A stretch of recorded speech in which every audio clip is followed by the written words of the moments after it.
Please, referee, 2 minutes.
Wait, I'll have a look. Just a second.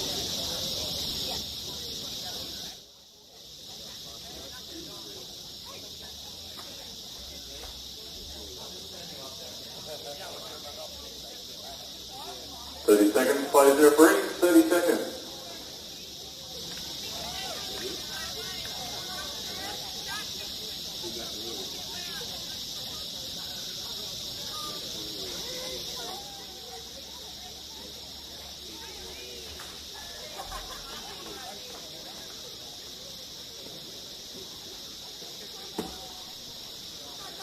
Please, referees ready?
Good morning to anybody out there that may be joining us for this Women's Opens game.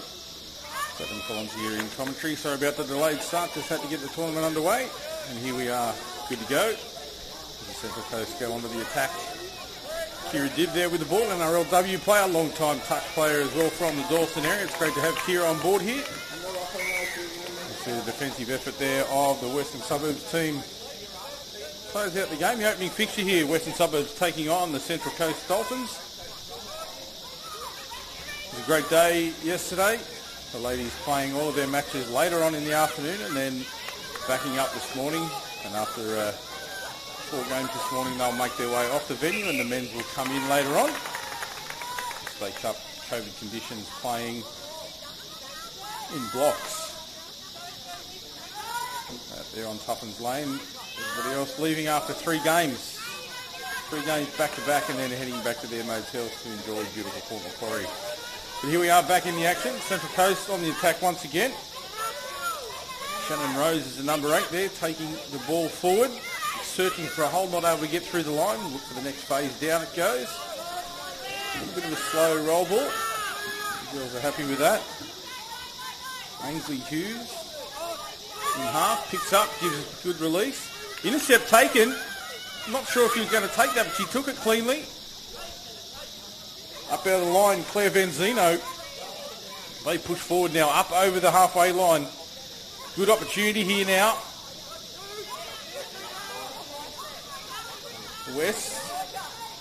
Beth Webb, very dangerous yesterday. Unfortunately, that ball goes to ground, so an opportunity lost there for the Magpies early in the match. 4.5 minutes gone. As the Dolphins bring it to their sub box, but unfortunately again, second touch, ball goes to ground. They won't be happy with that one.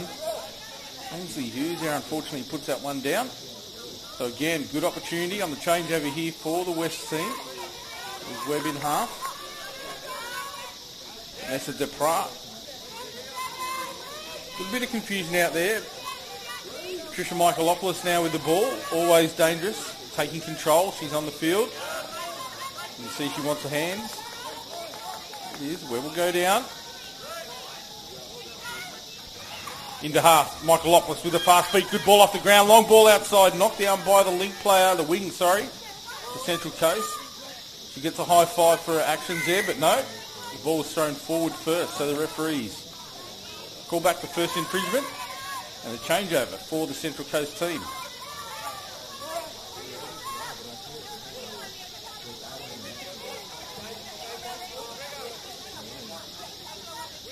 They roll forward now. Up over the halfway line. Amy Regal there. Rooster called. You can hear that plainly through the effects mic.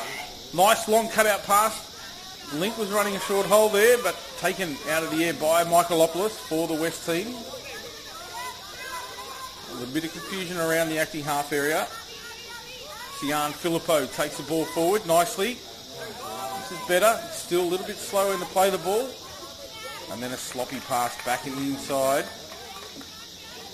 Both teams making some uncharacteristic errors here early in the match.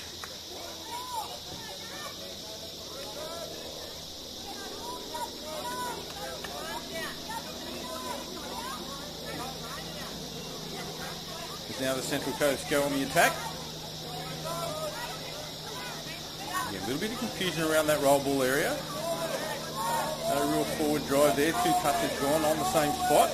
This is better. You can hear the call from the coach. Go forward.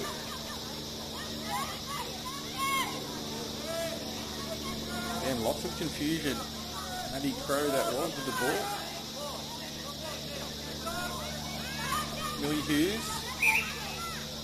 And again, not knowing where they were in the touch count. So they'll need to regroup Central Coast. That was a sloppy set of 6 and no touch call. Yeah, so voluntary roll ball. Referee making the signal there. Let's see what they can do. As Jess McCall, number 33, makes her way onto the field. She'll take control here in good attacking position. That's her with the ball now. Shannon Rose takes it down. There's Shannon with the ball now. Back inside to McCall. McCall looks to put it down and then broke away.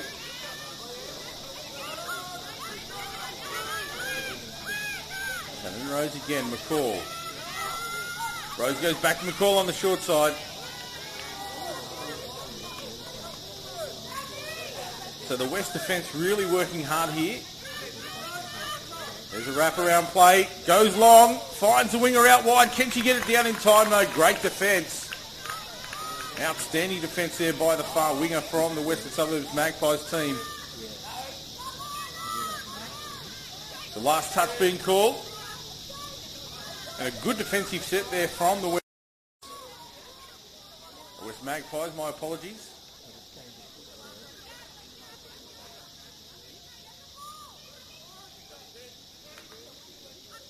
Nice set here. Good fast feet. Excellent metres up to the halfway line. Couple of touches remaining. There's Michaelopoulos. Gets it down nicely. Webb takes off. Michaelopoulos again. Ball in hand. Last touch coming. Long ball. Finds space. Good shutdown defence there. Bit of a collision.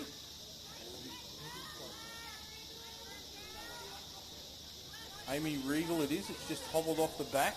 Doesn't look to be too bad. Just clutching at an ankle. Hopefully she'll be fine. We'll get some attention down to Amy. The Central Coast team, Kira Dibb takes it up over the line. Nice play here. This is better momentum. Matisse Trusley. 14 turns that one back in. This is good metres for Georgia Corbett. Trusley again.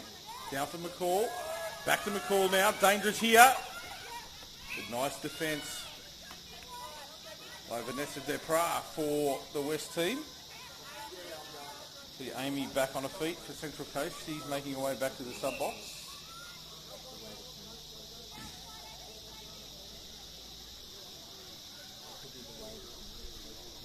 Well, you look to have a bit of a West player in distress out the back. I have attention making her way over to her now. Not sure what happened there.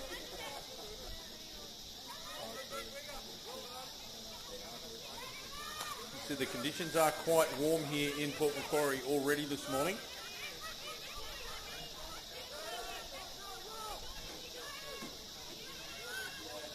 The Western Suburbs team on the attack now. Up over halfway line. This is good metres. Gabby Chu. That one that was driving down that right-hand edge. A forward pass call. So now off their own line. McCall takes it forward. The subset drive now. On the come the fresh legs. They need to get out into position. Player was called offside. No advantage. The referee throws their head back. You can see he wasn't happy. We should have let that one play through, but unfortunately the whistle blew and the defenders stopped.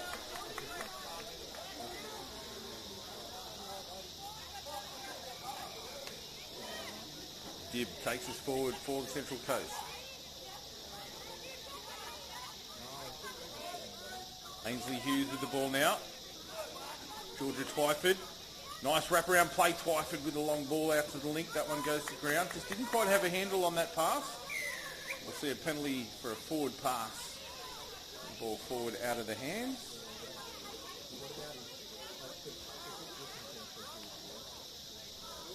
Oh no, a drop ball, a little fumble in the changeover.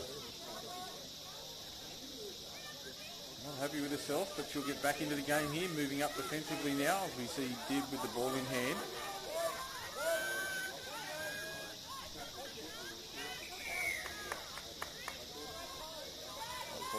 Georgia Twyford in the number 10. Twyford it is.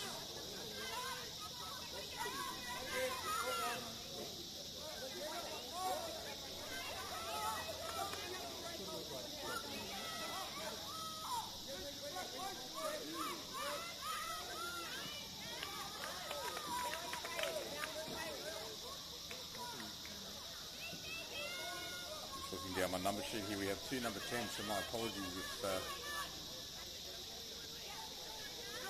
Called the incorrect name.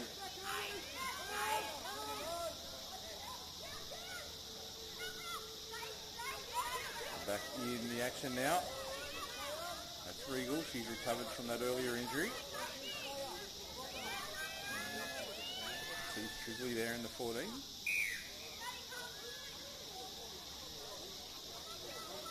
So penalty against the Magpies. Maddie Crow and Georgia Corbett make their way onto the field.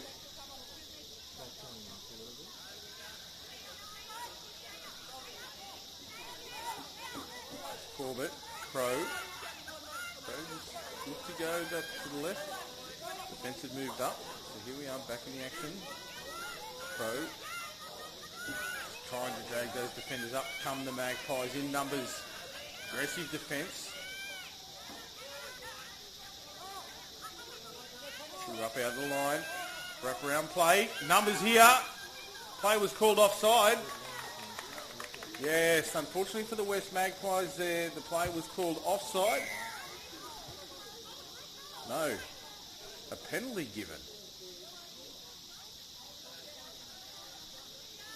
So the referee must have deemed that the original play through call was made, but she retreated to the line and made the touch as Amy Regal was in the air. So the penalty for the original offside infringement, but she had recovered in time to make the touch.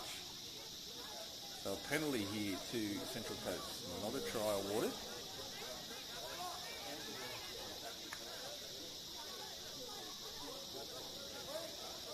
Big hard touch made.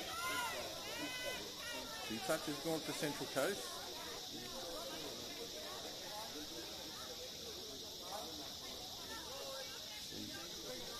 Call there. Call now with the ball in hand. Numbers.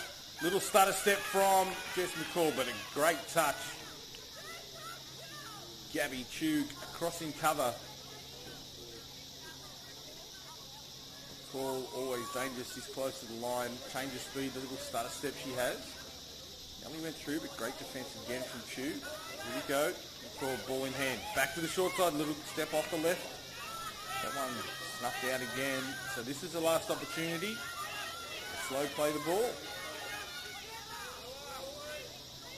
And nothing doing. A nice shutdown defensive set there again for the West Magpies. Little stutter. Nice hands. Michaelopoulos takes it forward. She'll go off. There's Chew. Nice meters again towards the subs. Just nudged off balance, but she was deemed to be just falling over on her own volition there.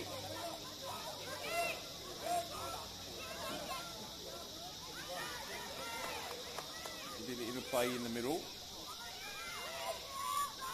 Andrea Roditis got a fumble. Not picked up by Mia Rogers. Back inside. She just lost the handle as she was diving. Kate Hilliard, that was unfortunately for the West team, just losing the handle on that one in the act of diving over. So let off there for the Dolphins as they go back on the attack, but they lose possession on the rollout. So 8.5 minutes remaining. West Magpies with an opportunity here. Still 0-0. See if they can break the deadlock in this play. Andrea Roditis in the number 13. That's her with the ball now. Mia Rogers standing next to her. Going through the... Claire Van Zeno in the number 3 out there. Nice hands. That's Mia Rogers. But a great touch. From Shannon Rose. Big touch there. Andrea Roditis, ball in hand. Wrap-around play. Van Zeno. The last touch here for the West Magpies.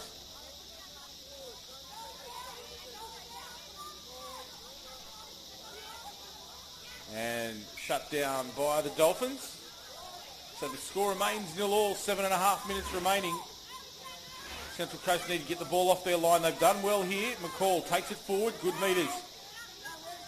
They'll get to their sub box, 2 touches gone. Here come the fresh legs now. Players in motion, straight out into good field position. Gets it out to Georgia Corbett. She goes through an infringement called by the referee. So let off again there. Look to have broken away the Central Coast Dolphins. Nice from Raditas, taking it forward. Excellent meters over to their sub box. Here comes Michaelopoulos. Good hands, good release. That's Webb. We're back with the ball now. Good forward momentum. Here's Michaelopoulos. Dangerous out of half. The referee blows the penalty. We could have let advantage go there for mine, but the referee blows it up. So again, a full set of 6 in attacking zone for the West Magpies. Beth Webb in the half position. Michaelopoulos just out there in the link. You can see her talking to the girls in the middle. Webb gets it down. Quick pass off the ground. Webb will go for the long ball out to the winger.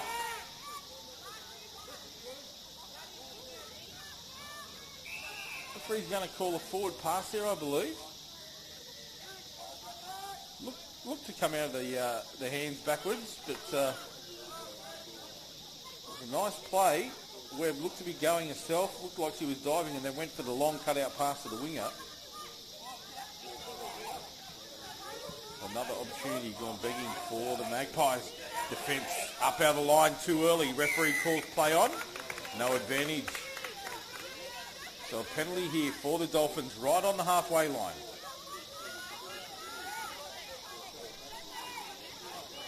Good hand takes it forward for the Dolphins. That's her with the ball again. Ainsley Hughes in the half roll. There's McCall now. See the directing.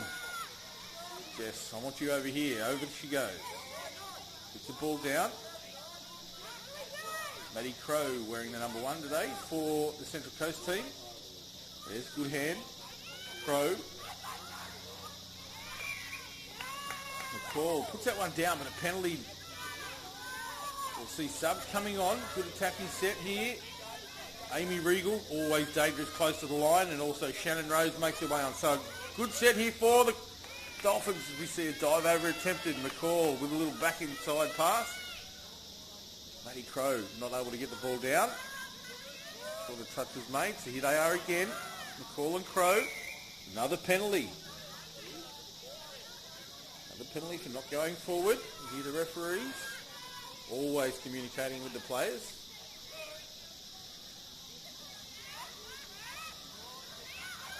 McCall. Big push there.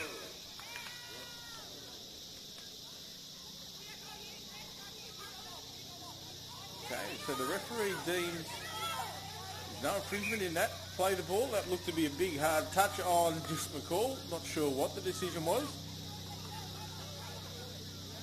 The referee has blown the whistle and the game will continue.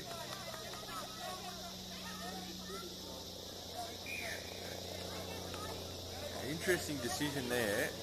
Couldn't see any difference between that one and the touch earlier on just McCall.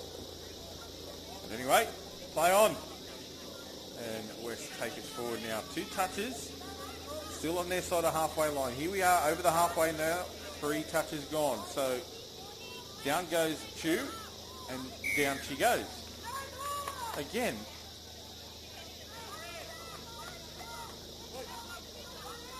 You see McCall just shaking her head there.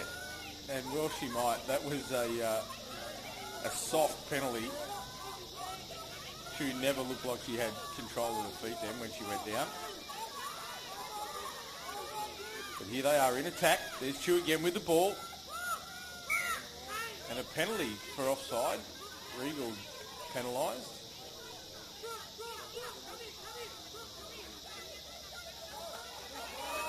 Chu. Claire Benzino in half. See Michaelopoulos here on the left-hand edge. It's Chu again for the line. But a nice touch. Shannon Rose up off the line for the Dolphins. 2.5 minutes gone. Still 0-0 here, West and the Central Coast. Benzino, Chu working together. Michaelopoulos out to the lead position. It is Michaelopoulos, fast feet. Way too fast for a diving Amy Regal there, and that is the danger that Michaelopoulos possesses. Those feet are lethal. off the mark, that close to the line, very tough to defend. So a beautiful try there for the West Magpies to break that deadlock. With 2 minutes remaining, Central Coast here, they have to strike back in this set of 6. Tough ask. The West defenders have been outstanding in this game. They've turned away the Dolphins at every opportunity.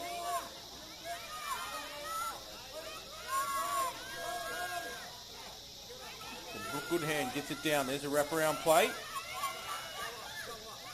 Deep into half. Nice short ball, but unfortunately that one goes to ground. Ainsley Hughes, they're not able to take that one. So they'll need to be aggressive in defence here and cut down the metres for the West Magpies. They don't want them to get to their sub-box. There's a drop ball. So this is exactly what the Dolphins were hoping for. They need to get the ball in play quickly. There's no half in position. Matty Crow makes her way across into that role. On comes Shannon Rose once again. Dib Crow there now into half. Shannon Rose with the ball in hand. Regal's back on as well. This is better. Long ball. Tap on play attempted. Nice take there from Laura Knight. Here's Regal. McCall back on. That's exactly who you want to see on the paddock. Regal into half. Gets that one down. Not a cutout pass to the winger this time. That one goes to ground. And that might be it for the Dolphins. Unless they can take an intercept here as the Magpies work their way off the line. I can't see it happening. 30 seconds to go. Up they come. Defensive pressure here for the Dolphins. But good meters for the Magpies. They just need to take possession here and run down the clock. It's exactly what they'll do. They don't want to get caught from half. That's 3 gone. 10 seconds to go. Will we see that intercept? The Dolphins running down the clock here. You can see that. And in the background, the hooter goes. So the Central Coast Dolphins go down. 1-0 there to the Magpies. Michaelopoulos, the difference. 2 minutes remaining, and she crosses the line for the Magpies to take that one out. A great game to start day 2 of the State Cup here in Port Macquarie. Next game will come to you in about 4.5 minutes' time. Looking forward to bringing you that fixture as we make our way through the Women's Opens Division A set of matches here this morning.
Check, check, 1, 2. Check, 1, 2.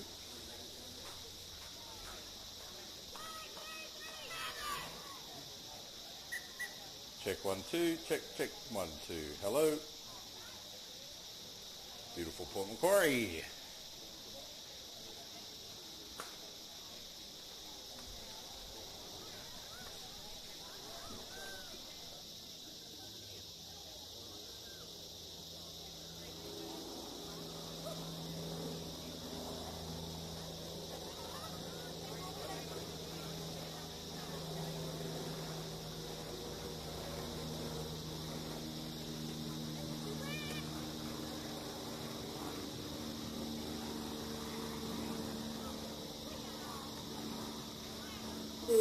By the referee, 2 minutes.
Seconds, by the referee.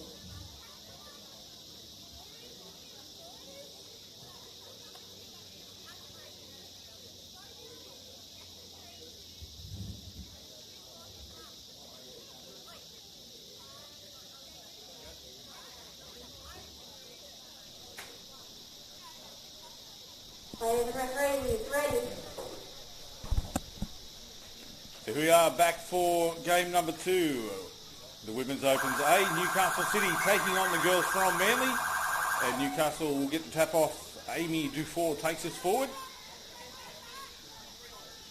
Now, a little change of play there. Nothing doing. Good defence from the Manly girls. Chelsea Homemarsh. Good metres. Right here on the 7 metre line now. Kelly Atkins. Great defence from Manly. Little change of direction there. Really good work there from the Manly defence. As you can see, Shelley Davis really working hard, pressing up high. Yeah, good defensive pressure. Now they'll turn it into attack coming off their line. Very experienced outfit here. Good metres. Up to the halfway line after 2 touches. That's good. Here come the fast feet. Straight sweeping play. Nice metres direct down through that middle third. Oh, late pass there. Macy Carruthers.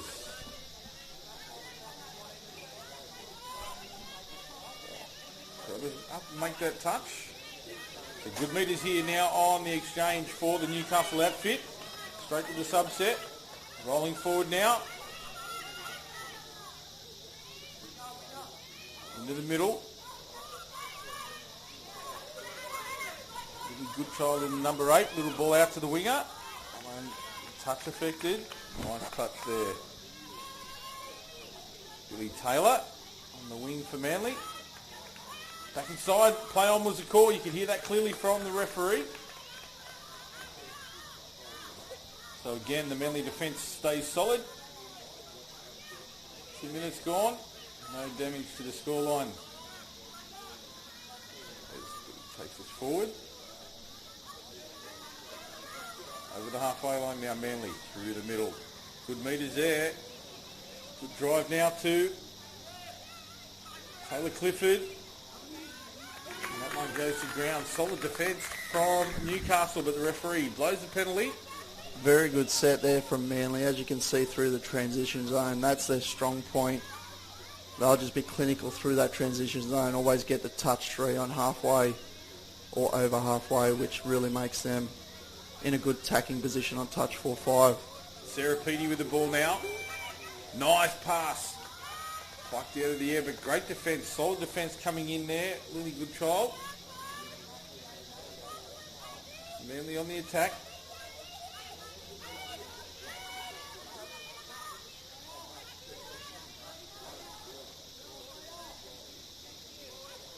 Zara Nicholas with the ball.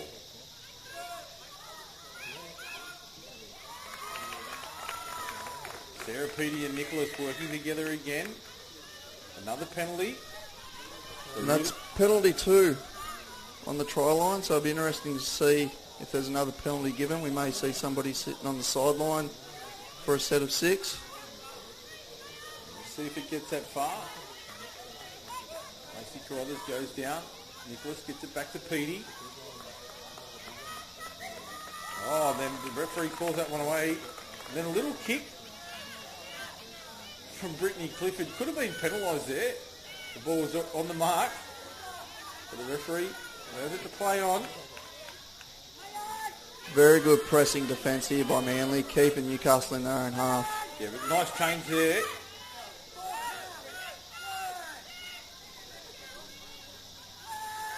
Brittany Coe taking it forward. Slow roll ball. Defensive pressure comes up once again. Very good defensive set of 6 by Manly, keeping them over, just over the halfway, the Newcastle Knights.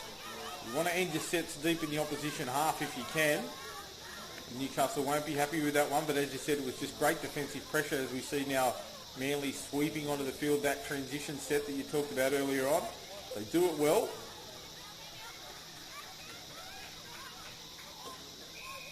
Shelley Davis there with the ball in, gets it outside now. Bella Geros in the number 10. Hannah Dyball going into half. The penalty again. So they'll need to watch that. They can't give away those penalties on the line and give Manly more opportunity. Davis. Dyball. Back inside. Thinking they might have got another penalty there. Looks like they were asking the question. The referee said no, touch affected. Ball again. You see Tatum Bird just tucked it out here in the link position. Davis goes forward and then back. Here she goes again. Bird, nice ball out to the winger. And that is Billy Taylor. Making a name for herself as a winger, Billy Taylor. She's done lots of good things through this tournament. Quite a good up-and-coming winger, yes. It was good work by Shelley Davis there in the middle, trying to get a penalty from Newcastle dropping. They dropped a little bit too much, and Shelley Davis took advantage and shifted the ball wide. Their fast feet from Davis is always dangerous near the line, and there was nothing doing in that middle part of the field, so she looked to go wide and capitalised on that benefit. So Billy Taylor opens the scoring for the Manly team. They lead 1-0. Newcastle back on the attack here. Long cut-out pass, finds the winger. Unfortunately, drops that one as she was going to ground. But good enterprising play there from Newcastle, striking back. Quite a nice play. I'd just like to see that dump a little bit out towards the 7, just to give the half a little bit of time to scoop and actually set herself for that long ball. Manly drive forward again. There they are looking for that transition set. Fresh legs on the field at pace. Turns the ball back inside, extra metres there, that's good. And then no touch. She didn't fall for it, got the ball to ground. This is good from Manly. Danger signs here. No touch, mate. She looks like she was there. She had everything except getting that contact. Yeah, it was very, very close for the touch. And as we said, just that roll ball, they saved the touch there in the middle, which really got the Newcastle on the back foot, and a middle scoop. Shifted out to the link, and they really took advantage of the leg speed out wide. So try number 2 for Brittany Clifford for the Manly team, sorry. And they now lead 2-0. Just under 18 minutes remaining. Newcastle won't die wondering here. They'll come back into the game. We can see there. Little change of direction. Didn't need to go back inside. That one just going to ground. So Manly get the opportunity to come off their line again. 2-pass shift there. Really driving hard to get to their subs. This is where we see Manly really use the ball. They try and save that touch in that middle third again. Make really Davis. good ground. Real direct play from Davis there. There's Dyball out of half. Danger signs again for Newcastle. Shut down defence this time. Comes in the line of Tasman Luschwitz. She had to make that touch and was up to the task. But this is a big set here for the Manly team. Dyball and Davis. Great combination in the middle. Dyball fast, hands off the ground. Davis goes for the dive. Touch made. A big defence there in the middle. Davis always asking questions of the defence here. See Dieball pointing. There we go again. Davis back to Dieball. Dieball goes. Little stutter step, quick hands. A good shutdown defence once again. Really good child for the Newcastle team. Really jamming in hard, taking that away from the Manly team. A penalty given now as they roll out off their line. Much better defensive set from the Newcastle girls there. Yeah, much better. As we can see, Manly's running a lot of quickies on the line, a lot of quarterbacks. It'll be interesting to see if they try and really squeeze the Newcastle defence. Meters here for Newcastle up over the line. Good attacking set. Back inside she goes.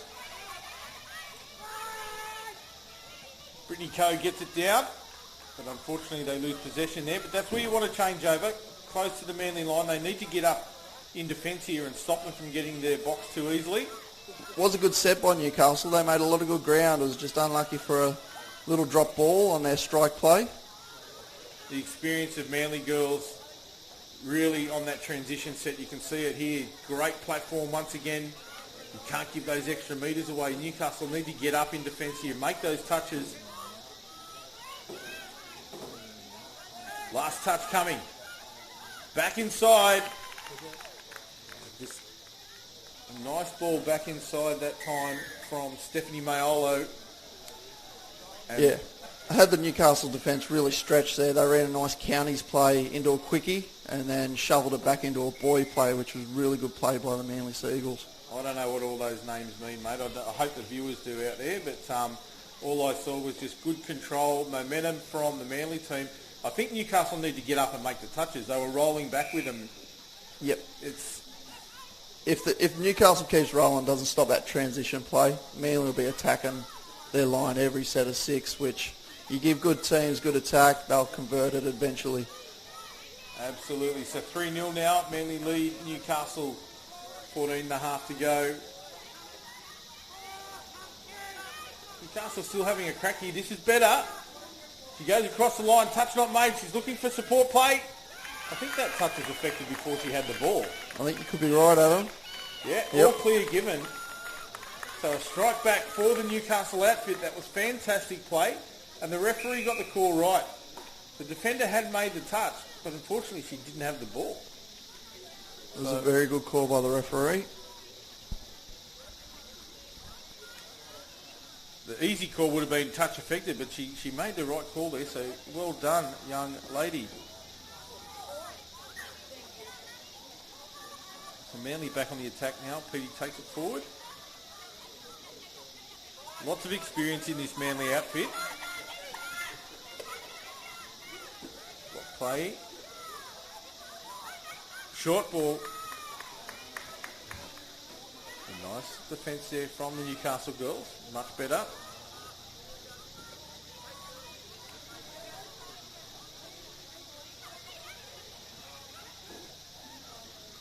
Goes across again. No touch made.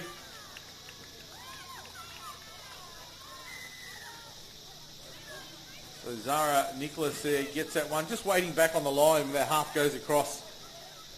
I think it would help Newcastle if they just try to get up and make that touch on the 7. They don't seem as aggressive as Manly do on their try line. So if Newcastle can try and get up that little bit higher in their defensive sets, I think may help them. That's right, as we see attack now for Newcastle. Kelly Atkins gets that one out. Brittany Coe, she finds the winger. Can't see the number of that winger, but that was nice play from Coe and Atkins in the setup. Very good heads-up play. The link was in trying to make the touch on the middle, and Atkins saw it and shifted it to Coe, and it was a really good play on the outside. I'll just get the try scorer's name. Not quite sure who it was. Nice play. And Newcastle now 4-2.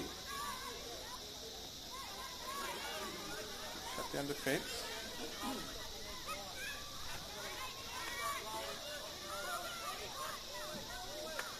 Thinking that the try scorer is Lily Goodchild for the Newcastle outfit, so well done to her. And Manly back on the attack now. Brittany Clifford with the ball. There's Nicholas.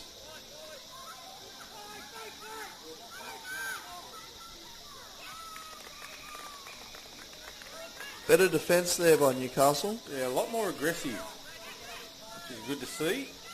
Maiolo for the Manly outfit, always dangerous, but they were up in her face, putting pressure on. Manly will real try and press here. They'll try and keep Newcastle in their own half and get a turnover. As you can see, touch 3, not quite to halfway, so it's really good defence here from Manly. Rogers up out of the line.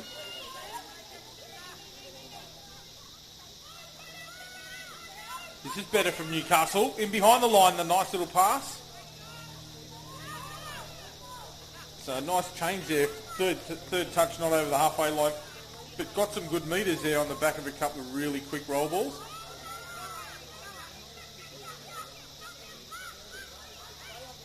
I need to move up here, shut it down a little bit. This is a slower transition play for the Manly team, but they're back on a roll now. Last touch coming.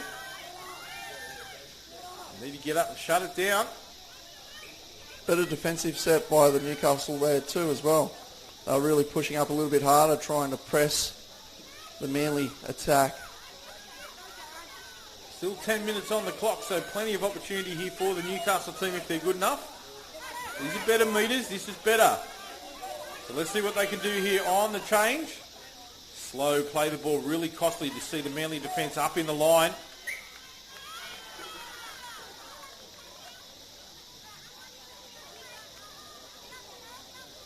Just losing possession there, saying the referee said that the defender had no cause in that and that the Newcastle player just lost their footing in the roll ball, so it's a changeover.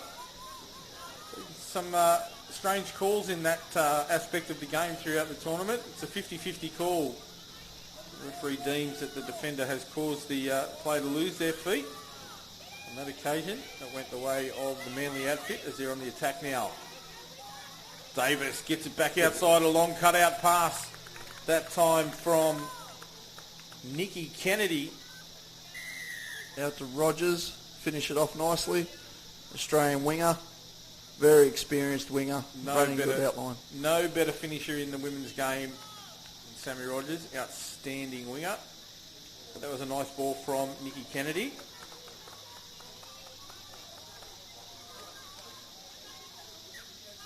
So Newcastle get back into attack now. Fortunately, that one lost the position on the second touch. Can't afford to give it away. Yeah, I think that's hurting Newcastle at the moment. That's their second time they've had the tap off and haven't got over the 10-metre line, so it's really hurting Newcastle at the moment. Must complete their sets. The ball back inside from Manly also doing damage. The defence from Newcastle not getting up on both sides of the ruck, so they're exploiting that. They're too quick. There's Davis. Looked to go long and had to pull it back in. The defence from Newcastle up out of the line on that occasion, then the half court. So that's better. Newcastle roll forward now. Shut down defence from Clifford. There's Davis as well up out of the line. They're very aggressive in defence, Manly. I like it. This is a good transition here from Newcastle. Much better set. Look at the good roll on. Good roll on. Good width. Nice play from Newcastle here. Change the direction. Drive through that middle third. Good direct play. Last touch. Not a lot of options on the end of it, but it was nice play off their line. That's where you want to end up. That was a very good set. Yeah, like you said, just that last play, they didn't have that half to scoot from half, which...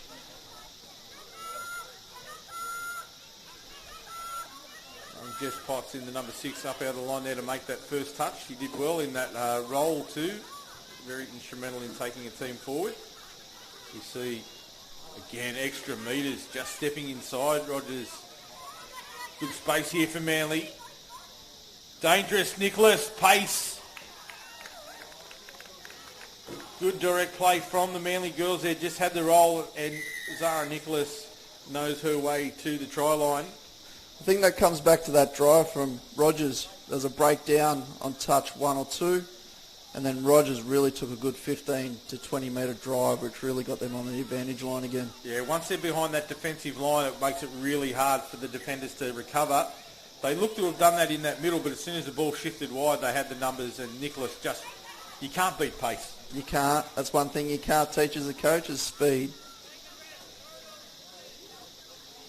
So the ball to ground for the Newcastle outfit. Manly back in the attack. 6-2 they lead. 6 minutes remaining. Rogers again. Drops the ball back inside. Extra metres here. No half in place, but that won't perturb the Manly outfit. Petey gets it back inside. Clifford. There's hands again. Rogers back inside. Ball movement. As you can see, Newcastle keeps dropping back. As soon as the ball's dished off, they just keep dropping back and shifting the ball back inside. They need to stay up, Newcastle. Here's Manly again over the line this time. Nicky Kennedy finds the winger.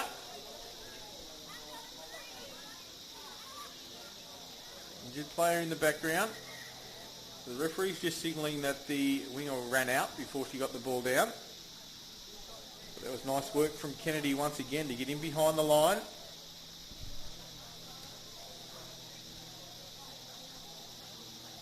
It might be Brittany Coe that's injured over there. She's up and walking. The assistants making their way over. Just I'll check on her.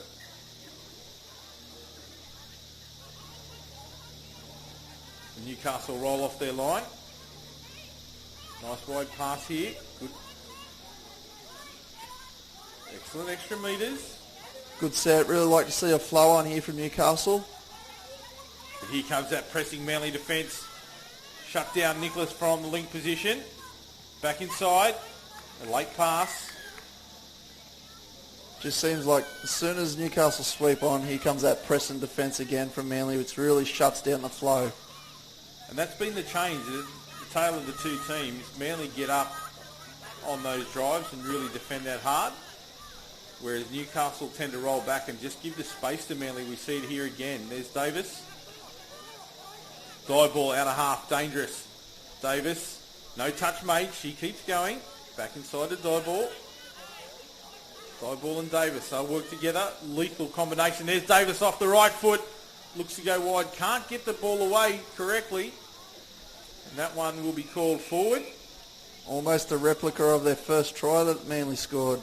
Newcastle just dropping off Davis, and she takes advantage with her leg speed. Always asking questions, the Manly attack. On that occasion, just not able to get the ball away cleanly. But here they come again. Look at them moving forward in defence, really taking away the space. Dive ball pressing up. Nice touch from Clifford. Yeah. Good call by the referee. Clifford there working hard. Billy Taylor brings the ball back into play. There's dive ball. Peter Bird rolls that one. Back inside now. Macy Carruthers in the number 12.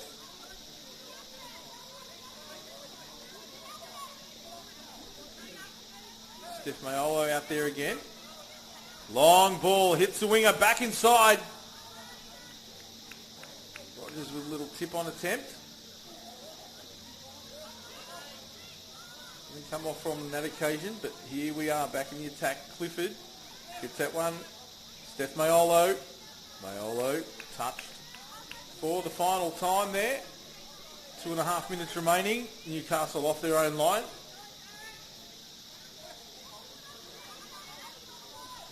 This is a little bit better from Newcastle. Yeah, good direct meters. That middle third important as well. Yeah, they've been coming to their box all game, and just to go that little bit direct, just upset the flow and the press. And they earn a penalty there. Much better set. You heard the referee call Clifford offside there early. So extra metres for the Newcastle team. That's better. Heads up football. They were aware that the offside player was out of play. He could have been over the mark there, but the referee calls play on. Brittany Coe has been dangerous for the Newcastle outfit. Good to see her back running. Looked to have injured her lower leg earlier, but she's back on her feet. Good defence.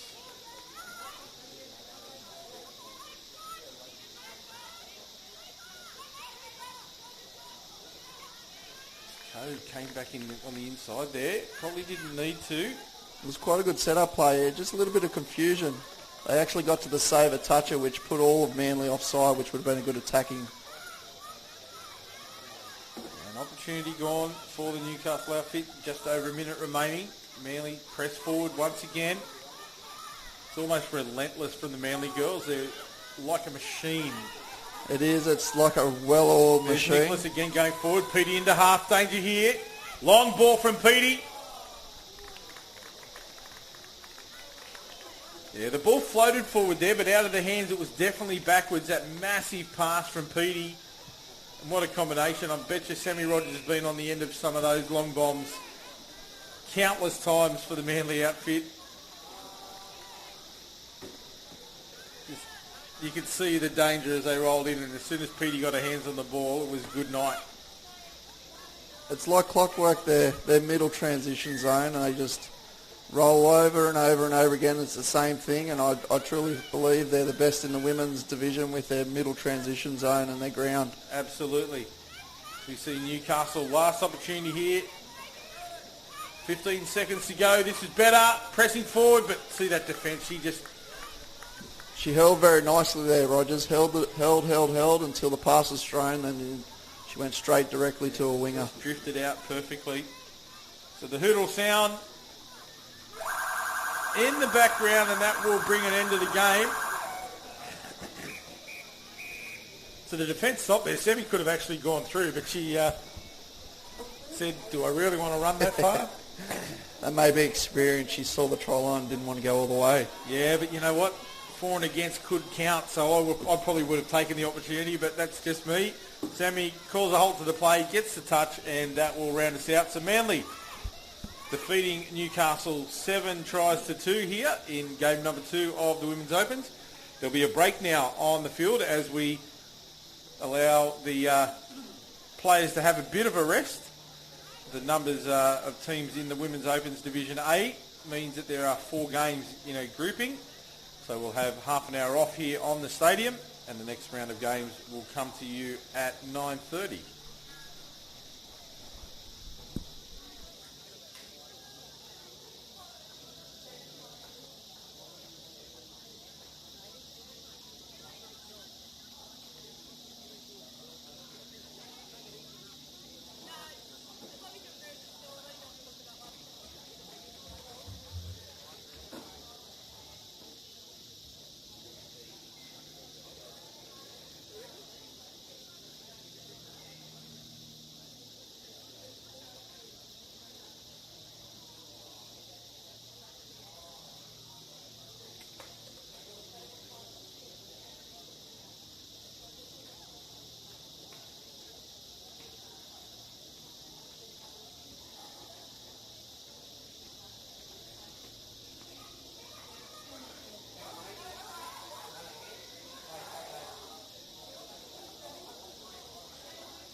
Referee, 2 minutes until the commencement of the next round.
seconds, players and referees. 30 seconds. That might be, I don't know. And it's like, it sounds like That might be both something to do microphones. with the encoder on that. That sound. Does that sound? Even when he speaks. Players and referees, ready.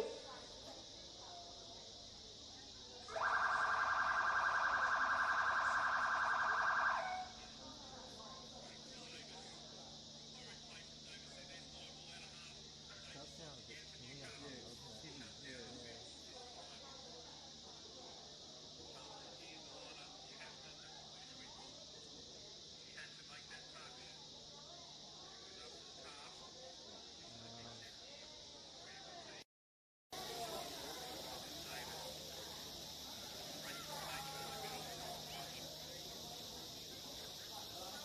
I think it's on track.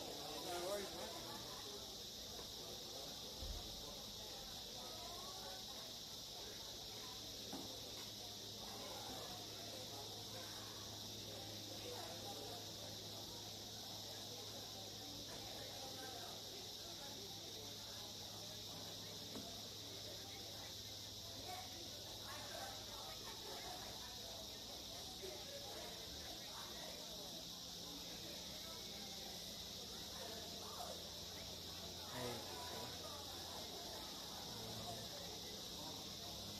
Yes, I just, Adam just showed me the thing, I can hear the sound. Funny, I can't hear that on the camera.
Welcome to Port Macquarie.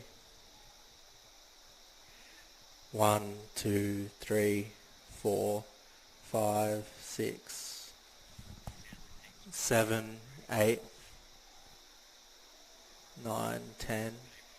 Yeah.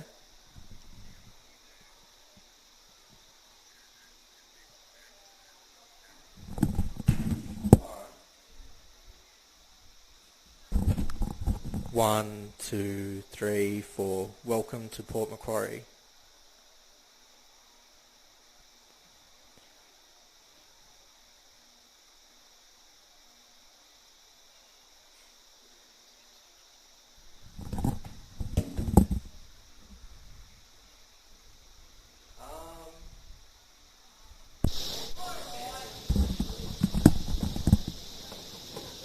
Like, okay, 1, 2, 3, 4, 5, 6. Welcome to Port Macquarie.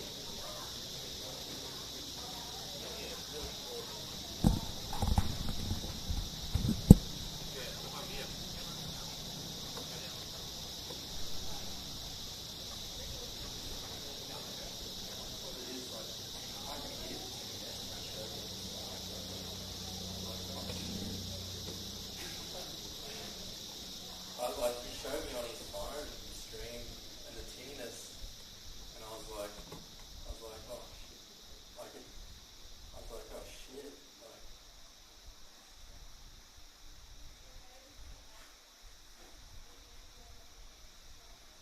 Should I keep?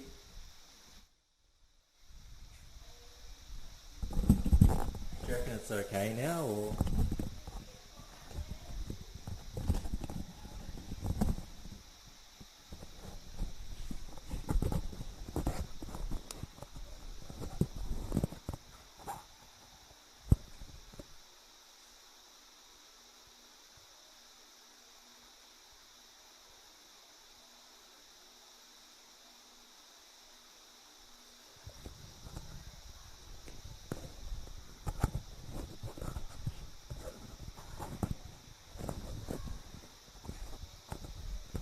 Are you scanning through Facebook?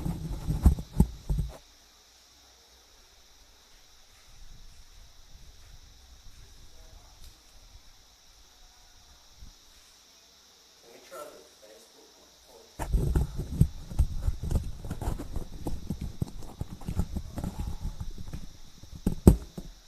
I don't know how that back end of it works, really.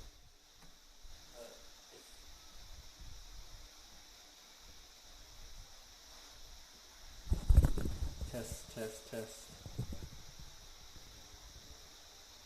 Test, test, test.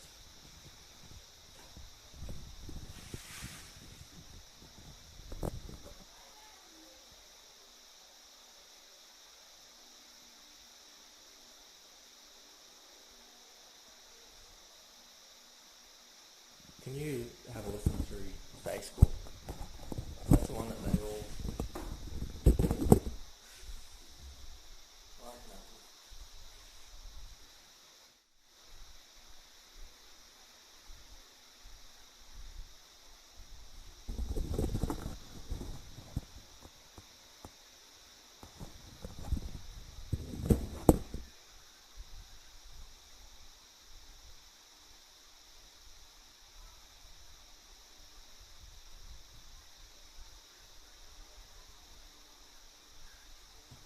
Yeah. Yeah.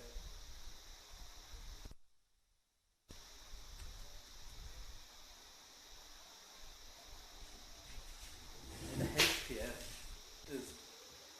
can take out some of the intuition.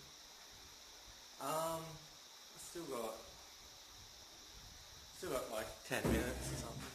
15 minutes.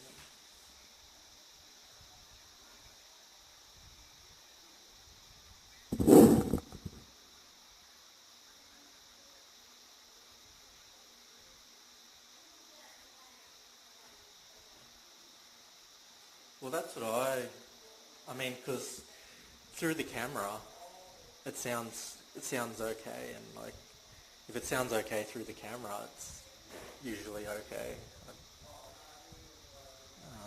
So that's why I thought it might have been. Oh, I've just got the microphone near my mouth. Like the...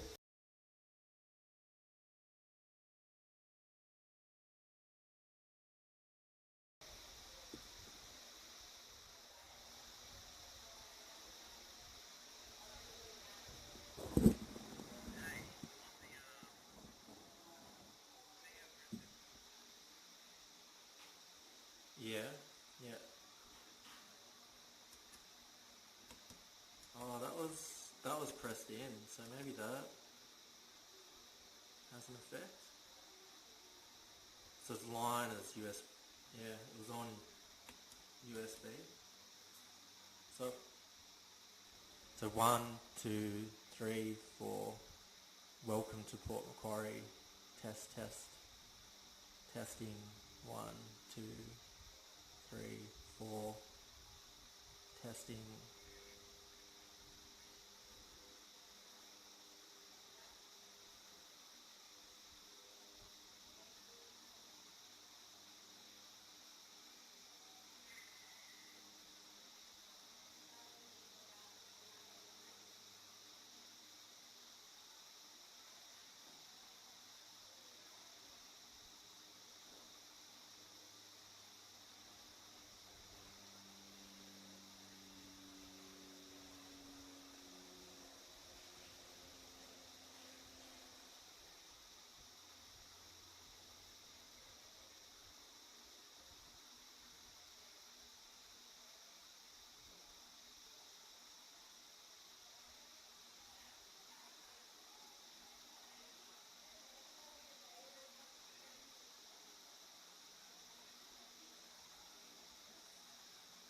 Yeah.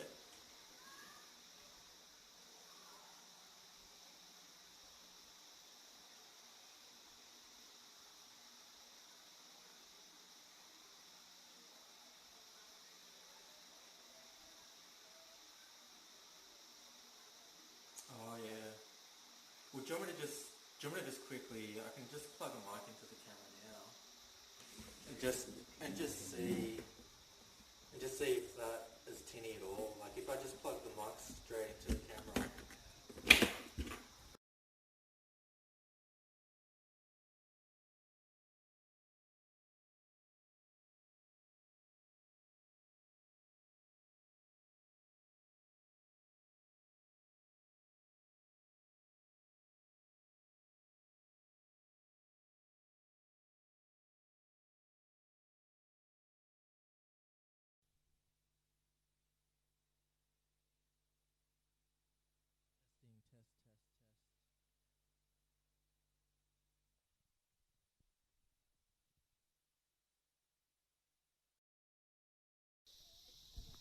Test. Alright, I got that on now. Josh?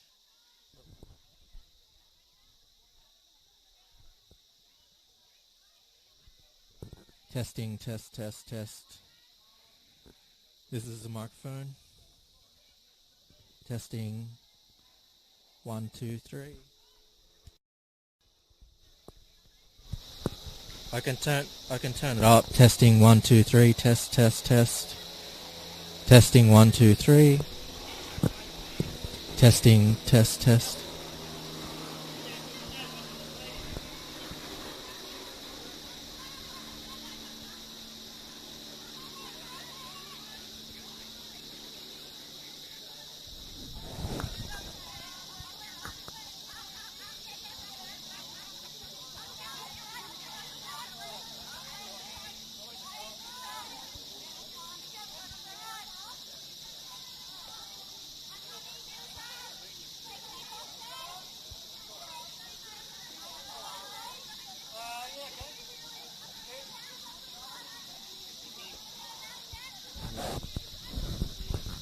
I'll just have a look, see if I can change it to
Test, test.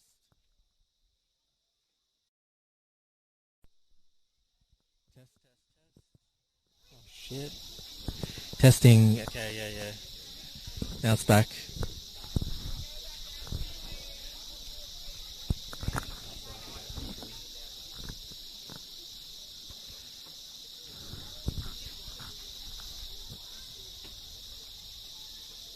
It's back now, yeah. So should I change cameras over or something, or next break?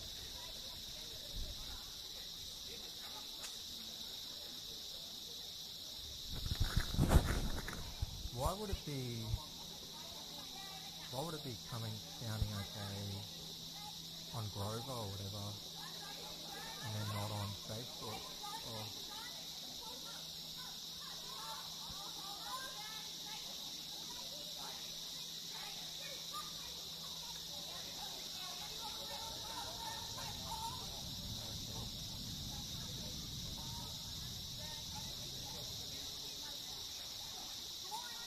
this one, I can turn it down a little bit.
seconds, players and referees, 30 seconds.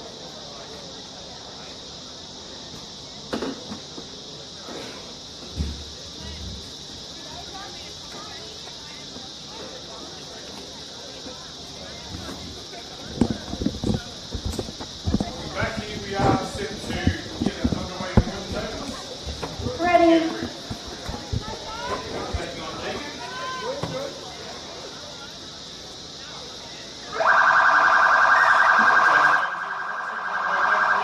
As play gets underway, Deakin. Back to Eastwood. Underway. So Nate, what are we looking for here, Deakin and Canterbury? What are your expectations? I think it'll be a fast game, really open game, as Deakin head towards the line with a sweeper play. Canterbury with a 3-3 draw this morning against Hornsby. I think they'll be looking to bounce back on that. I think a little bit disappointed with the result. And as we spoke about a little bit yesterday with the Canterbury side, they've got experience. As they go the cutout pass, and the ball goes to ground, and Canterbury will truck it away for the first time today. Planning for entry in this Canterbury outfit. See their first opportunity coming off the line. Good meters, working down that third.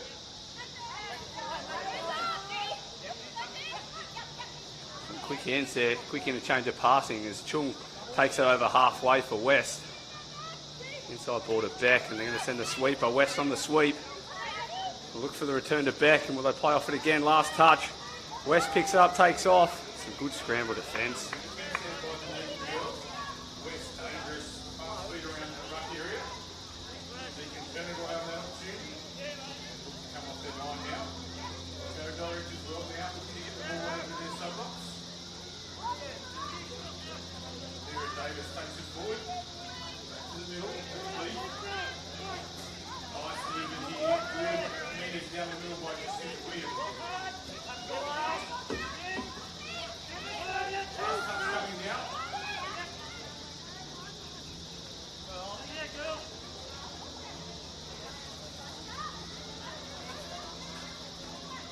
Sorry, just some technical difficulties there. I forgot to turn you up, Nate, but we're back online now. So Nathan Loveday in commentary with me as we see Canterbury roll off their line, coming towards their sub-box, looking for that transition play.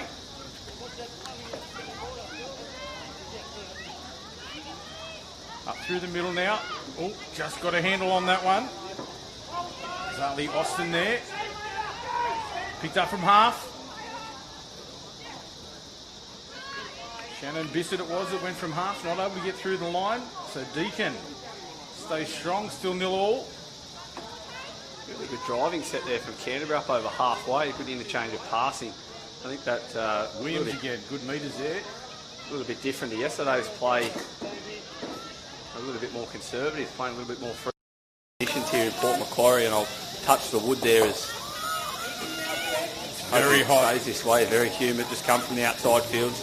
Sweeper play coming. Rachel McVicker. There's a sweeper there for Deakin, but nice defence from Canterbury. Shut that one down. They'll bring it off their own line here, looking to get it to the sub-box. Nice hands. So 3 off, 4 off. Here come the numbers now. A good defence here from Deakin, getting up. They'll need to back that up here. Strong defence, yeah. Up out of the line. Stay solid. Yeah, nice defence from Deakin. We're going to have a late pass penalty here, or is he just going to be satisfied with the 6? No, he'll take the easy option. John Salisbury, the referee out there in the middle. Could have been a penalty for a late pass, but 6 call. Tell you what, that would be an interesting one to have Johnny Salisbury mic'd up throughout a game. You get some very good quotes out of him. Your ears would be bleeding by the end of the match. But here we go, Deakin on the attack. Good moves here. Bree toes.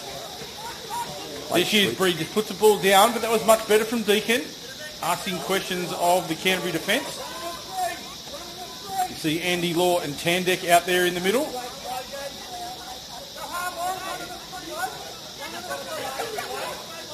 McAllister takes it to the box with Flanagan.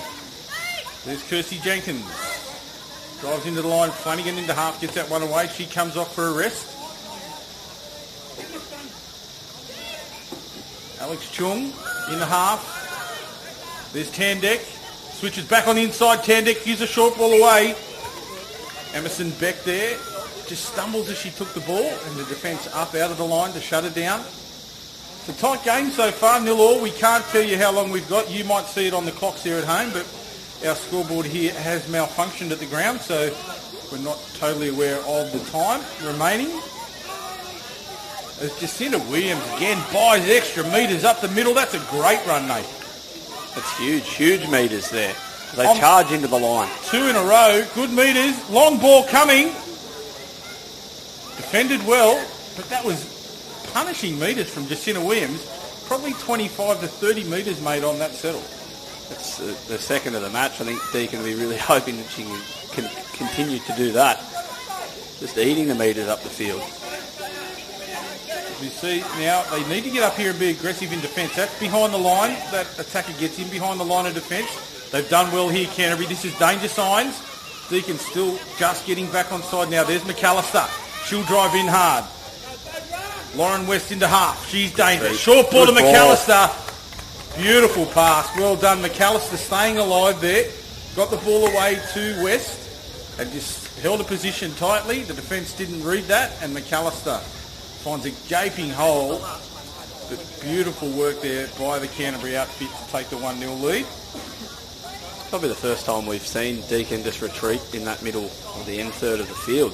They just started rolling to the line, and as you saw, some hard holes from the Canterbury girls gets them on the board.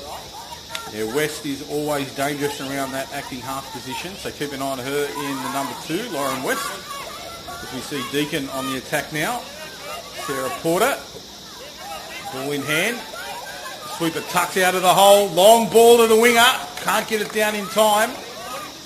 Georgia Smith there. Nice touch from Kirsty Jenkins across in cover. It was nice play from Deakin. Elise Wilson with a 5-long bomb out to the winger. That one finds the ground. So it will be ball away here. Canterbury to bring it off their own line. Logan Flanagan in half. Good metres. They need to get up and cut that down. But a slow play the ball here, so that gets a reprieve for the Deakin side. Now they're pushing up a little bit better. They're better set here. 4 touches now. Tandek. Extra numbers here. Shannon Bissett into half. She goes through the line. Referee calls 6. He was saying that he was calling the other player offside, and the one that made the touch was onside. So Deakin, bring us off the line now.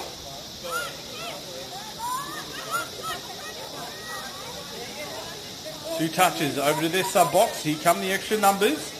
They need to sweep out into position here. Just that settler needed to stay tighter to the sideline to give them some width. This is better. Charging direct. Yeah, using that middle third. Oh, just touch made there. 3 toes gets that.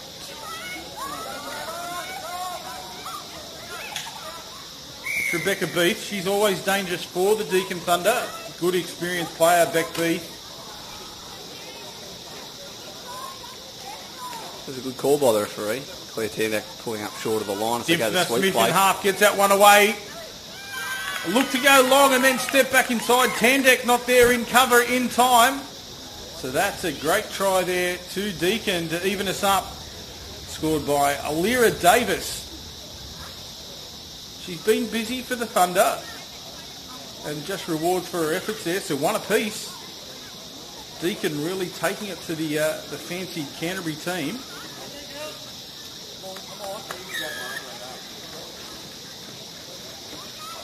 West now gets it away to Emerson Beck. Beck again takes it forward.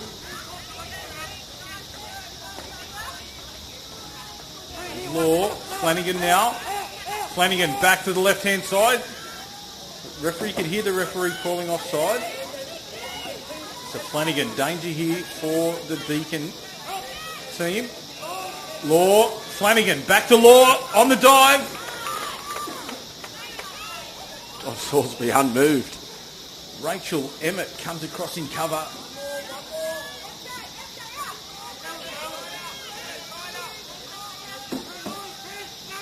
Flanagan back to the right-hand side, gets extra numbers here. Behind the line, finds West, I believe it was. Lauren West gets that one down. Flanagan, dangerous. Heads up, touch football there. Good setup. You got the quickie, the one before with Flanagan. This time they used Law to the left side.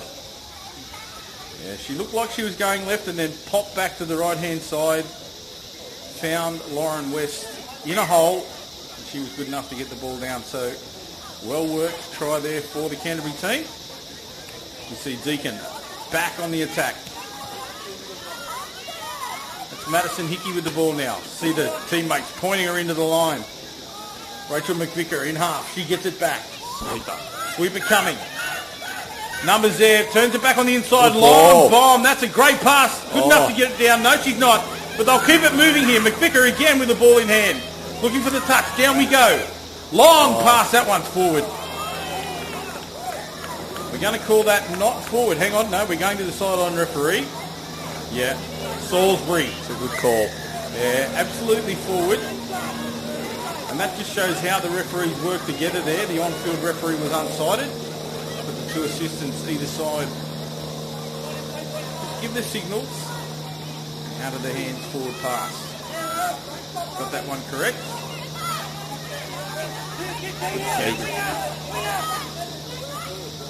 McAllister, always busy in the number 24, takes the team forward, sets it up. There's Tandek. Tandek out of dummy half, gives it off to Cummins. Up in the ruck, Tandek takes off, goes to step. Off the right foot, now in behind the line here, finds the winger, Kirsty Jenkins. Good setup there by Cummins to get the momentum. Gave Tandek the space, and she's just dangerous. Every opportunity, you can't give her an inch. Left foot, then the big right foot, finds herself into space, gets behind the line, and Kirsty Jenkins is up there with the best finishers in the women's game. So they extend their lead now.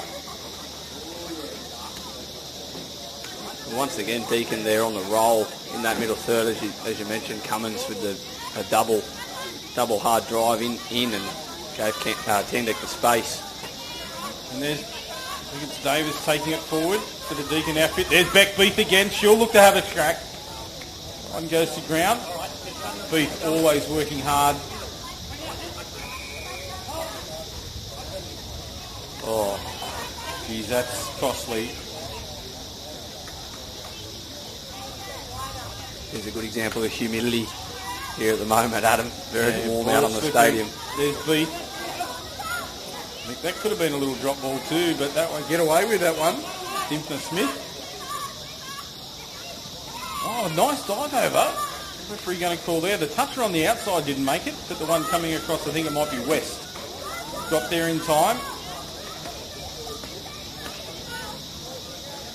There's Beath. Ball off the ground, that's Davis. Looks to go off the left foot, couldn't get there. Good defence from West. Davis to get back inside the Beath, but that one, a late pass. It's a good tough defence there from the Canterbury girls, Nate. Yeah, this is just going end to end at the moment, as you mentioned. Canterbury defending the error. I think the McAllister coaching staff from Canterbury happy with that as they swing the ball. Needed to give that one again then. It should have been released out. I think it was Zali Austin was taken as Beck drives in. Yeah. Not the best end of the set there. A couple of roll balls there, one after the other. Not the right option taken, but the girls making decisions under fatigue out there. It is hot, as we said, quite humid. So it's easy for us to sit up here in commentary and make the calls. But here they are now, Deakin rolling in attack. Here she comes again. Extra metres. And still going. She seems to have spiders on her. Absolutely awesome play. She's hit the rooster here. Deserves a Wrap try. around coming, nice pass too. Good release out wide, back inside. Kirsty Jenkins comes across in cover. Did she get there in time? I don't think so.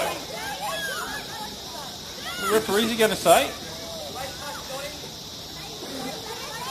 On the touch. The referee calls the touch. A great cover there by Dottie Jenkins. You heard the coach yell out, great touch, Dottie. And it was too. Nice call by Coach Peter Forrester. Williams from Deakin. Outstanding. Deserved that. Good little play, good little interchange of passing into the long ball. I'd love to have a run tracker on her, mate. She Yeah, has made the some meters Gatorade in this game. tracker. Here they go again. Oh.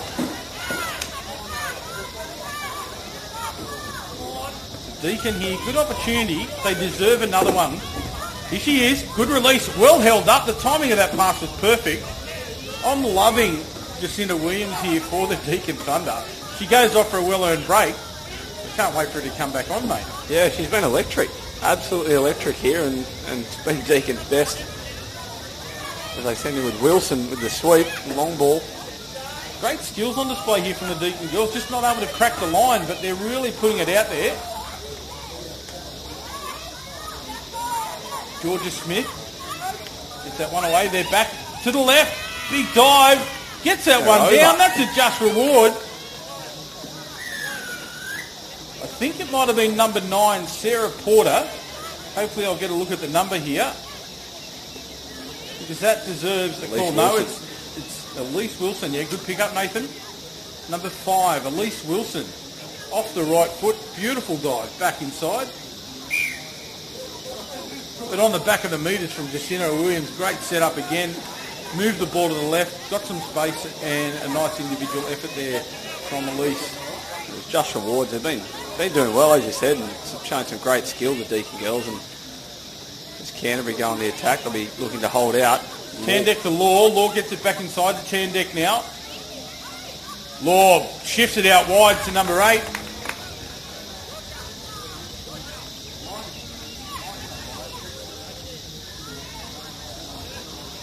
Sure who that was with the ball. Far side of the field. Number 5 it was, sorry. Stephanie Kelly. She was touched, so she brings it back into play. There's McAllister. Gets that one down. Final touch coming. Tandeck. Off the right foot, then the left foot this time. Back to McAllister. This is the last touch. I thought the last touch was the previous one. You take 2 of that one. Swear he had his hand up. But anyway, he gets another bite at the cherry. And Deakin bring us back in underway off their own line. Nice shift out wide, looking to get to their sub-box early. This is good. Drops it back into the middle third now. Here we go. More direct play down the middle. Ooh, extra metres. But the touch from Emerson Beck was there. Here's Jacinta Williams again. Another good release. Into half this time. They go the doubles. Williams. Look at the timing of those passes. Oh, great touch.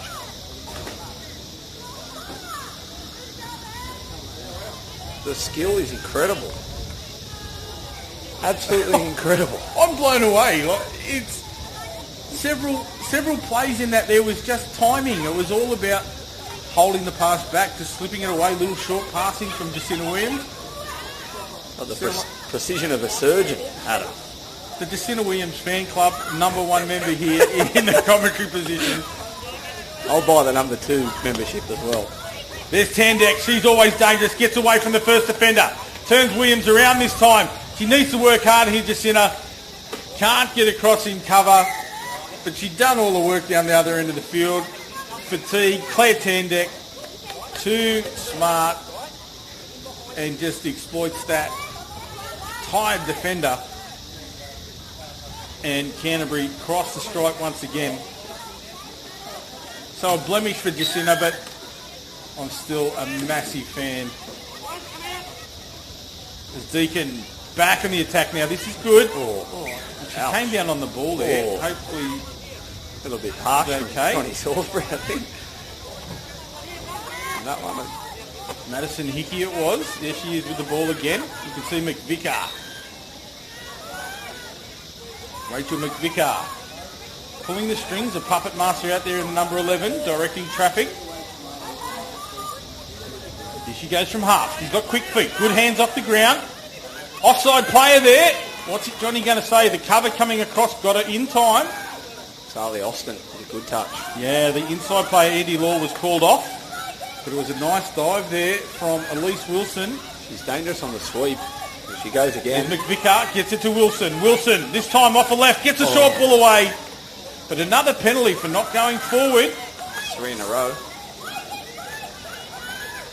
Yep. So back across here to the mark. There's Johnny. This blade of grass, please. Tap taken. Off to McVicker.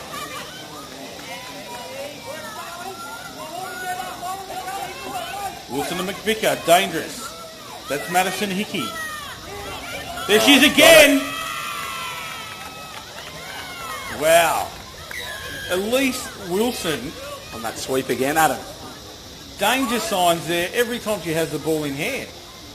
Tucked herself inside Logan Flanagan, I believe it was at that time. Yeah, Zali Austin pulling the corner a little bit tight, I think, for the Canterbury defence. I think there's Pete Forrester have a word with her on the sideline. I think a little bit tight, pulling that corner, and Logan Flanagan had to make a decision, but whilst she has the long arms, just wasn't able to grasp her there. It's a nice work from Wilson, the Deakin Thunder. As we see West. There's Children forward.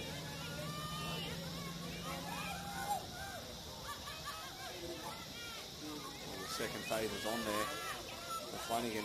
Too close to the line there. Deakin Thunder right up. Aggressive defence. That's good to see from the Thunder girls. Late in the match too, but they're working hard.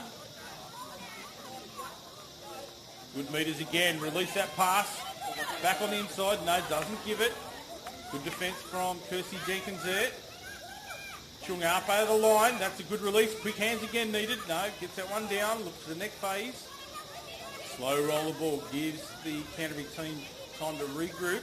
Here comes Williams. Gets that one down. Quick roll ball. Nice. Last touch. Nothing doing there for Erin Feeney. But this is where you want to end your sets. Down on the line, let's see how they defend here. They need to get up, be aggressive, cut down the Canterbury opportunities. Want to stop them from getting across their box if they can. Done nicely so far. 2 touches deep in their own half. There's West. Tandek now, back on the inside. There's Law. Drops it to Tandek, goes down. Law out of half.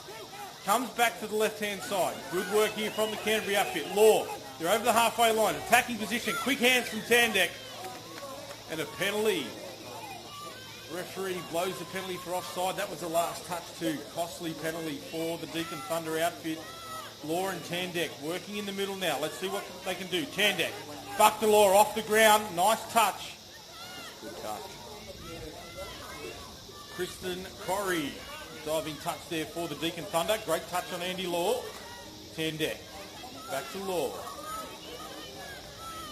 That play in the middle, Canterbury are famous for. Here comes Tandek out of half. Quick ball off the ground to Law. Law goes long to the winger. Great defence. Touch was made.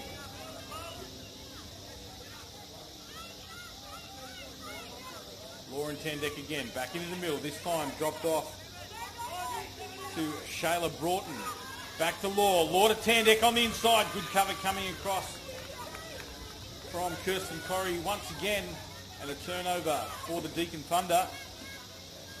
They're very impressed with the Deakin girls here. A lot of younger players as well. And as Williams charges up the field, Gets away there with that roll ball. Looked a bit sloppy, but play on call. The rest, that's a good release. Needs to drop this one off here too. Good work. Here they come. McVicker. She's dangerous. Quick feet, McVicker. Elise Wilson, here she is, out of half. She's the danger girl. Tandek looked to be offside for mine there. the referee goes her favour. Goes in her favour this time. Yep. Canterbury will truck it out again, looking for that change of hands. And That was a bad roll ball there. Yep. Referee was right on the spot. Got the call right again.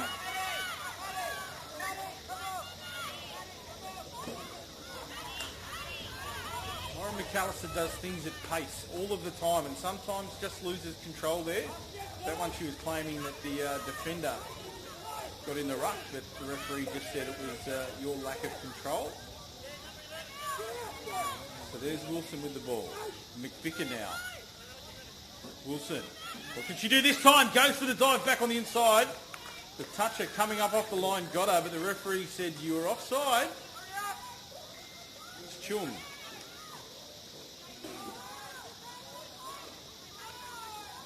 Here's Wilson. Trying to get the ball away as she was diving. Can't do so on that occasion. So a penalty for a late pass, but we have a player down hurt here. She hasn't moved. The old-fashioned face clean, I think, Adam. And she's clutching at her back there, Nate. I just saw the hand come up and put it into the small of her back. So the hula sounds in the background. We'll get some assistance out to the injured player. Hopefully she'll be okay. But Canterbury there, comfortable winners over the Deakin Thunder.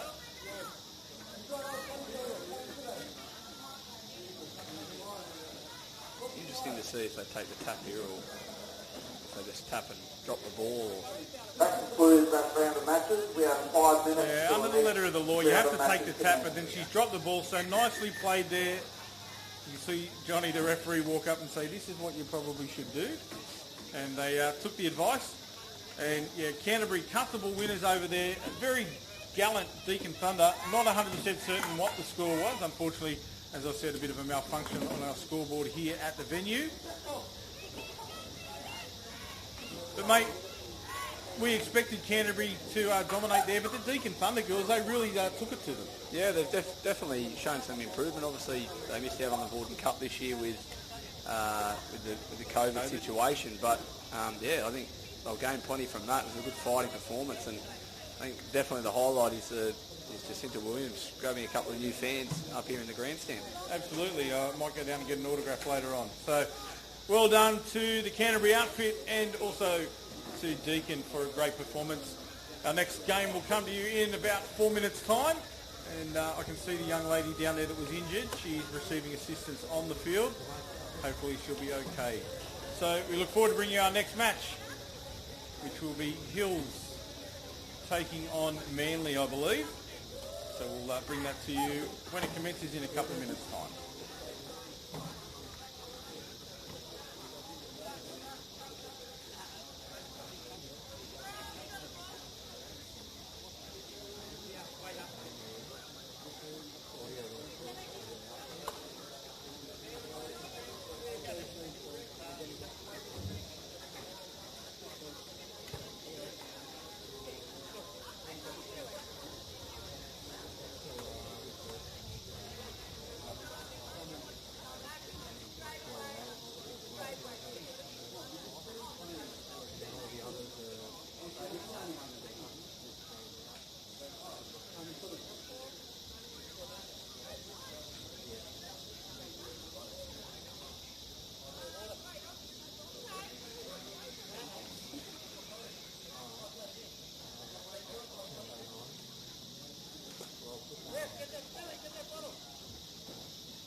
We have 2 minutes players and referees till next time slot. 2 minutes.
So here we are back for the next game of the State Cup in the Women's Opens division. We have Manly taking on the Hills. I'm Adam Collins, and this time I'm joined in commentary by Ricky Hetherington, Parramatta Men's Opens coach, mate. Great to have you on board. Thanks, Adam. It's good to be here, mate. And obviously, thank God we're playing touch football again. So, Yeah, absolutely. During the COVID period was a bit of a scary Ready, situation, ready? but we're good to be back playing now. So Manly get us underway through Hannah Dyball. Takes it forward. There's Shelley Davis. Zara Nicholas there into half. Tatum Bird out there in the 13. Picks up Shelley Davis on the late sweeper. And a change of possession, a penalty. Goes the way of Hills. Good defence there from the opening set. Late pass was the call. As Hills come off their own line. Davis up in the line, forces the attacker back towards their own sub-box. The numbers on now for the Hills girls. Tough numbers to see, these Hills ladies, but it's good meters of Shelley Davis making that touch. The Hills thought she was offside, but referee calls a touch, and there is the end of the set for the Hills. What are we looking for out here, Ricky? Who are the danger players in both outfits? Well, for Manly, it's definitely Hannah Dyball, Shelley Davis. They're the two keys. They're the linchpins this side, have been for the last couple of years now. You know, some really good young players as well in the team. Della Giros will be a young player in the next few years. For Hills, they're very inexperienced. They're going to have to try and hold save defence and put Manly under a bit of pressure. A nice defensive effort there for the Hills girls on that occasion. You see the speed of the Manly team rolling forward, just eating the metres, but the Hills defence up to the task there. Aggressive defence from Manly here. But Hills, extra metres, back to the middle. Such hard numbers to see.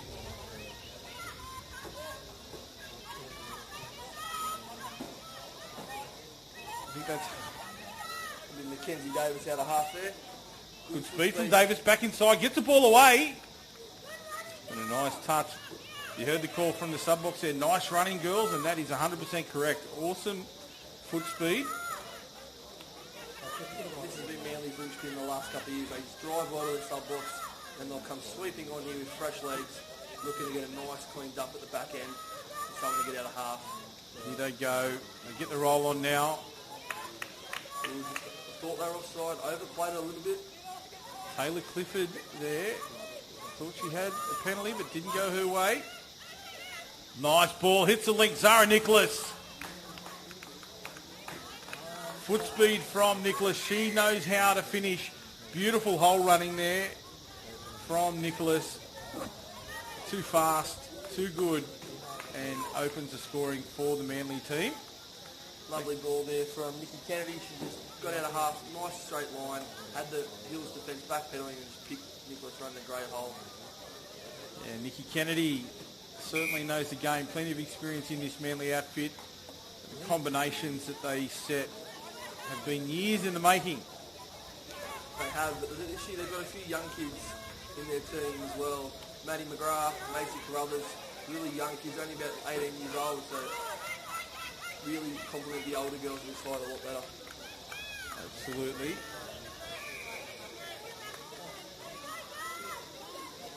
Yeah, big raps for Billy Taylor in the early matches too, really developing a name for herself as a great finisher. Another young player. You see her in the half now.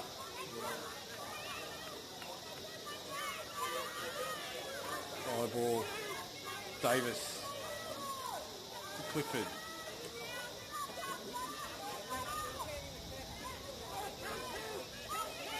High ball again. Davis down the half. Long ball out, back to Taylor. Taylor straightens up, gives the ball on the wrap. Ball to ground it goes. To the Hills. Yeah, here they go. Straight on the ball, straight driving forward, that's what they want to do. Great transition there for the Hills girls. They need to get out there in numbers now. Good direct play. Call on was the goal. Crossing cover, doesn't get there in time. That's great meters. Just heads up football, saw a little opening, took the opportunity. The referee called play on. That's exactly what you need to do. Play the whistle. And if you're a youngster watching at home, that's exactly what it means when the coach says play the whistle. That was young Mackenzie Davis there from Hills, just foot speed galore and just really took Manly on and put him under real pressure. Nice aggressive play from the young lady and earns her team a try. Manly back onto the attack now from the tap off. Sweeper play coming around the back. Block pass, there's a short hole. Nicely worked, Manly. Beautiful set piece there, Rick. Talk us through that one. Beautiful set piece. Nikki Kennedy again out of half. Had a little block play out the back for number 12, Macy Carruthers, and then finish it off in the end by Bella Duros. A little pet play there for Manly and take the lead back 2-1. So now, see the coach there from the Hills team, Dave Nolan, just rallying his troops.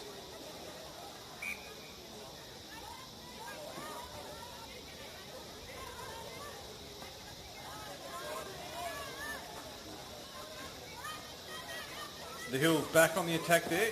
Just some sound difficulties we might be having. Hopefully you can hear us at home. If you're like me, I don't listen to my own voice. Rick, I turn the sound down when I'm commentating. But, Definitely same, mate. My wife would probably agree too. I'm sure she would, as the changeover comes the way of the Hills team now. So Manly off their own line. Here we go. This subset. Finally going to work down the middle. A bit of a change of plans here for the Manly girls on this set. Yeah, occasionally this when they got fresh legs off the fresh set, they just go straight forward and direct. Clifford takes it forward. Taylor Clifford on that occasion. There's Nicholas again. Earns the team 6 more.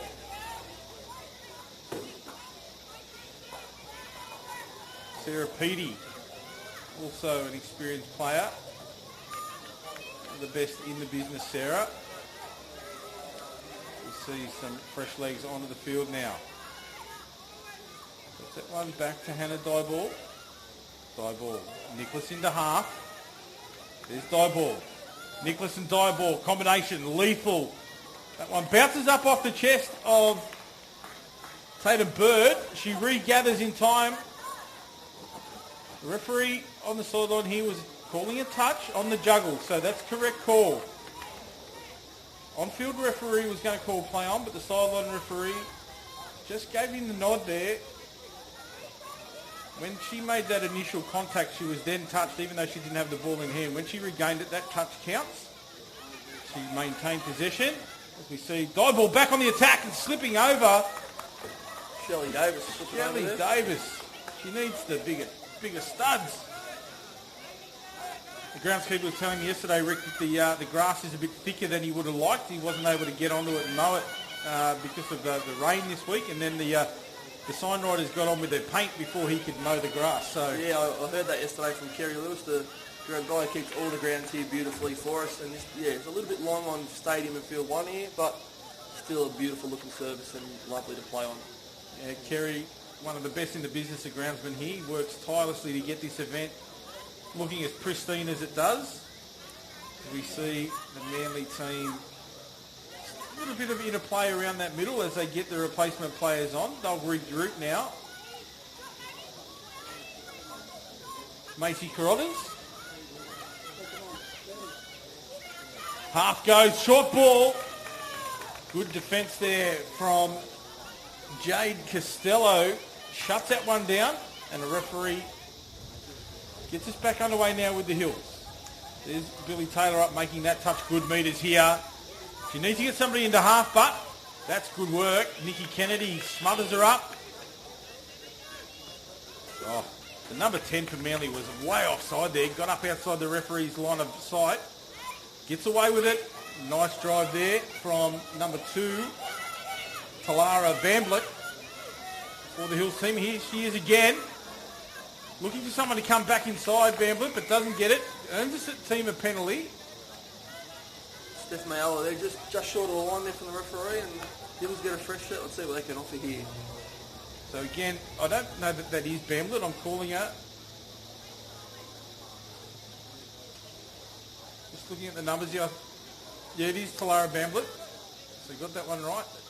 The Hills numbers are really tough to see, Rick. Yeah, they are. Very tough to see. Down they go. Calling, nice play Really well set up there by the Hills girls. Just got the extra numbers.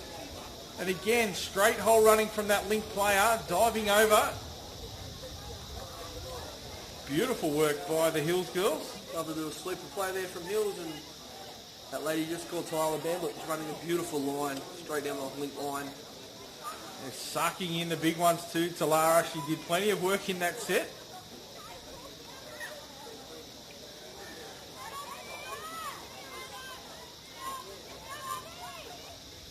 So Manly now. Take it forward, Nicholas. Nice ball out of half. Petey couldn't get a handle on it.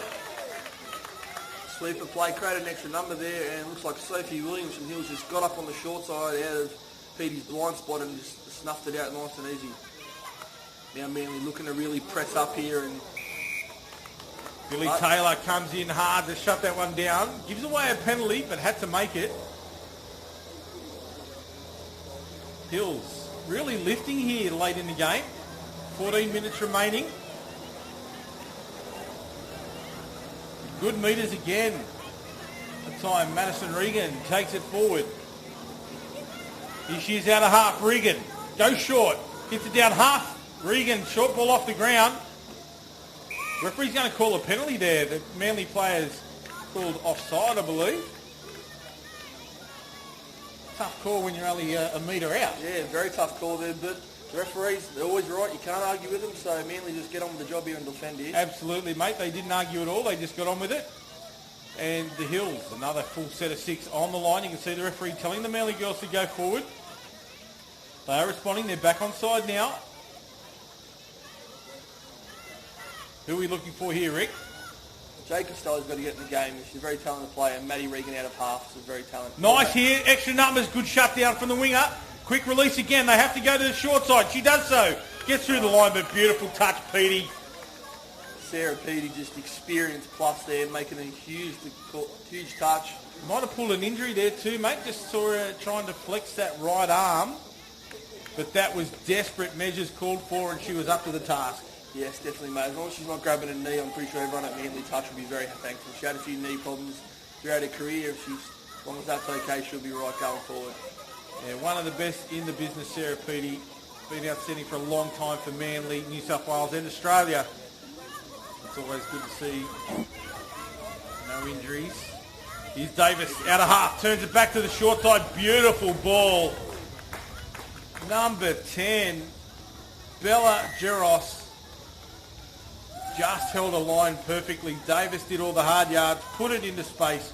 Geros plucks it out of the air and strolls across the line. Indeed, mate. That was, again, two experienced players there from Manly. A great touch by Sarah Petey on the line. And then Shelley Davis out of half at the back end of that set. And just found Bella Geros running a beautiful line. A lot of tries in that link hold in this game. So both sets of wingers probably got to get in a little bit tighter to ensure the ball goes out the back and make it a longer pass. I just looked up at our on-field scoreboard here, mate. It was 12-8. I think our scoreboard attendant was hitting the wrong buttons there in the next box. Indeed, definitely, mate. But got the right score now, 3-2 to Manly. He probably hit the try button. He hit the try button. The rugby league try button, mate, was giving him 4 per try. The 3-2 is the score here. Hills back on the attack. There's Bamblett. She's been busy, Talara Bamblett, as has that young lady as well. So Lara Bamblett goes to Hill Sports High in their touchable program and is a very quality player in that program. Grace McCann got that one down there.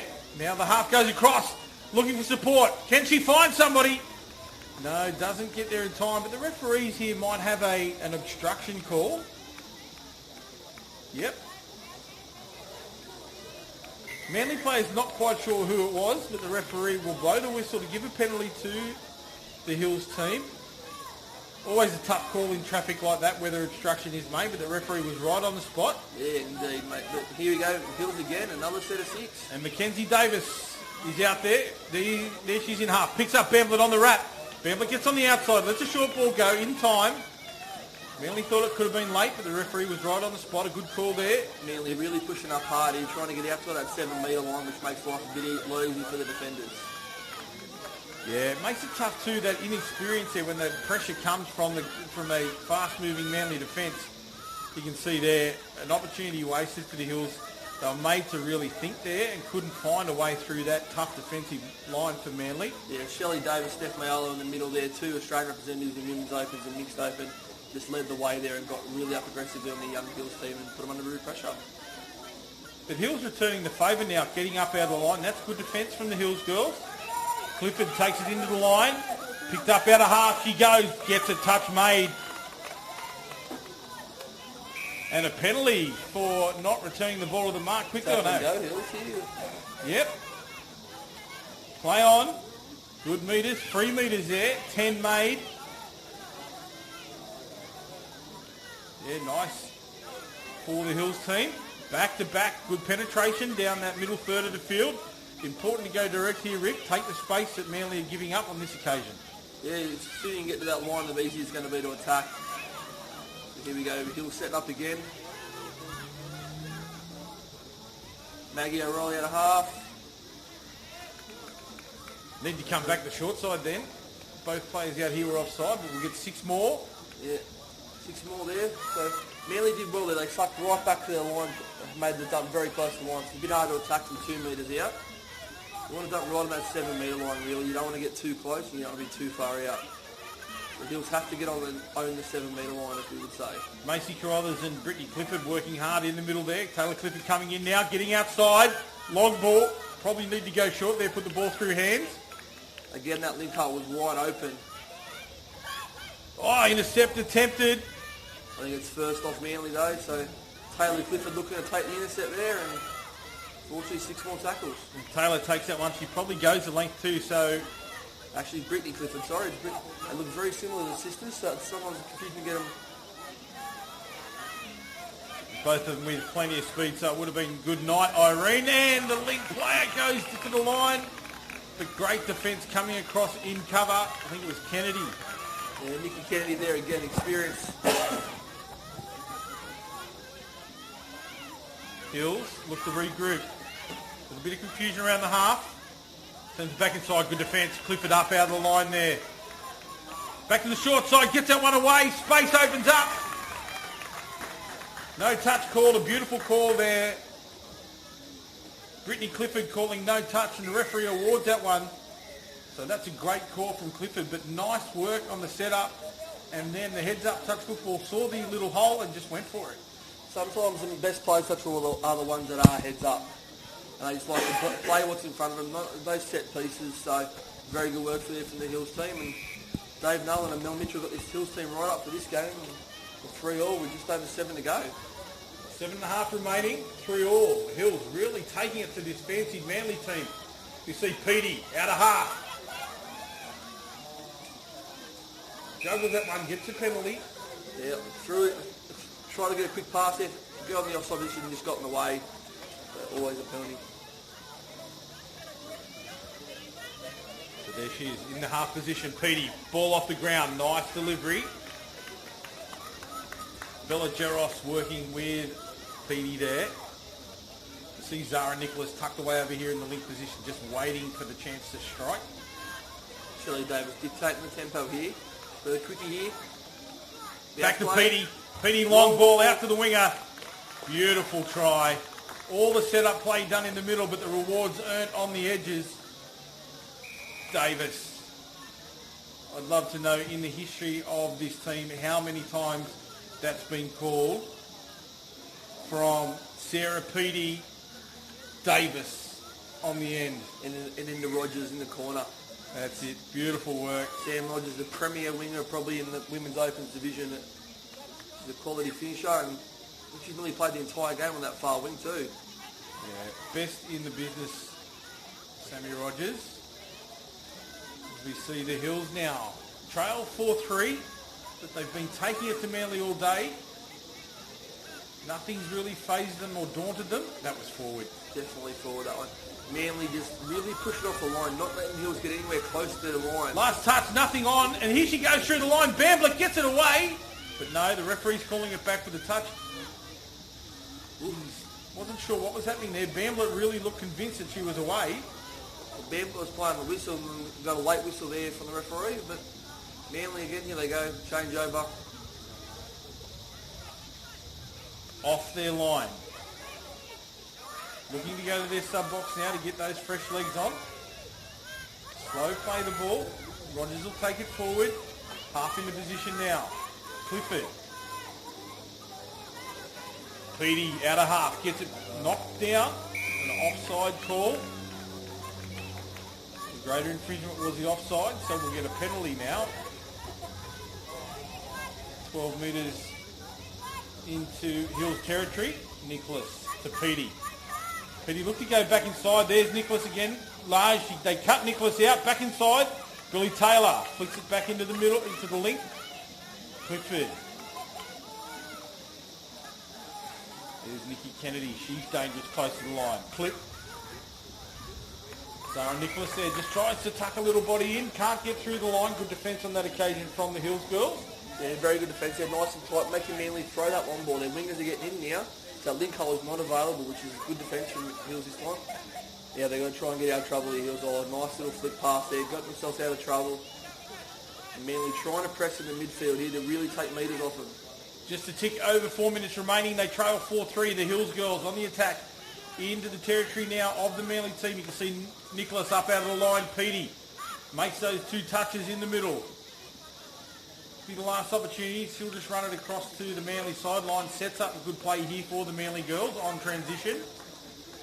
So they'll go more direct here, as you can see the defender, see the replacements just tucking off the back. Yeah, the Manly team really is in that new 7 metre to 7 metre sub-box now due to COVID and really taking advantage of it in that situation. Fresh legs now, here they come. I thought originally the intent of that rule was that the players could spread out, but the interchange still had to happen within the 10 by 10, but it doesn't seem to be being policed. No, the rule is you can sub anywhere from 7 to 7 with the COVID to spread everyone out, but the coaches are meant to, as much as they can, remain within this 10 to 10. There you go. The coaches do drift down occasionally and get involved in the game, especially if their team's defending the line. You can see on that far side, Sam Brisby, the assistant coach for Manly, he's right down near the 7 metre line, trying to help his team out, get them through this game. Still got the players' hat on, Sammy. Good release here. Back inside. Keeping the ball alive, Hills. I like that. Always looking for an opportunity. Nice play. With the break right, goes back to the left, gets the ball away. Plucked out of the air there. No hope of seeing those numbers on that far side of the field. I apologise to the Hill spectators who might be watching. Matty Regan again putting them under pressure Manly, but this defence stands strong. Good defence here from Hills. They need to back it up. Yep, both sides moving forward. It just turns it back inside. That middle needs to push up in defence as well. That's a bit of experience there from Shelley Davis, taking the metres down the middle of the field. Here come the fresh legs from Manly now. Clifford looks for Macy Carruthers out of half. Really good foot speed out of half. Nice pass to Carruthers at speed. It's a tough pass to throw when you're moving that quickly, but Macy did a really good job there. She did. She hit the link hole and the winger had to jam late and got a hand in the way of the link pass. So 6 more for Manly and they could really just put the game away here. I'm actually not sure who touched that. I don't know that there was a touch in flight from that pass. I think it was just... I think the winger touched it, but she was just going to try to make a touch. But referee called out 6 again every time now. Back inside. Clifford, short hands, good. Shut down defence, but they've got him on the outside if they take it. Kennedy. That's tough lines for the defence there. She did everything she needed to do. She did. The Clifford girls just in the middle, little quickie play. Found Nikki Kennedy, on the out there. And just a good footwork back on the inside, got her the try. Yeah, plenty of people out there would have been with you, mate. Aubrey, you were about to mention the name. She's been around a long, long time, but married to one of the best in the business too. And she's a fantastic player and has been for many, many years, Nikki. It's great to see her back out there. Indeed, she's only missed a couple, and that's because she decided to become a mum. So, good on her. Yeah, beautiful children as well. We see the Hills coming back for another crack. They're down 5-3 now. There's Bamblett. She's always been busy and quite dangerous. Jade Costello into half, gets one away, picked up nicely. Out of half, looking for Bamblett. Clara gets a penalty there.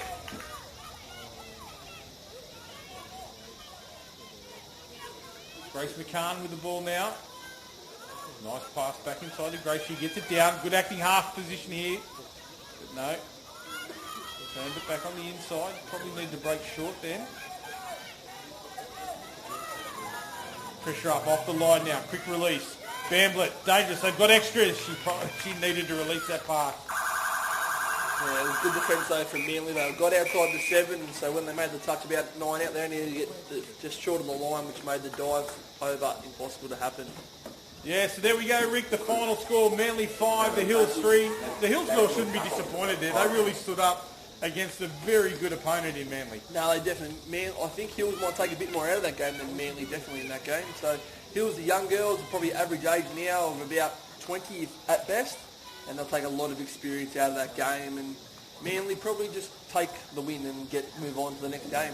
Yeah, they'll be happy to do so, and we will have another match coming to your way in about 4 minutes' time. I can see the Hornsby outfit making their way onto the field, and I do believe they'll be taking on the West Magpies. So we look forward to bringing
referees ready.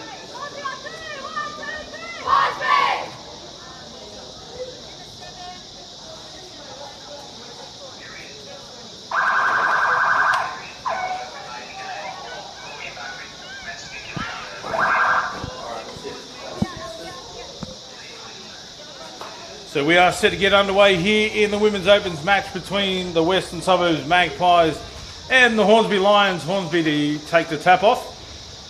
Just waiting for confirmation on the player numbers for Hornsby to allow us to hopefully call the right players, Rick. I'm joined in commentary once again by Ricky Hetherington, the coach of the Parramatta Men's Opens team. Watching this Women's Opens game, mate, give us some insight into the players out here in both teams. Well, Mel, for Hornsby, actually, you look at Lala Duff, Alea Paki, and Pika Nathan. They're the ones, Faith Nathan, sorry, they're the ones you'll look at for Hornsby. While for West, Gabby Chu, Paddy Michaelopoulos, they're the experienced ones into the game. Oh, all clear call there. A little consultation by the referee. So, from the tap-off, the first try goes the way of Hornsby. I think it might have been Alea Paki that scored that one. Yep, definitely. It looks like Alea got over the line there, and quality player.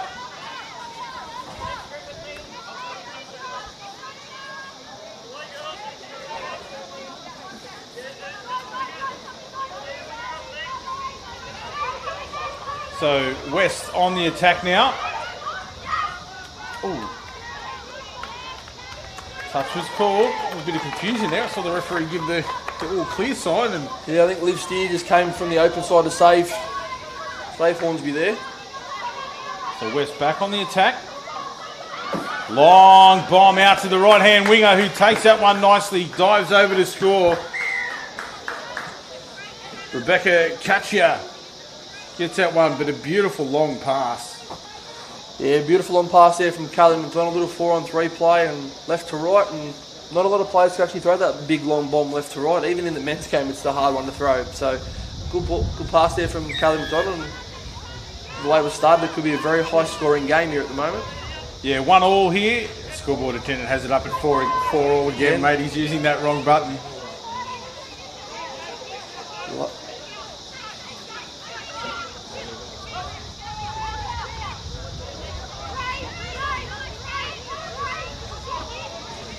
Out of half, Leia Paki here, looking for another long ball, and a lovely defence there from Abby Pappenhausen, sister of the Melbourne Storm fullback Ryan Pappenhausen, who's played in the NRL Grand Final a few weeks back.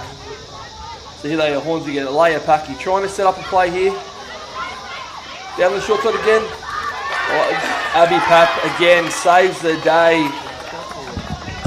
A la her brother in the NRL Grand Final a couple of weeks ago. Great play there from Abby, saving the West team, and here they go, looking to drive. Mate, I like to say that Ryan is Abby's brother. You know, Abby's really made a name for herself in the game of touch footy. She is a superstar. Mate, Abby's a better person too, Ryan. That'll get back. I've coached Ryan many times at Junior State Cups for Parramatta, and yeah, Abby's definitely a better person to hang around with. That will get back. Oh, 100% it will. As we see Hornsby make their way up the line. A beautiful family, the Pappenhausen family. There's a penalty. Good driving there from Hornsby on the front foot, really putting West under pressure. It's a nice work here from the Hornsby girls as they roll forward through that middle. Good direct play here from the girls. Look to be forward that one, get away with it again. A lot of forward passes around that ruck area. Quick release out to the winger. And Lynn Mortimer shuts it down. See the wind starting to pick up out there. You might be able to pick that one up through the effects, Mike. Yeah, if the wind does pick up, it will definitely affect the play here, especially though trying to throw long passes. It really will hurt. So West will bring it off their line. Good defensive pressure from the Hornsby girls, but nice metres gained on the edges. Looking for that subset play now. Come the fresh legs. Good defence from Hornsby so far. They want to try and hold them as deep in the own territory as they can. Michaelopoulos, fast feet, out to Lynn Mortimer. Turns it back inside, gets 6 more. But just that change of pace there from Michaelopoulos does the damage for the West team. Yeah, the Smith medalist from 2019, quality player, and so there we go going in this set now. And Webb in the middle also with Vanessa Depra working hard for the West outfit. There she is. Webb always dangerous around that acting half area. Good defence there from Hornsby. He pulled the corner and chased her into the corner, and good touch. Webb, Depra and Michaelopoulos, a dangerous combination. You see there's Michaelopoulos going to the short side. They come back long, big pass out to the winger. A Lynn Mortimer, full stretch dive. We talked about Sammy Rogers being a great finisher, but a Lynn Mortimer, she has also made a name for herself in this game with finishes like that. Indeed, mate, she's a great finisher, and again another left to right long ball from Kaylee McDonald, and a very young player, still only about 19 years old, and beautiful pass on a left to right again. So I expect West to continually go back to that if it's going to keep working. And well, they should. Beautiful pass, and with Mortimer on the end, there's always that threat of a touchdown for the team. Nice pick up, Aaliyah Duff this time.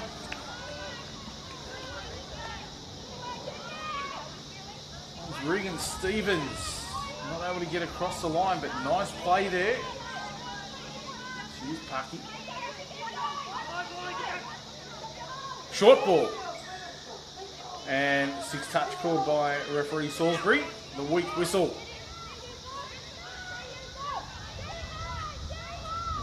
Johnny, been around a long time, John Salisbury. Indeed, many conversations I've had with Johnny on the field. I try to be nice as much as I can, but he's a good bloke and a good referee. And hates a chat. Oh, nice meters through the middle. Michaelopoulos at pace gets that ball away, goes to ground.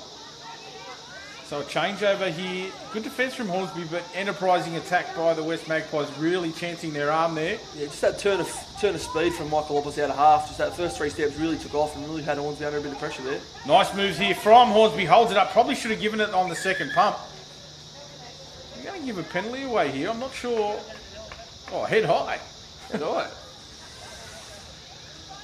No malice there from Lynn. She is one of the nicest people you'll ever wish to meet. Definitely. She had to make a touch though, because they were under pressure there, West, and she had to make a big touch there. She did.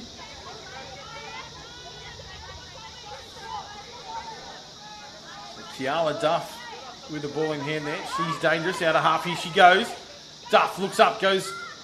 Ooh, comes back to the right-hand edge. The link was running the unders line nicely, but unfortunately the ball couldn't find the mark. But Duff is dangerous in that position. She definitely is, and that's what West will have their red alert on when every time Kiala Duff comes out of half. Rachel Mortel made a nice touch there, but now the West team roll on. Look at this foot speed. Claire Vanzino, lovely drive there from Claire. Yeah, Vanzino's worked really hard throughout the tournament for this outfit. Player goes down in defence. Hornsby come in and shut down. A penalty given, but you wouldn't be too upset about that as a coach. The girls did everything they needed to then, Hornsby. No, I definitely think it was Hornsby probably had to give a penalty away there because they were under a lot of pressure and they didn't give a penalty away. They probably could have received a try there. So back underway now. West, 7 out. Nice short ball. Webb goes for the dive over. Nice defence again. From the Hornsby girls, both coming in, left and right middle, shutting down the gap for Webb. There she's from half. Pick up, short dish off the ground. Webb, left foot. Duff up to the task. Webb thought she might have been called offside, but the referee says no. She had made the line. Full touch there. Long ball out to the right-hand side, left to right pass. What's the referee going to say? He looked forward to me, but referee's down there on the field. They'll make the final call, and we look like we have the all-clear pass given. The sideline referee had the arm across the chest, but the on-field referee is the sole judge of fact. Yep, I think the two far referees, they agreed with the try, and the one on their close side didn't. But another long ball left to right from Kaylee McDonald. Finding the winger out there, Rebecca Pacchia, and scored in the corner, and West kick away to a 3-1 lead. Hornsby girls will bring it straight back into the attack here from the tap-off. Ball down, just a little bit too eager there. Olivia Steer, unfortunately, no. We'll have a changeover, a penalty. Penalty for a hard touch, I think. So an opportunity now for Hornsby. Nice play. There's Pucky. Short ball. Looking for the next phase. Pucky into half again. Pucky and Piku Duff are working really well together here. And There's Piku Duff on the short line. Dives over, but the touch was made. Michaelopoulos up off the line. Comes in, shuts that one down. So Pucky to Piku Duff again. Just stumbles as she takes it, and the touch is affected. So those two will come off and get some fresh legs out there for the defensive effort for the Hornsby outfit as the Magpies bring us back underway now.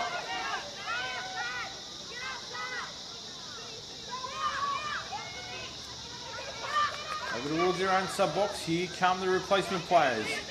Straight direct play down that middle third now. Short ball, straightens up. Sweeper comes around, goes back to the short side. Touch made. 6 touch. It's a nice defence there by the Hornsby girls. They'll turn it into attack now. Take us down through the middle of the game. Here they come looking for this sub-box. A nice transition. Good meters here for the Hornsby outfit up to the halfway line. Players in motion, out wide. Short ball given. Down they go. Second phase looking for Duff out of the line. Short pass. Doesn't find the mark, but that was nice enterprising play by the Hornsby girls there, Rick. very enterprising play there, and good again. Kiara Duff out of half, putting them under a lot of pressure, the West team, and I think probably just to hold her line a little bit longer. She used a little bit earlier in a few runs there. Yeah, but good to see them having a crack 3-1. 13 minutes remaining, just 13 and a half minutes, so still plenty of time for the Hornsby girls. They need to just keep cracking away the way they are and getting up in the face of the West team here in defence. Yeah, if you can put some defensive pressure on and win metres without the ball, it's going to be critical. Michaelopoulos, dangerous, goes short, finds a link, but a great touch. Converging across there in defence, and number 7, Rachel Mortel, makes a big touch for her team. She's done that a couple of times, Rachel, so well done. Indeed, another great set from West. They went from end to end and really put Hornsby under pressure. Great play, nice timed release there, back inside looking. Doesn't find the mark on that occasion. Edith Nathan was really looking to turn it right.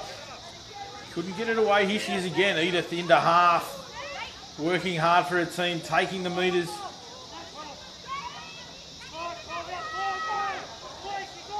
Pucky. Yeah, earns the team a penalty. Beautiful work there from Aaliyah Pucky then. You can hear the referee calling the player offside, and Aaliyah just all she did was attack that offside player and got the penalty at the back end. Smart player. Oh, that one to ground. Fortunate for the Hornsby girls, maybe just rushing it on that occasion. As we see Loopy, the photographer, make his way onto the stadium. Loves to make an appearance. Loopy on his little electric scooter. Loves his little scooter, Loopy, and there's a bit of a story that Dean Russell did crash it last year at one of the state cups. Had a little ride after everyone left the venue and a little crash. Yeah, well, driving's never been his strong suit, Dino. Oh, he puts that one down. West really on the attack there. Yeah, Loopy's really made a name for himself around the grounds. Some fantastic photos up on the website, on the Facebook page every day. Saw a beautiful photo yesterday of Claire Tandex scoring a diving try for the Canterbury outfit. He's one of the best photographers we've had up here for touch football, and he's a great one, and great bloke as well. We've been really lucky with the photographers in the sport of touch football. But yeah, Loopy is up there with the best of them. So we see a penalty. Forward pass, I believe, from the ruck there. Yep. Both teams just a bit sloppy the last couple of minutes at the back end of their sets. A bit sloppy, and I think whoever cleans that up will go on and win this game. Good speed here. Let's see what happens. Defender comes across in cover. Great touch, but the referee might have said you ran out first. Yeah, Salisbury running the line. Eagle Eye Salisbury. So slow roll the ball. That's costly. Some metres here if they want to take it. Good defence in the middle there. West players. Mia Rogers. Made a couple of big touches there for her team. Up over the halfway line now. Final touch. Duff gets it away. Good quick release. Shutdown coming in and a turnover to the West Tigers. Hornsby need to regroup here.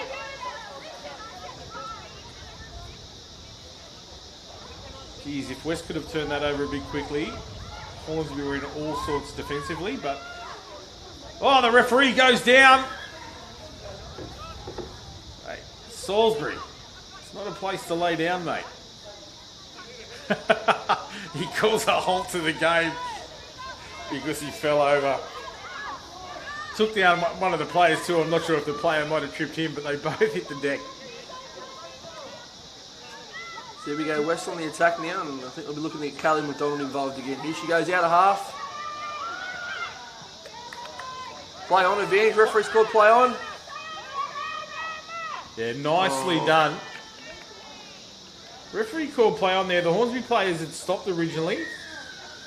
And good advantage played there. The referee had obviously called the player offside and allowed the play on to happen. So, nice demonstration of why you play the whistle, Rick. Indeed, definitely there. Good listening there from Callie McDonald. Again, I keep saying their name every time they get down to attack and they look like scoring a try. She's involved and she's having a bit of a game out here at the moment. They defended the long ball there, but didn't get onside, so she got him behind and put him under pressure. Yeah, just hear the referee in the background there explaining to the coaches in the Hornsby box what had happened. And you could hear that the offside player had been called offside.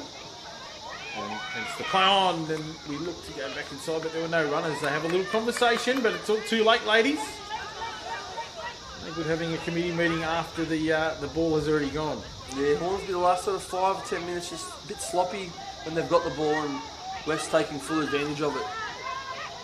Yeah, they're behind on the scoreline now, and that pressure's starting to mount. So, as you said, maybe that pressure is really starting to get to them as we see Mortimer break away.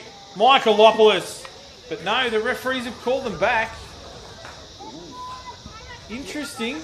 Nice little play there. I think it was Abby Papa out of half and just caught the Hornsby team unaware. I thought Abby might have made the space, but the referee must have called the half court. That was Abby. Mate, every time wingers do that little scoop near their box, they just catch teams unaware because teams aren't prepared for it. And it's a very little trick play, but it does have some success in it. And I called a little Mortimer there. My apologies to Abby. Duff. I think he might have earned a team a penalty there, but the referee called the advantage play on, and then an onside player completed the set. I think it's West just using the new rules to their advantage there. In the new rule, you can shadow the attacking player with the ball, yep, as long as you don't impede them. So it's a 50-50 call, but referees are going with the defensive team a lot more than they used to. That call. It's an interesting rule which has allowed a little bit more defensive dominance. Haven't minded it so far. I think it's a square up for the new 7 metre rule, mate. I mean, the 7 metre rule now, which has really hurt teams and making the game a lot more attackingly. They thought they had to give one back to the defensive team. Yeah, extra couple of metres every time. Really put some metres in the legs. Running backwards, that is for sure. We see the Hornsby girls again a little bit slow on that transition. There we go. This is better. She thought she was offside there. The referee has none of it.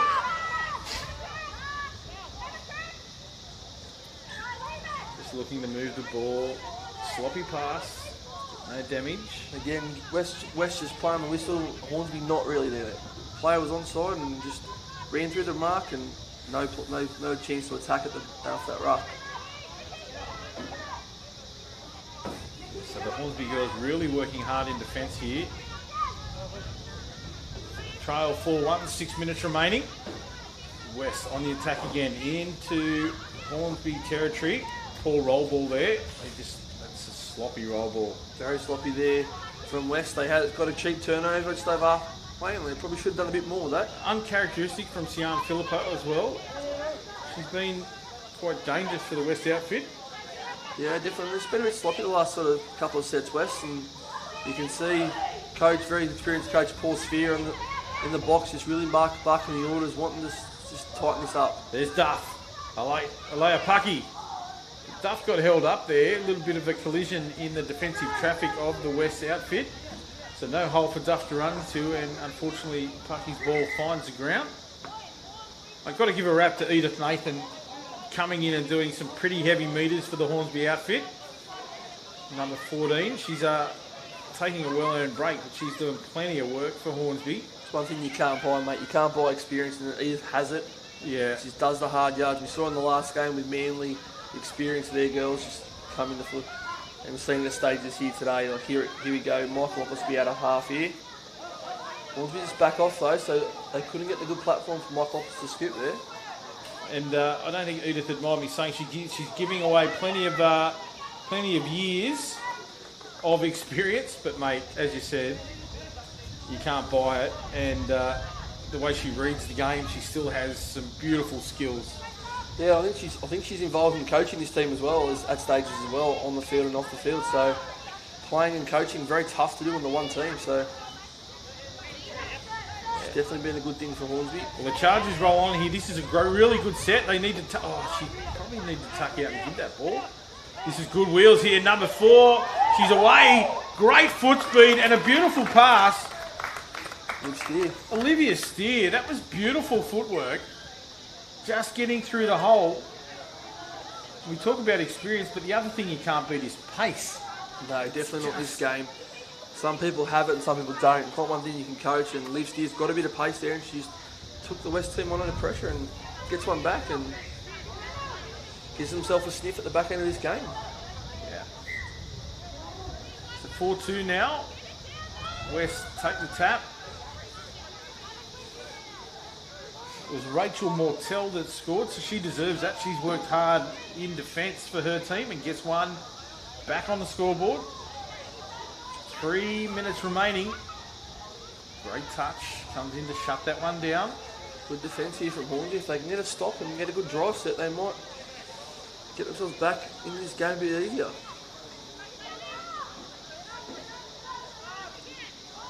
So not much doing here for West. Good defence. But a penalty given late in the count. Coach killer. Very much a coach killer, that one. Got to be disciplined that back end of the set. Short side. She was all ends up there to Hooker Duff. She was good enough to cover the space. Looking tired. And Hornsby have run a play down to the 7 metre line trying to get Pookie off here. And as soon as the turnover, she's straight off, and the new player straight on at the 7 metre mark. She worked really hard there, Pahuku Duff, but then when she went to ground, I think she hit it pretty heavily and might have winded herself. Good metres here. Good foot speed on the drive, as is that one from Pucky. Duff just tucked outside, drew the defender, so this is nice from Duff. She goes through the middle. Pucky, little short ball, long ball now from Duff. The referee will call that last one late. But they're really having a crack here. They're asking plenty of questions of the West defence. That's some lovely attack, enterprise play. I thought we're watching the men's Opens Hornsby team attack there for a second, because that's how they attack. Very ad-lib and very popping a lot of passes and recycling, but very good attack there from Hornsby. But West didn't panic. Just stayed their line, held their shape nicely, and solved the problem in the end. The game is all about combinations, and Duff and Pucky there working really well together, as they have done throughout the game here for Hornsby. Yeah, mate, cousins, Leia and Kiala, so a lot of time spent together, working together. So Pucky needs to work hard there. She doesn't get across. Oh, she misses that touch, Yes. And Claire Benzino out of half. Alea had pulled short there and needed to just turn it and, give some support to the inside defenders. She was gassed. You can see her there, hands on the knees as the Hooter sounds in the background. So West take out the match. But a beautiful effort by both teams. The Hornsby girls really lifted at times and looked dangerous. Oh, he's hit the buzzer a bit early here, so... Referees continue the game on stadium. Confusion reigns supreme. Yeah, but lovely try there from West, and out of half, Claire Benzino. Lovely little scoop from half and put him under pressure and having a good game, Claire. And I think she's definitely, in her relation, she's dating Marley Simon from the Parramatta Club, and she's definitely a better player than Marley is. So here we are, 30 seconds remaining. A little bit of confusion with the timing. But we will get there. The girls continue to play here on the stadium. The score is 5-2 West over Hornsby. 10 seconds to go. So the next two you hear will bring a stop to the game. And we'll go and have a word to our scoreboard attendant. So there we go, Rick. West, probably what we expected as far as who will take out the match, but a great game all round.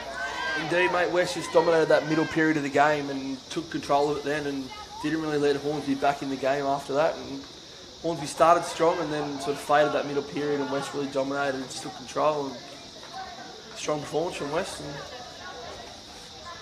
very impressive. Excellent work there, and that will bring to a close, I think, our matches here in the Women's Opens.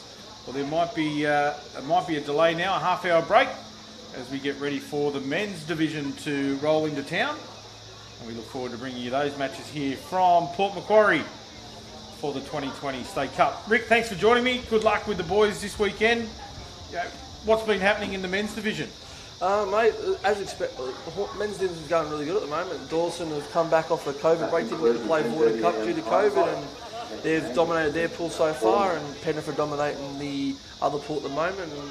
But there's some really big games this afternoon. Doyleson have to play Hornsby this afternoon, who are the defending champs, and then you got Penrith have to play West as well at some stage today as well. So some really good games this afternoon, and I think Parramatta play West this afternoon as well in the last game of the night under lights here, so it should be good. Always a great game, mate. The Magpies and the Eels. Yeah, sometimes a little bit physical as well, which is always enjoyable, but that's this afternoon. There's a lot more games to happen between now and 7 o'clock game this afternoon. Well, I'll make sure I've got the headset on for that one, and we look forward to bringing those men's Opens games in the not too distant future. So stay tuned, half an hour break, and we'll join you back here from Port Macquarie. Thanks, Rick. Pleasure, Adam. Thank you.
Players and referees, 2 minutes.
players and referees ready.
Yeah, pretty good. There you go. Oh, yeah? Yeah, I thought I'd get a little bit touch earlier. How's it going? Yeah, pretty good. Pretty good? Just a little setup, is it? Yeah. Just like the summer orientated. Yeah, I thought I'd bring my hat just in case I was out in the sun or something. Have a go at driving that. Yeah. We're live at the moment. Oh, really? Sort of figure it out. I might see if you could slate or something. Yeah, that'd be nice. Yeah.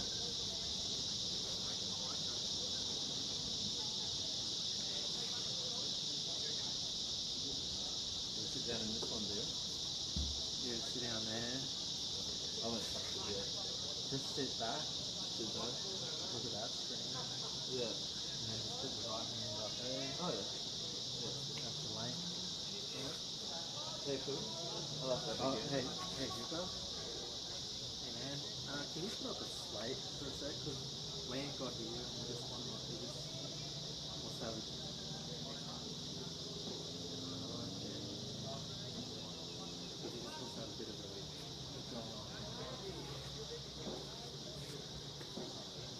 If not, I mean, I'll figure it. Yep.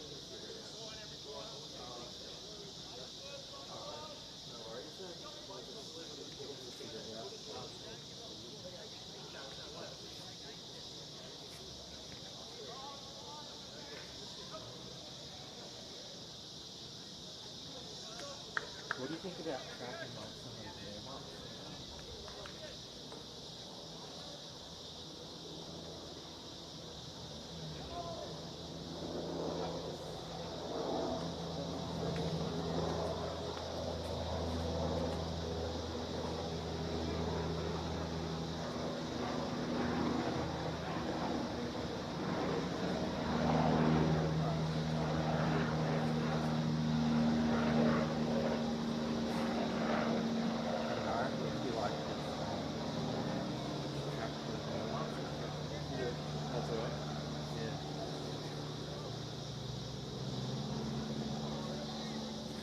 Are you still going to be looking through the phone?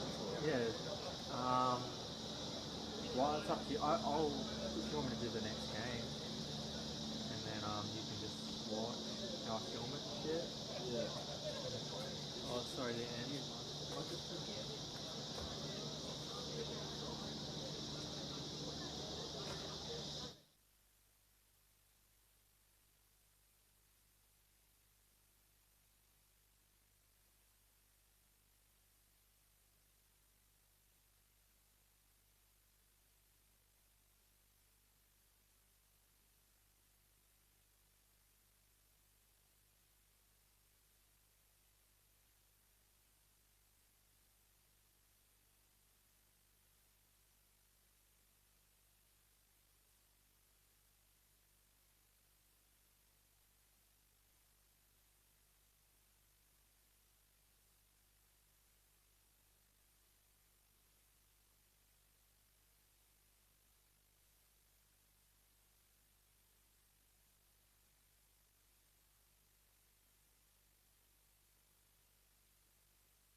30 seconds, players referees, 30 seconds. Please take the field.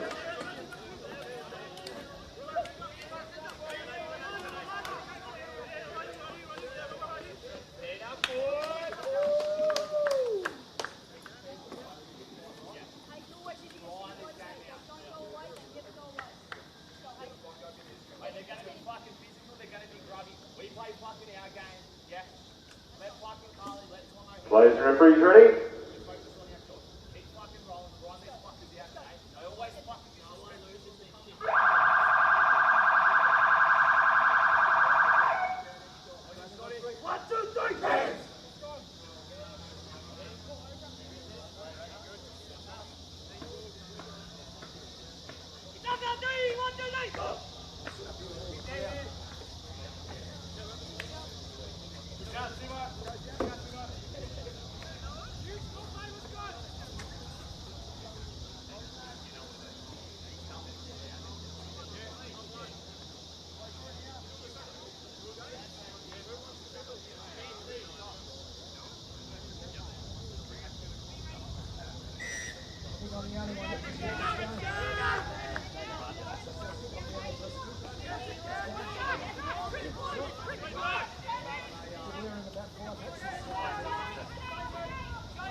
Sorry for the late starting commentary, but it's Adam Collins here with you for this men's opens game.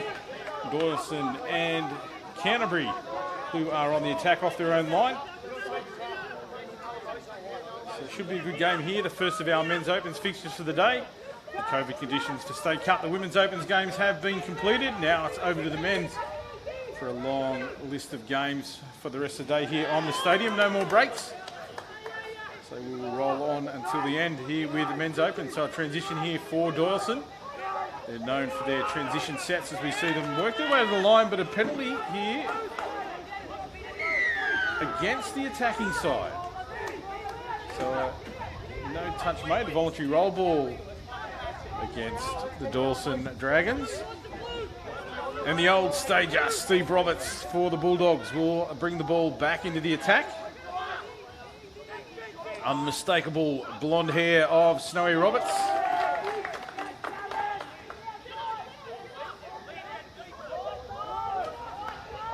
Stu Bridie out there as well in the number 12, just working his way around the ruck. Another old hand, very experienced touch footballers out there in the Canterbury lineup.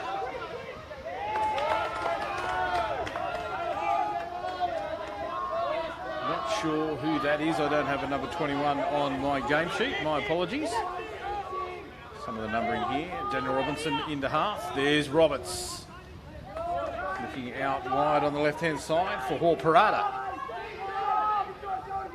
Ball to ground. Lincoln Little brings it back into attack for the Doyleson Dragons. We see that play out the back there from the Dragons coming to their sub-box. Here come the replacements now. Langbridge. Fast feed from Langbridge, straightens up in the middle, takes a touch, goes for the second phase, back inside, ball to ground. Just a little bit of confusion there. Not the normal Doyleson well-oiled machine on that changeover.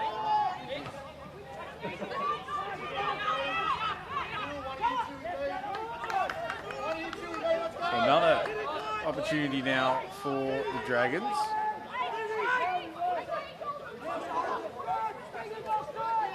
Here we go. Langbridge works to the box. Fresh legs on. Quick changes here for the Dragons as they roll forward. Jared Rodemer. Good speed here. Short ball. Plenty of traffic in the defensive line for the Bulldogs. Shuts that one down. No damage done here. 0-all. 5 minutes or 4.5 minutes under our belt in the men's opens fixture. Doyleson goes down. The referee will call a penalty here.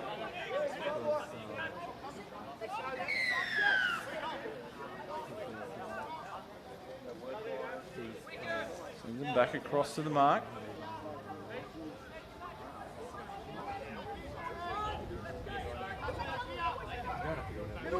Away out to Will Eagleton on the left-hand wing as it changes.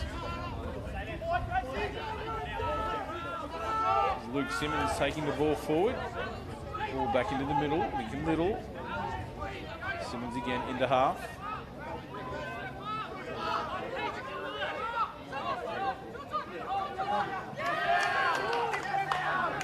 Daniel Langbridge that was, diving over. Doesn't get there. Referee signalling final touch here. Well, they got here, Dragons. Off the left foot, looks long into a hole, but late pass called. Beautiful skills from Langbridge on that occasion. Called back for the late pass.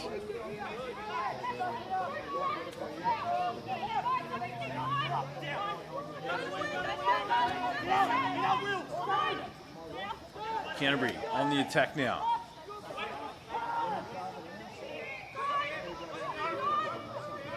Casey Shelley gets a flick pass and the second flick pass forward. Going to have a penalty call here. Yeah, absolutely. The first pass from Casey Shelley was a great pass. But the second one forward. As Little takes us up the paddock. There's Langbridge now. Gets it out. Here comes the numbers. Dawson sweeping on. Men in motion. But we're going to have another changeover for an incorrect play ball. Referee just says lost control there in the ruck. Now they'll push up in defence. That aggressive defence from the Dragons, shutting down the first opportunity there for the Bulldogs, but they bring it back into play. Again, don't have a number 21. Not sure who's wearing that jersey out there today for Canterbury. Try and get that fixed up for later games. Here he is again, back into the play. Mitch Burke is in half. There's Burke again, half, gets the ball off the ground, back to the 21. Short ball. Didn't need to throw that, probably should have gone for the line. Called 6 more, but it's hit him in the back of the head. I don't think he actually played at that one. Call from the referee, 6 to go.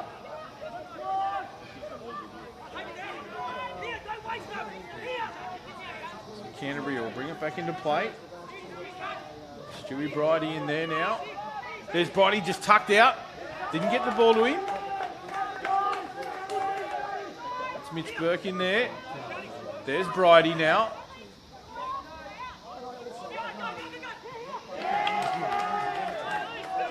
Michael Petrie in the number 1 jersey, busy in that ruck area as well.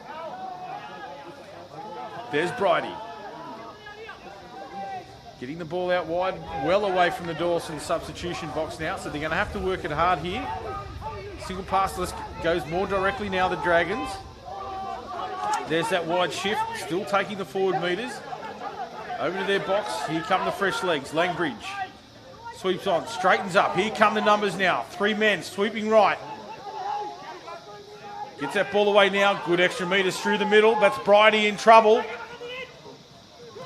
And a knockdown from the Canterbury team. Just that transition, change of speed from the Dragons that they're renowned for.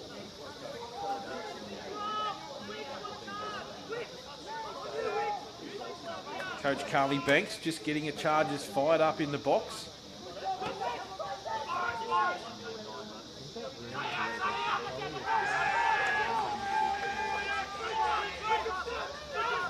There they go again, attacking short pass. The winger comes in but can't get there in time. The skills of the Doyleson Dragons, a well-worked, well-executed play, and just every man doing their job the link player hitting the straight line, and that was a fantastic touchdown try for the Doyleson Dragons. Really well executed play from the Doylo boys.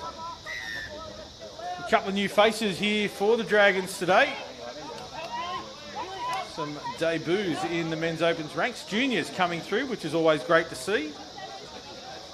Jesse Jenkins, Zach Sun.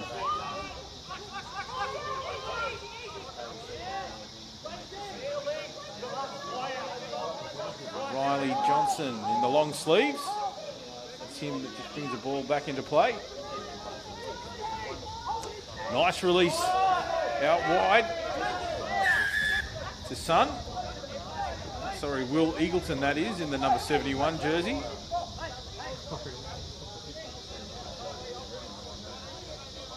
So one of the Canterbury players in a little bit of stress out there at the moment. Just getting some assistance to come across. Michael Winchester.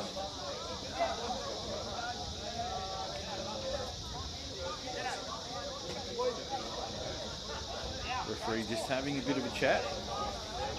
Collision in the roll ball. He's just explaining that he's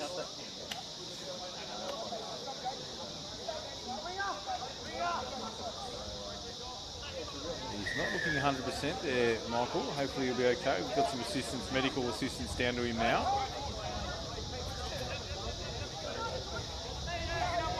Not sure what happened there. Could have been a bit of a knock to the head in the collision. But he's on his feet and walking with his support. You see Langbridge, the Doyleson Dragons, back on the attack here. 10 metres out.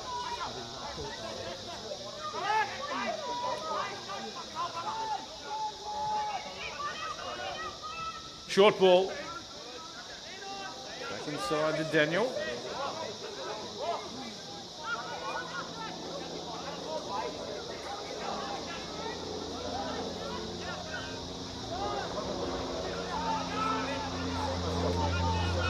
They go back on the attack.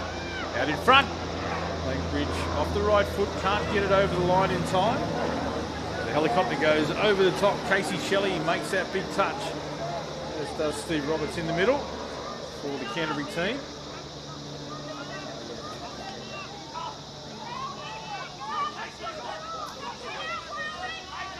Daniel Langbridge this time. Hits short. Lincoln Little doesn't take possession, and the penalty goes away the Dragons. So another set of 6 on the line.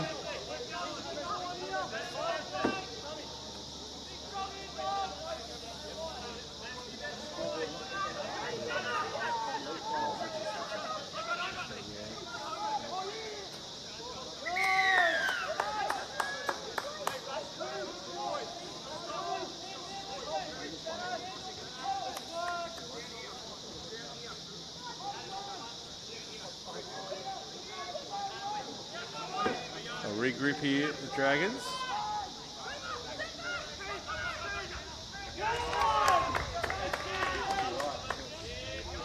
One call back, referee said the touch was made. Simmons gets that one away.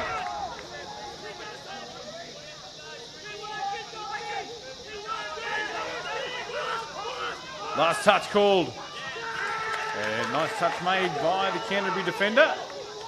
Take it out to the 7 metres and bring it back into the attack here. Canterbury rolling through that middle third. Now they'll look to go to their box. With that forward momentum. Now men in motion. Here come the sweepers. He straightens that up a little bit. Looks for this next phase. Here they go now. Pushing through the middle. Good direct play here from Canterbury. Last touch. Quick hands release. A late pass there. Couldn't find Chris Williams on the wraparound play. The pass was late. So now Doylo right back up at the halfway line.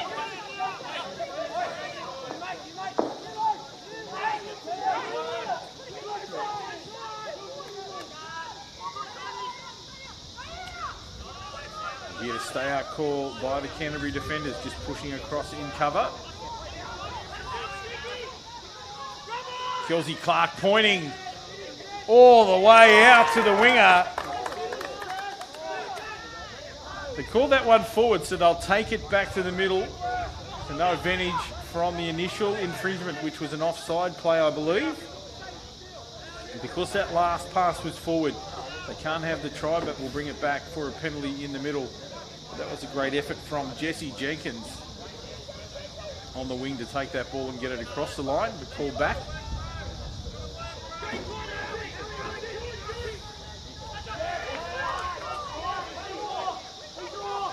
So Kelsey Clark out of half. Picks up the wrapping player, the sweeper that just tucked in behind and then stepped out late, but the defence got there in time.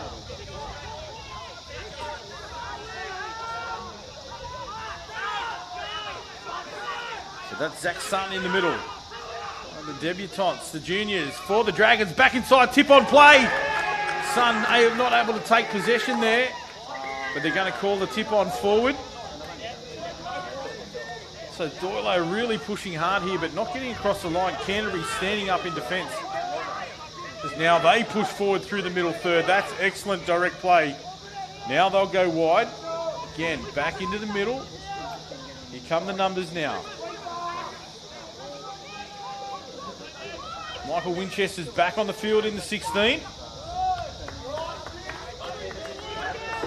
Chris Williams again losing his footing as he went across the line. 6 more called. Bit of confusion out there. The Doyleson Dragons not happy with the call, but the referee says, I've made my decision, play on. And there they are. Bridie shifts it out. Roberts fakes the step, but he's not going to do more work than he has to, Snowy. There's Bridie. Roberts into half. Off the ground. Nice long ball shut down perfectly by Jesse Jenkins and screaming it off his wing. It's an interesting game here. Canterbury and the Doyleson Dragons. Bridie goes back off his left, finds Roberts outside, gets it down, quick ball off the ground. Roberts. They're going to call a penalty here. The referee coming around into position. The penalty was against Steve Roberts. Forward pass.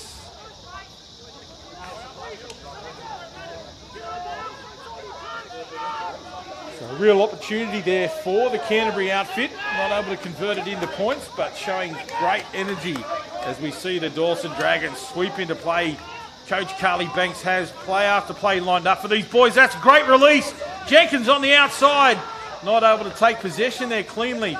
We can see the set piece that Carly's brought into the Doyleson Dragons here.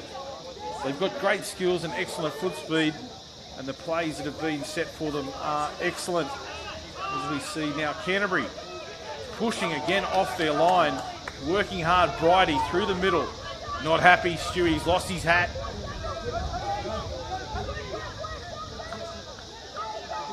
A bit of a push there, but the referee's having none of it. I think the right call was made. He was always off balance, Winchester. He's throwing his arms around. Trying to milk it there, Winchester. Not getting the call as Little takes it through the middle.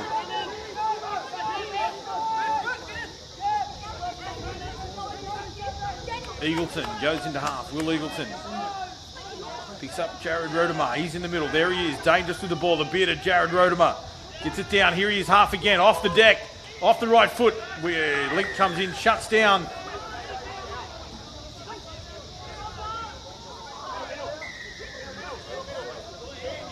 Penalty goes the way of Canterbury outfit as Kelsey Clark gets called out of the line by the referee for a bit of a chat. And a forced substitution here for Kelsey. He'll make his way to the sideline. They can't replace him, so a numerical advantage here for the Bulldogs for a short period of time. And on comes Little to make the numbers 6-on-6 again. Williams pushes up into the link position.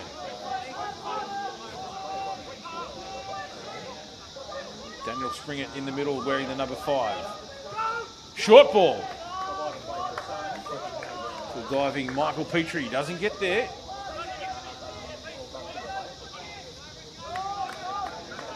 And a changeover. So plenty of space here for the Doyleson Dragons. They straighten up and then lose possession.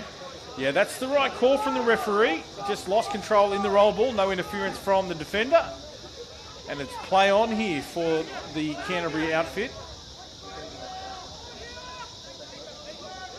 0-0. The men's opens fixture. Long ball out. Link takes it above his head.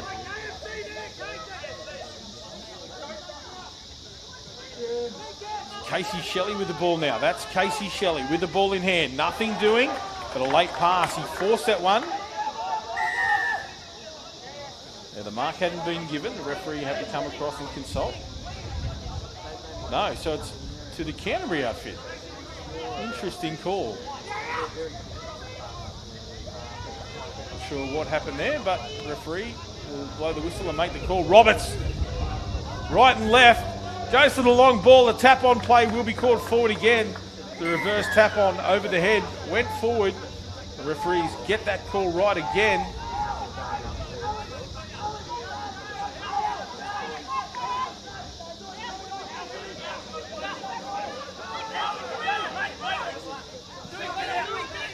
So they roll on, the Dragons, pushing up through the middle. Great speed. There's Langbridge.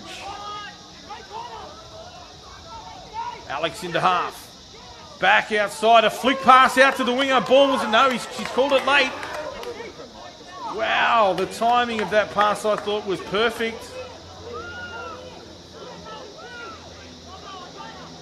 We don't get the benefit of a replay. I would love to see that one again.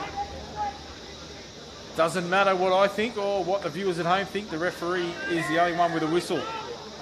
And there, Daniel Langbridge called for a shoulder in the ruck. There's Bridie. Take it forward again. Just a lazy drop ball there. Nothing doing. And Daniel Springett puts that one down. He'd want to play that one again if he could. There's Rodemer. Just centering the play now, giving them options both left and right. Rodemer and Little, always dangerous together. Obviously going, pushing left. They want some space back here to the right. Long to Little. He went to pass, couldn't get a handle on it, so holds it back. Rodemer. Little again, goes long. Tap on was forward again. So they're really pushing their hand here, the Doyleson Dragons, and it's not coming off for them today. Defensively, the Canterbury team are working really hard. Williams, good metres gained, and then goes for a penalty, and the referee just says stand up and play it. That was a definite milking attempt. Last touch call. And that was Michael Petrie looking to go through the line. Gets touched on the way through, so Doyleson will bring it back into play. 2 minutes 40 remaining. Little with a juggle. The pass was sloppy out of acting half. Little shakes his head, wipes the hair back and gets on with it.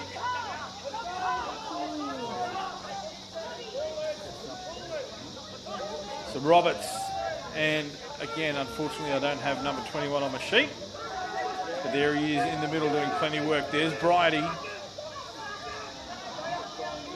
Casey Shelley in the 14. Wrap around play again, just a lazy drop pass. Probably happy I don't have his name, so I can't mention it, because that was sloppy. As Doyleson relentlessly drive on up the paddock. Jake Fitzpatrick there takes it forward. Will Eagleton was there at the half. Now the Langbridge brothers. Long ball out to Eagleton. He was never going to get there. The speculator thrown by Alex Langbridge, I believe, on that occasion.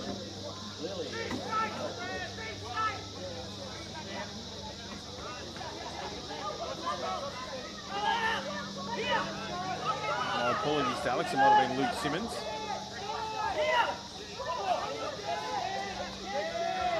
Daniel up, making that touch. Roberts drives forward. Bridie looks for the wraparound play. Might get 6 more there. No. No impact from the defender on the ball. So good metres there for Jake Fitzpatrick coming across to the box. Could have been a penalty for interference in the ruck given against Canterbury defender, but they play on. Daniel Springett there, got away with that one. There goes the sweeper. Rudimer back inside, touched in flight, and play on because his own teammate caught it. So a changeover for Canterbury as Williams drives it forward. Chris Williams working hard for the Canterbury team through that middle third, doing his job. Casey gets that one out. Casey Shelley, that is. Picks up Mitch Burke on the inside. There's Williams swooping around again. Drops it back inside. This is Burke. Out to Shelley. Shelley turns it back inside to Burke. Burke and Shelley. Here we go. Cut out pass attempted. The defender got up in the passing alley and knocked that one down. So 6 more for the Bulldogs. 5 seconds to go. This is the final play of the game. Shelley into half. The hooter will sound in the background and the ball will go to ground. And that is the end of the match. Hands on heads, players on their hunches. It is shocking conditions out there. Hot and humid here in Port Macquarie. Players in both teams are gassed. What a fantastic men's opens match there. Nothing in it. That now concludes the 11:30 time slot. So the boys will regroup and look for their next game, which should happen in around about an hour's time. But both teams left nothing to chance out there on the field. A great effort. Canterbury be very happy with that performance. Probably a couple of missed opportunities for the Bulldogs. Whilst Doyleson might go away disappointed. But again, they put plenty of effort into the game. And yeah, well, they both lose the fight another day. Plenty of matches to be played here at the 2020 State Cup. We look forward to bringing you the next game in 4.5 minutes' time as we see Hornsby and Newcastle getting ready for the next men's opens fixture.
2 minutes, players and referees. Please take to the field. 2 minutes.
Seconds, players and referees. 30 seconds.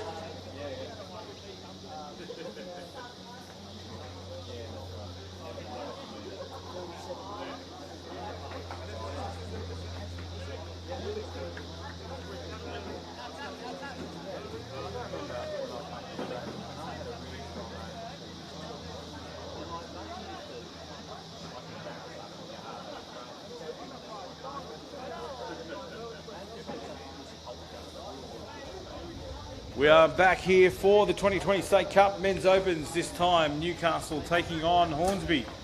The Hornsby boys fresh from their grand final loss in the Vorden Cup. And plenty of go forward in this Newcastle lineup as well. So it should be a fantastic game here. Players and referees ready. See Willie Bishop set up to get us underway for the Hornsby Lions.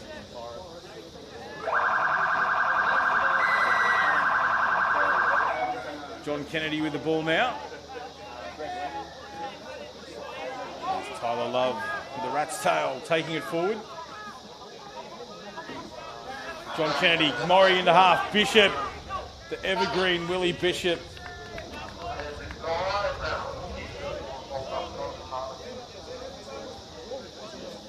Willie Bishop, dangerous. He's been around the game for a long time.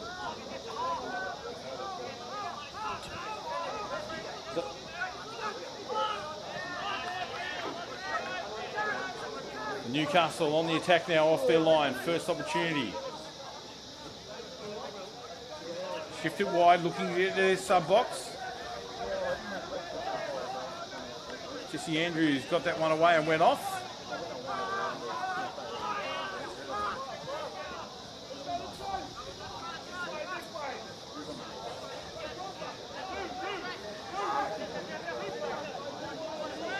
So Hornsby on the attack now, rolling forward. Jonathan Palau there, gets that one down. Sweeping on.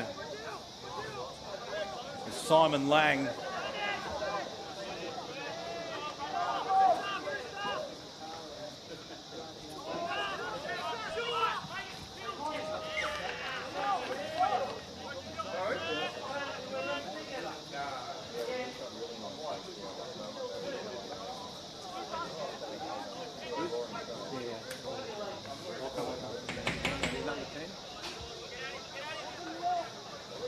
Apologies here, just getting some technical issues sorted out in the commentary position as we see Newcastle back on the attack.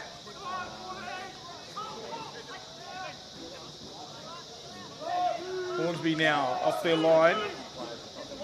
Still 0-0 here. On-site scoreboard not functioning at the moment, unfortunately. Hornsby roll up close to their sub-box. They'll get the fresh legs on, but a slow play the ball.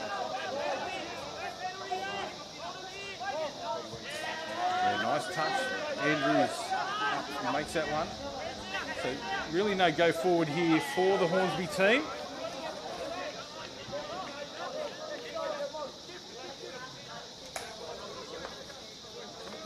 Newcastle back on the attack, just roll over the halfway line. Fast feet coming onto the field there.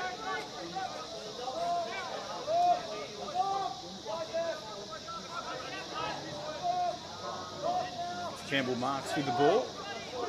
There he is in half. Marks off the ground. Gets that one away. Jared Horan. Marks again. Horan on his right. Gets it down. Harry Mayhew in the 11. Back inside to Marks. Doesn't get it away in time. The tap in back inside was called forward. So Hornsby coming off their line. Palau will take the tap. Dish it off right, to go into the middle. Nathan Wong into half, gets the ball back out to the left now. Bit of indecision from the Hornsby outfit, not looking as smooth as they'd like here. Palau straightens it up again. I thought he was sideways. Could have been penalised there for an incorrect roll ball. Kennedy takes his team forward. It's John Kennedy in the number 8. Hennessy with a short ball to Kennedy. Kennedy, full stretch dive, doesn't get it down in time. So now Newcastle roll up through the middle. An offside player makes the touch but doesn't get the call their way. Short 7 metres here for the Hornsby team. Really pressing forward. Slow play the ball on transition for Newcastle. They need to straighten up and go more direct, which they do now. They get Hornsby on the back foot. Last touch coming their way. Out of half. Apologies. Just lost the page there for the Newcastle outfit. It was Ben Bradley who was caught. And in the ruck there, penalty had to be given. Unfortunately, getting caught up in the ruck area, penalty.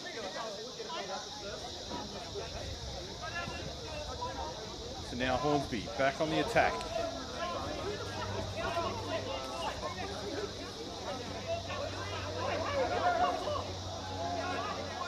Maury Kennedy. This is Simon Lang. Lang with the ball in hand now. Kennedy goes around. Langy looked to go, didn't give. The touch made. Need to watch Simon close to the line. There's Kennedy back inside, but the pass play on. I thought the referee was tucking in to call the pass. But no, he was trying to take a shortcut. Got caught in no man's land, the referee there. Thought the last touch was affected, but play on was the call. As we see Newcastle rolling down their sub-box side. Look to get some men in space, which they do so. Turn it back inside. No extra metres gained, but good defence from the Lions, pushing up both left and right.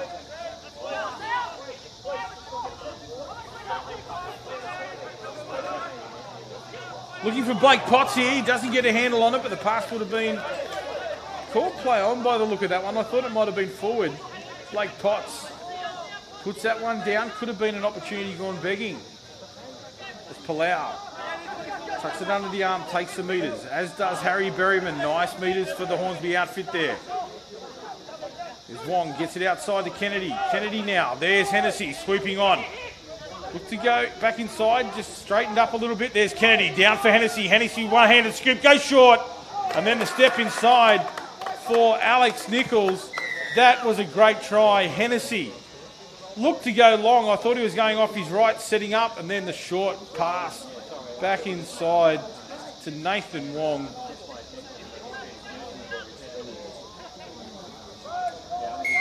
Beautiful try for the Hornsby outfit. Nice heads-up football for Hennessy. As Newcastle back on the attack. Brody Goodchild there. Big catch made by Liam Squires. That's Goodchild. Back to Goodchild now.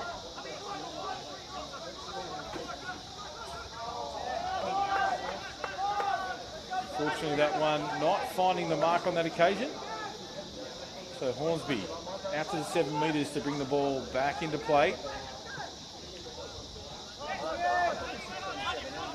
Long pass, Hennessy drops it out wide to Palau. Here they are on the roll. Just a bit of a stop-start there. Nice release from Palau. Quick hands. Forward momentum here. Love into half. Always dangerous. Tyler Love, long ball out to the left-hand side, tap in back inside. Simon Lang, you won't stop him from that far out from the line. Beautiful ball back inside, the long pass from Tyler Love. Finds the winger, had plenty of work to do, couldn't get there himself and tucked it ball back inside to Langy, who scores for the Hornsby outfit. Beautiful try, well worked there. Shows the importance of men in motion on and off the ball as Potts takes it forward now for the Newcastle team. Ben Bradley into half. Back inside to Potts. Down they go. Ben Bradley.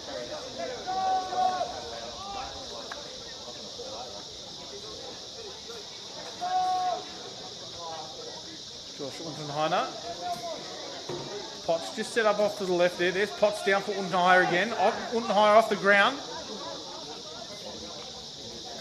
Asking questions of the defence here, but they're being answered nicely at the moment. There's Potts again. They've got the defender up out of the line. Potts goes down onto a knee, gets back, regains his footing. Potts goes long to the link, who plucks it out of the air. That was beautifully done. Number 22, Ben Bradley. Looked like nothing was on. The pass was going to ground. Unfortunately, it's like one of the Hornsby defenders was ball watching a little bit and just got sucked in, thought it was going to ground, but the link had tucked into position. And a right shake of the head from the Hornsby defence. They were left at 6s and 7s. I think it's Maury Kennedy just explaining to the boys in the box what had happened. But they'll get on with it. There's not too much harm done there. As we see, Love, get it down. There's Hennessy. Always dangerous, goes short again. They hang off Dylan because he's known for his long balls, but he's got plenty of tricks in his basket as we see the little step and the no-look pass.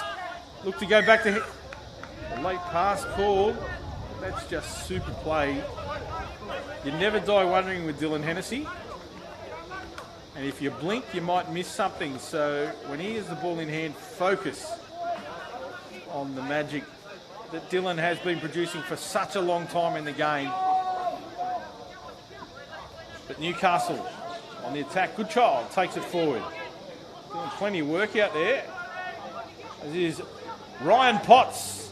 Goes across from half, looks for support, gets one back on the line, but the defender had held his space.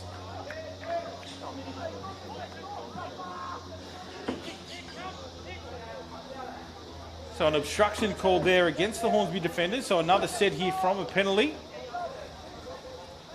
That's Ryan Potts. He was the one that got across from the line. There he is, working with his brother Blake. Blake into half, back to Ryan. Look to go off his left foot, just stumbled a little bit. The touch was made.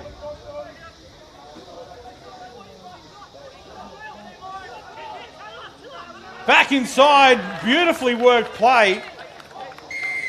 Blake Potts doing plenty of work for the Newcastle outfit. And he picks up number 7, Matt Atkins on the inside trail.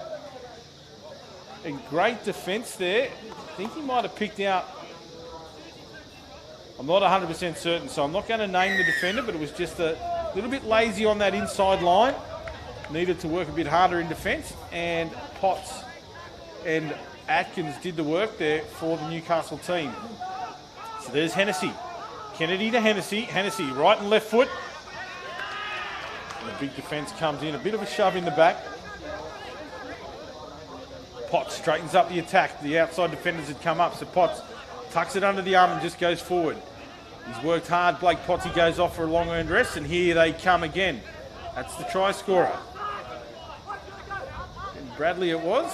There's Goodchild, out of half. Picks up, goes back. Intercept taken. Can he go the length here? Plenty of wheels here in the chase. The cover defender coming across. And a great touch. The cover defence there was impressive from Jesse Andrews. But they've got numbers here if they can go long, and they do. Georgie Palau, one of the best, if not the best finisher in the game. It was a big scrambling effort from the Newcastle team, but Kennedy was well aware, and when he got to that last man in defence, he had enough strength to get that ball out. Liam Squires gallant in defence for Newcastle, but not able to get across in time to stop Georgie getting across the line for the Hornsby team. Again, apologies, I'm not 100% certain of the score because our scoreboard is not functioning here at Port Macquarie. You will have the score hopefully on your screens at home. Now Newcastle drive in again. Potts, dangerous. Here he is with the ball.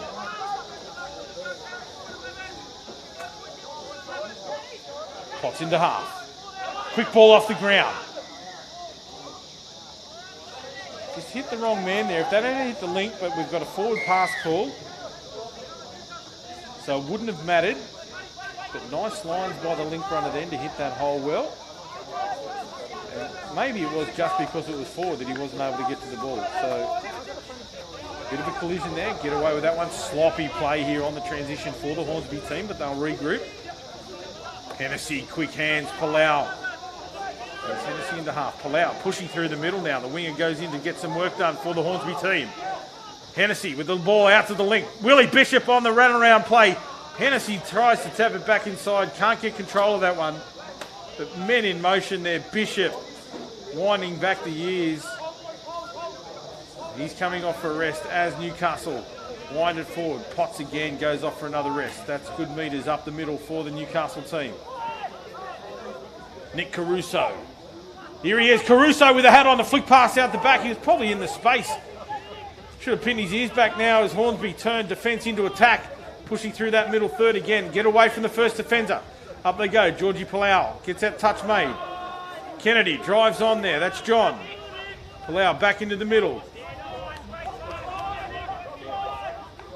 John Kenny in the middle. Simon Lang takes it forward. Hennessy off the deck to the flick pass back to Hennessy. Hennessy keeps it alive. There it is, a flick pass back to Kennedy. Kennedy to Lang on the big wide pass out. Hits a link, turns it out to the winger. Georgie puts it down, but ball movement galore there for the Hornsby team. I might need to take a breath. Wow. Quick hands from the Hornsby Lions. Silky skills, Kennedy, Lang, Hennessy. Outstanding, but unfortunately the last ball going to ground. So we see Newcastle sweeping on. Pushing out wide, the touch affected. Lang gets that one. It's a good child in the middle there. Brody Goodchild, ball in hand. Sweeper comes around, looks to go short, back inside. And the changeover called by the referee. So Lang just settles people down, puts them back into position here, just regrouped for the Hornsby Lions, attacking off the line. Kennedy was into half. Palau didn't want to borrow that one. He doesn't want to run any further than he has to. Lang pushes up through the middle. Palau goes into half. Men coming on. There's John Kennedy now, sweeping on. Sorry, Maury Kennedy pushes it out there to Alex Nichols, who takes the team forward, back inside this time. Mark Roberts out here in the link position. Tyler Love goes through the middle, no players around him. And there was Mark Roberts it was that got through the line. Tyler Love, beautiful play there to get him behind the defensive line and just picked up Roberts, who pushed through that link position. And another try, well executed, set up on their own side of halfway. Bodies in motion, some swift passes, and that's outstanding for the Hornsby team, really putting the Newcastle team to the sword there.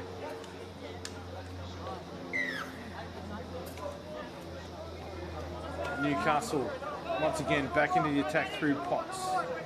That's the try scorer, Ben Bradley. Potts again now, drops it back inside for Matt Atkins. Potts, Bradley on the runaround play. Takes it down there, Floyd Ty. He's in the 24, gets back to Bradley. Bradley goes for the line, doesn't get there. Ty just tucked out nicely to the link position. Created a bit of space inside, but Bradley not able to exploit it. Down they go. Potts off his right foot, back to left. Extra numbers if they're good enough. A tap on play attempted by Ty. That one goes to ground. So now the Hornsby team will just regroup again. Take a breath.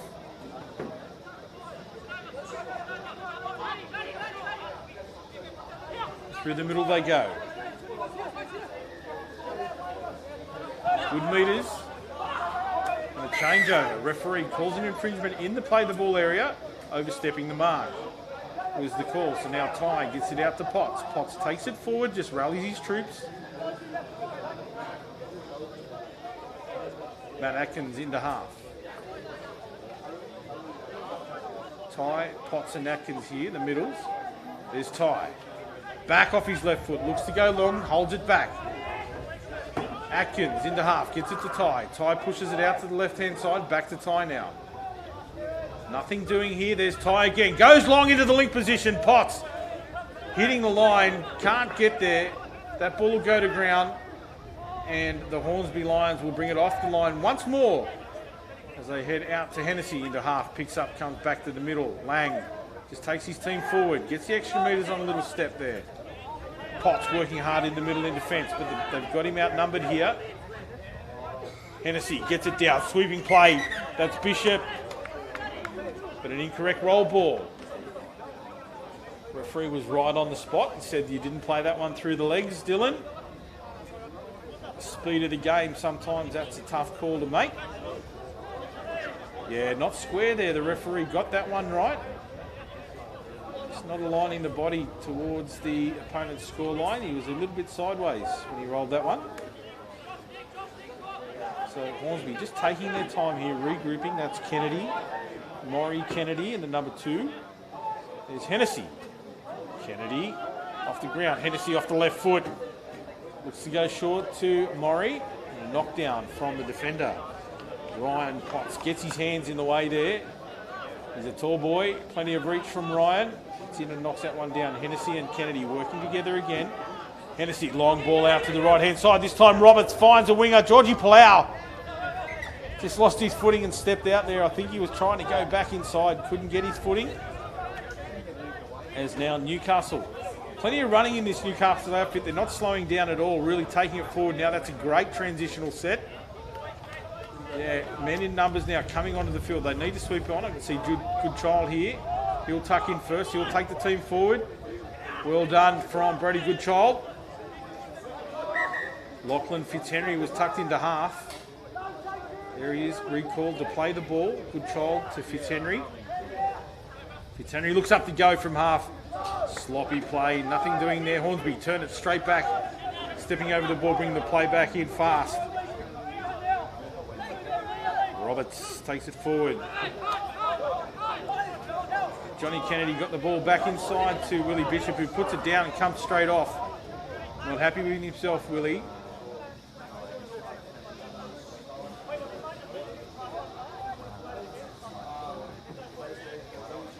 Now they'll just reset through tie. Here's Potts, always dangerous. Atkins tucking in there as well as Ryan Potts in the number 11. So Potts, Atkins to tie. Atkins to half now. They'll just regroup here. Blake Potts wants the ball. He's got his brother Ryan on the outside. There's Atkins. Ryan Potts sweeps around. Blake picking up short. Thought he had the player offside there. Just lost his footing. So the Potts boys. There's Blake with the ball. Picks up. Last touch. They'll need to keep the ball alive. Ty, look for the flick pass. Doesn't come off for him there. Floyd. Last touch, so no damage done. Looking to keep the ball alive as he was. Some good skills.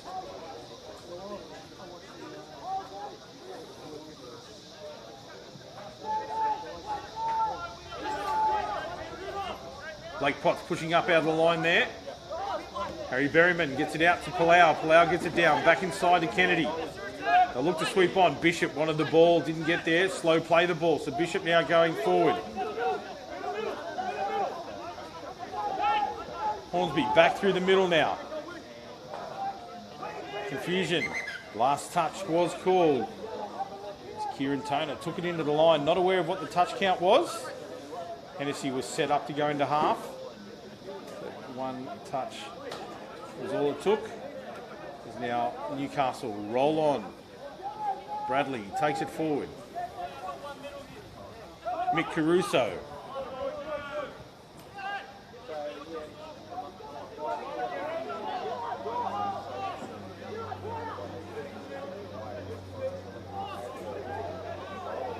Newcastle setting up.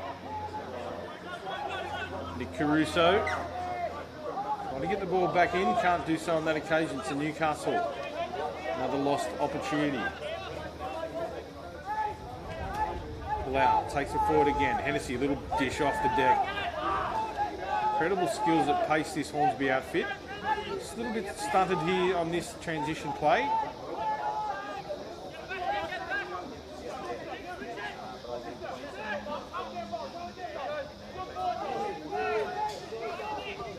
Long ball out to the right-hand side. The winger comes in, picks up a wraparound. It's Roberts with the ball. Roberts holds it up for Willie Bishop. No, that's Laurie Kennedy.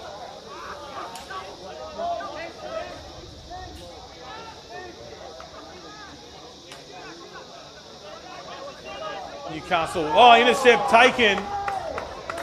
Wow, just a sloppy pass there. He was always up in that passing lane.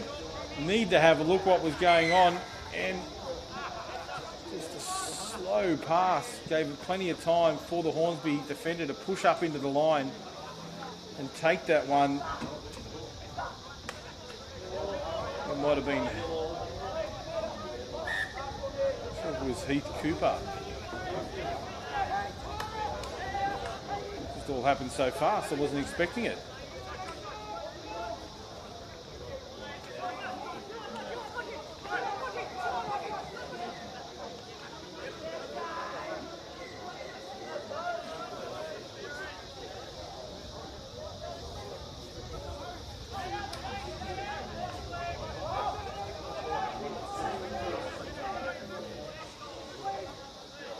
Newcastle on the attack once again. Solid defence here from Hornsby. There's no chink in the armour. And the ball away, so a changeover. Good defence from Hornsby.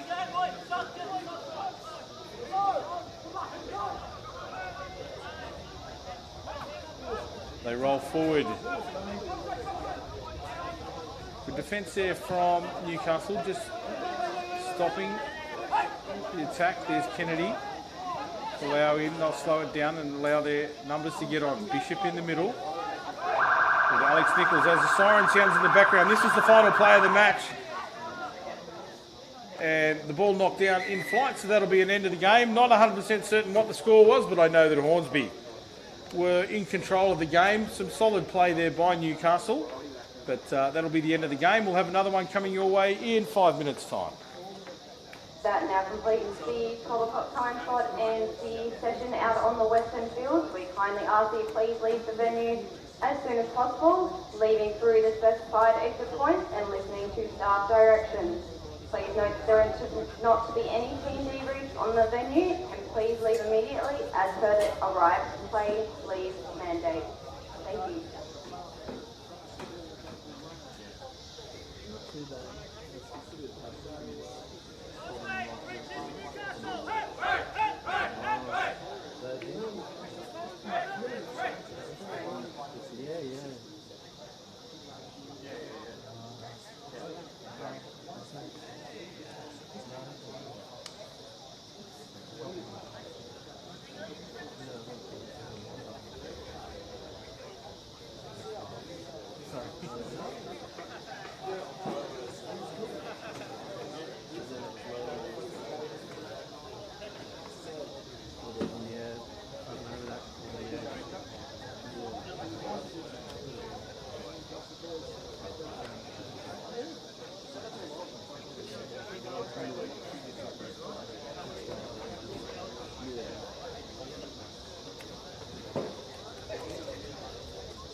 Players and referees, 2 minutes.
Players and referees, and just a reminder out to the players in zones 2, 3 and 4, there are to be no team debriefs. Please leave the venue as soon as possible.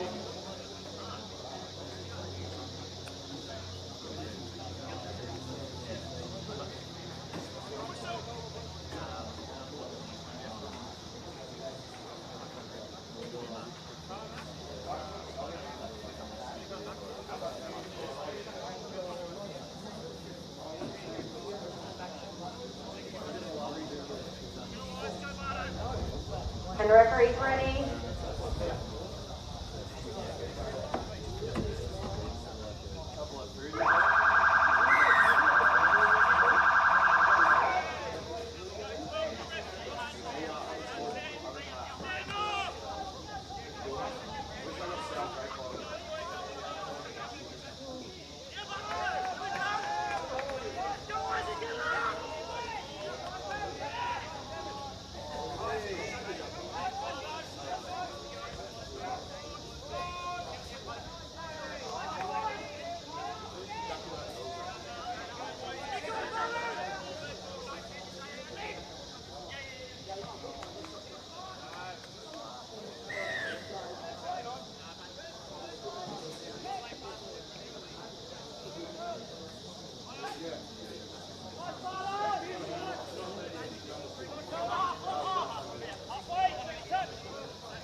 We're back online. Sorry about the delay in commentary there.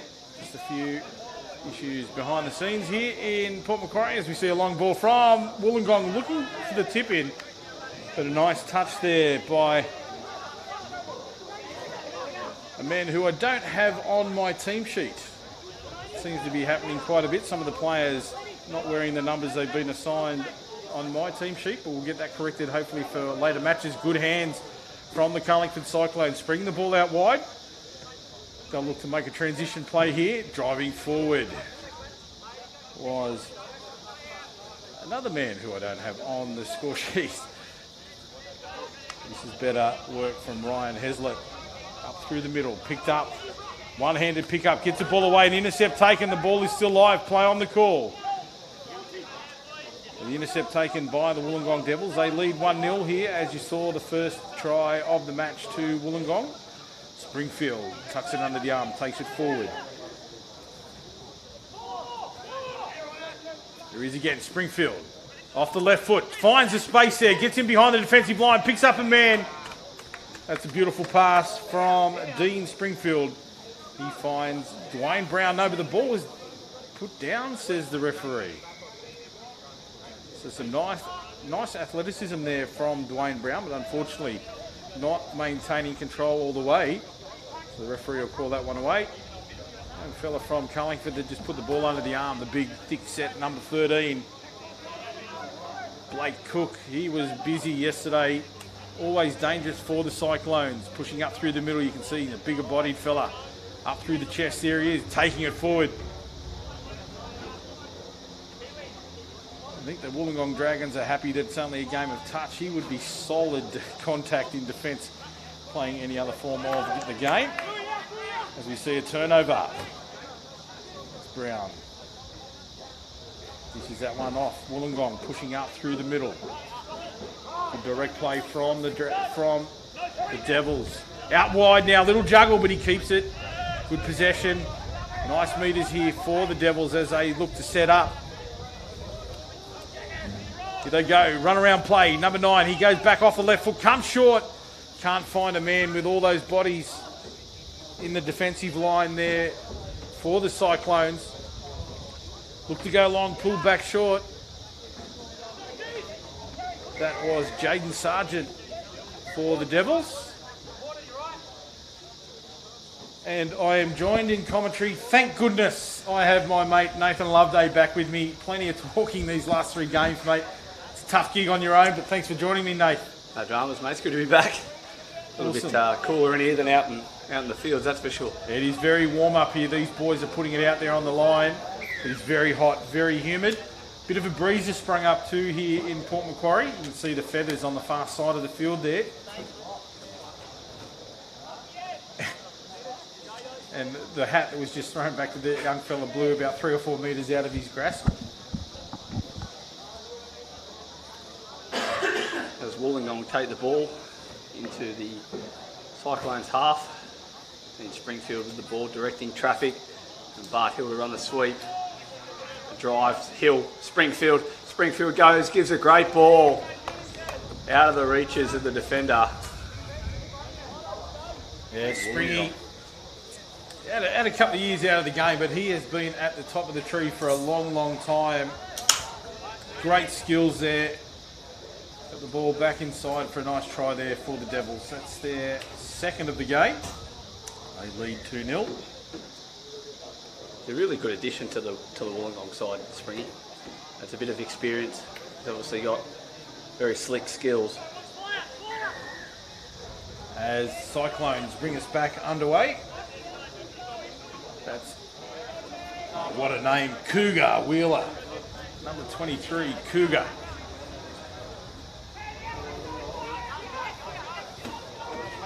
Sam Eisenhuth there. Little wrap around. Not working. The Devils turn defence into attack, pushing up off their line. Good foot speed. Tote gets that one away. Pat Nichols with the knockdown, big long arms reaching around. Yeah, unfortunate there. Good work from Topi. That Tope evergreen. Isn't he white? There's another one, Terry Deakin. It's knocked down. Yeah, lots of experience in this Devils outfit.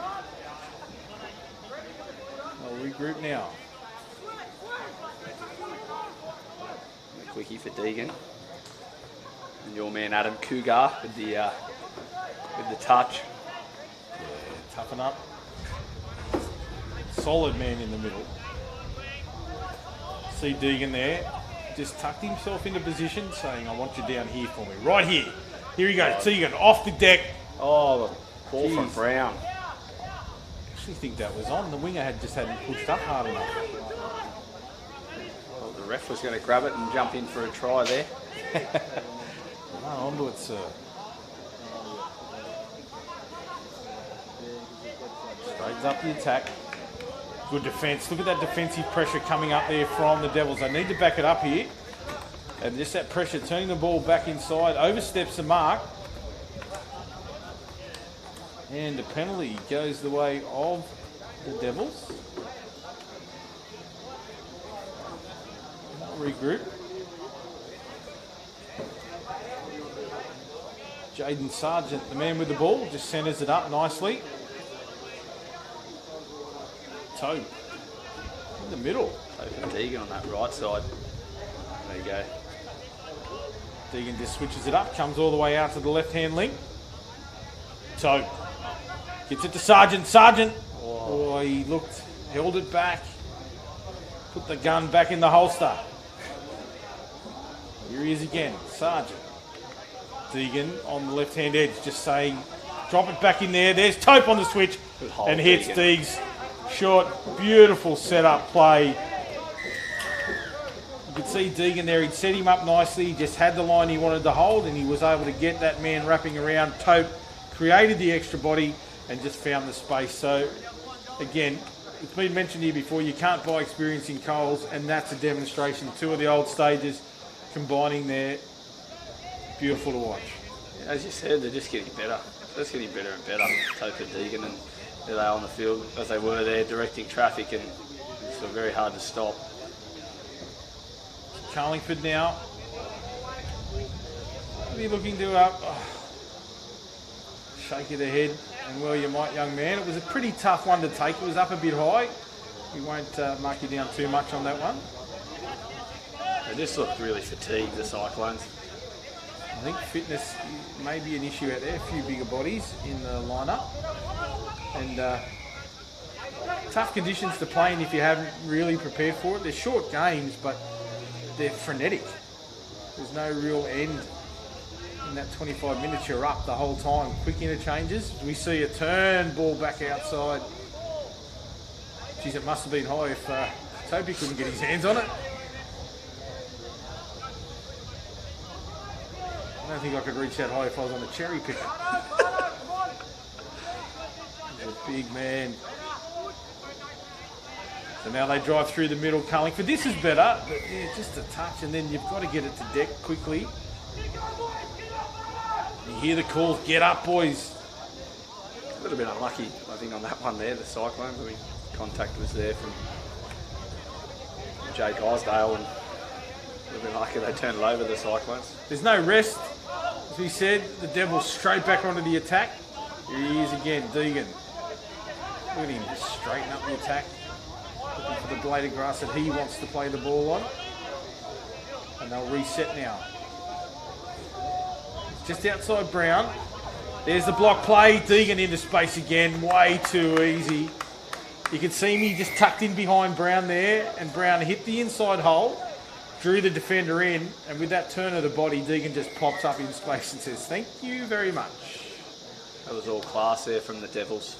As you'd probably expect, to be honest, against this Carlingford side that are on weary legs by the looks of things. And as you mentioned, add the humidity and heat into it, and it's a long weekend. Just looking across to their box, mate, there's still people coming from all parts of the field. Young fella's injured, he's limping away from the far end. I don't think he'll take any further part in the game. And they only have 4 men in the box, so that's tough. It's a tough ask in any division. It's hard enough playing with 14 and bring it down to 11, and another injury to Pat Nichols, and you're going to find it tough, especially against, as you mentioned before, the experience. Forward pass, yeah, they get away with it. Kind of a Blake Cook. Big pass. Blake Cook, back row for Wentworth filling the Ron Massey / President's Cup. There you go. So I said earlier, the Devils would be happy they're only playing touch against his character, because I reckon he'd be a fairly heavy contact. Got some pistons on him, doesn't he? Oh, that's it. Another forward pass off the ground. Oh, he's quick. He's got it. They're going to give it to him. Down. That was good skills. Beautiful foot speed, but then the athleticism. He was up in the air for quite a while. He seemed to hang, but got the ball down quickly. Just away from the despairing touch. So nice work from Carlingford. A bit of an individual play, but well set up by the rest of the team as well. You see Joel Willoughby grab some of the gong players, I think, heading into the latter stage. Obviously, we've got a long day ahead for the men's opens, boys, but grab a couple of the players and won't want to be leaking tries like that, especially early in the day. You're just having a chat with the referee too. It's not going to make much difference. Coach, talk to your players. They're the ones you can change.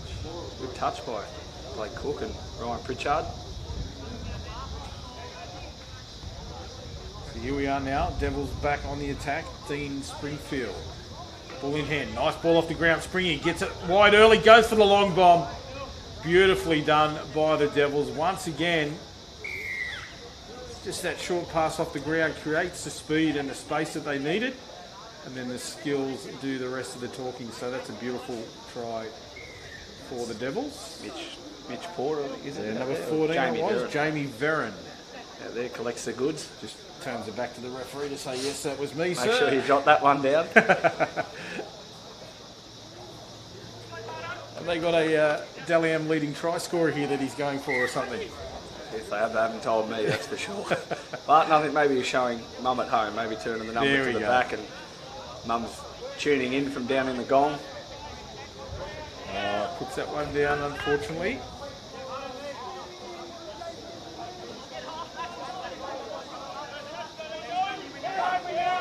Good hands. Nice hands, good wheels here too. Big chase. Blake Cook showed some pace there to get outside of the winger. Blake just put his head down there. He just focused. I've got to push myself here. Devils on the attack. Toe picks up the runner. Big long bomb out. Finds the winger in space. Number 16. I don't know about you, mate, but I can't see a 16 on my score sheet. No good, but it was a good ball by Carter Lovell. That's 18. Yep, we'll go with 18. So that's Ed Burrell. Ed Burrell, the try scorer for the Wollongong outfit.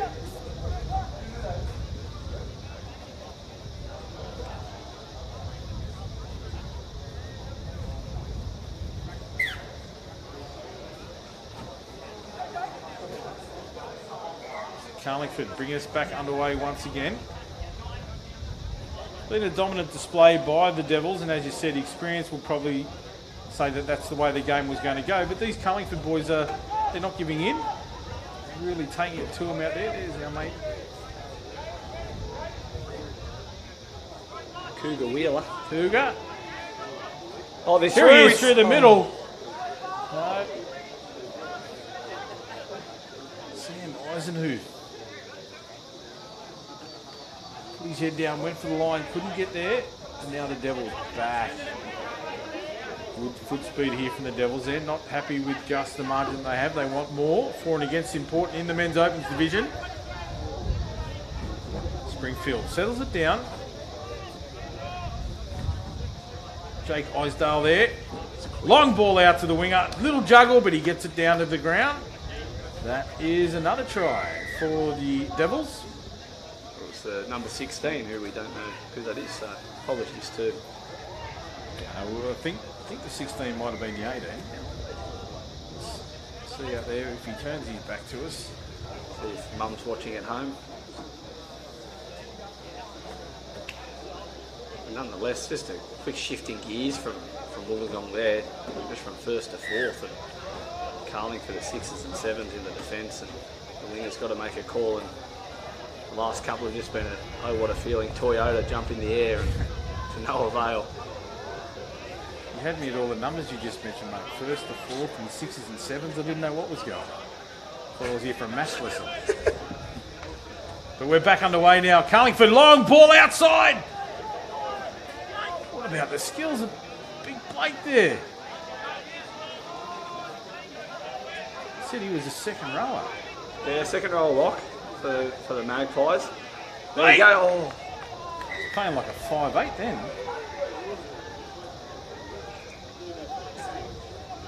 I think if you asked him, he'd probably prefer to play on the edge and play up the guts, that's for sure. For Newcastle, Wollongong. Back in the previous game there for a second. Tope.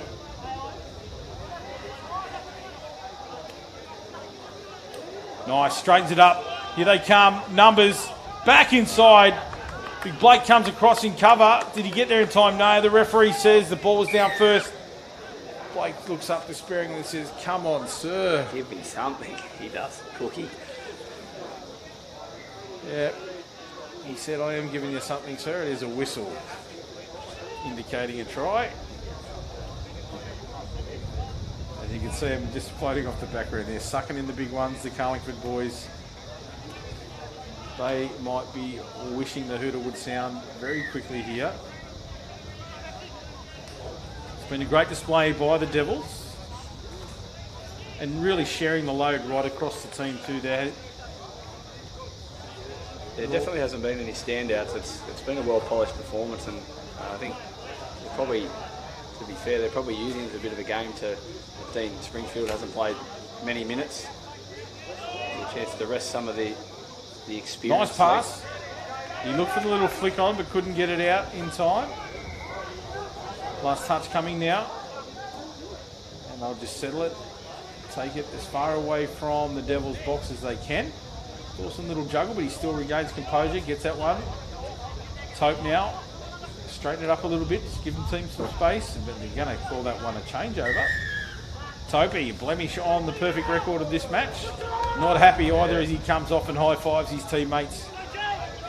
See the high standards he keeps, that although the game's well and truly theirs with minimal time left, he's still not happy about making that sort of error. They'll regain control now. Carlingford outfit drives into the line. Cougar! Big ball out to the left-hand side.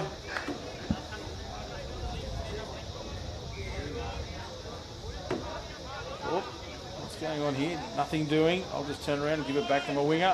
One-handed pick up. Rights and lefts. More steps than Sydney Tower. And nothing at the end of it. Adding insult to injury there. And then, yeah, the penalty. You don't want that. A bit of game understanding there. And then a big touch too.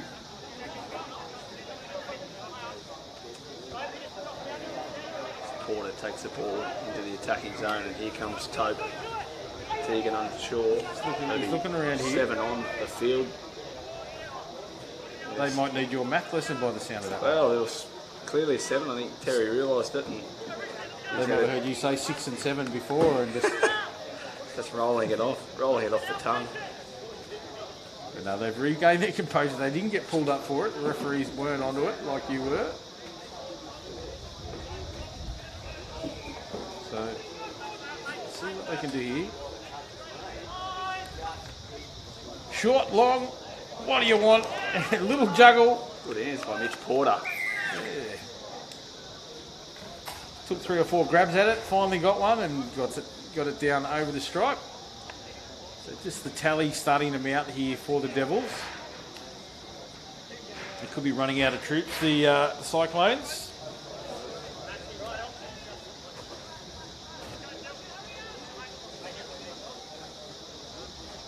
Makes it 9-1 with a couple of minutes to go on the clock. See if Carlingford can steal a consolation try at the end here. They've worked hard, mate, they probably deserve another meat pie. Yeah, no doubt. They've definitely been courageous, if not anything else. That's one, and they have showed some skill. Here comes a good sweeper play. Numbers here if they're good enough. Ball. The despairing arms out for the young winger who's limping. He has come back on the field. Noticeably, yeah. Not in a good Brent Tate, but he's back on the field, that's for sure. They're going to run straight at him. Yeah. Oh, and he gets in the way, knocks it down. Gutsy play. Look, he's not in the best shape. He's hoping that the siren goes.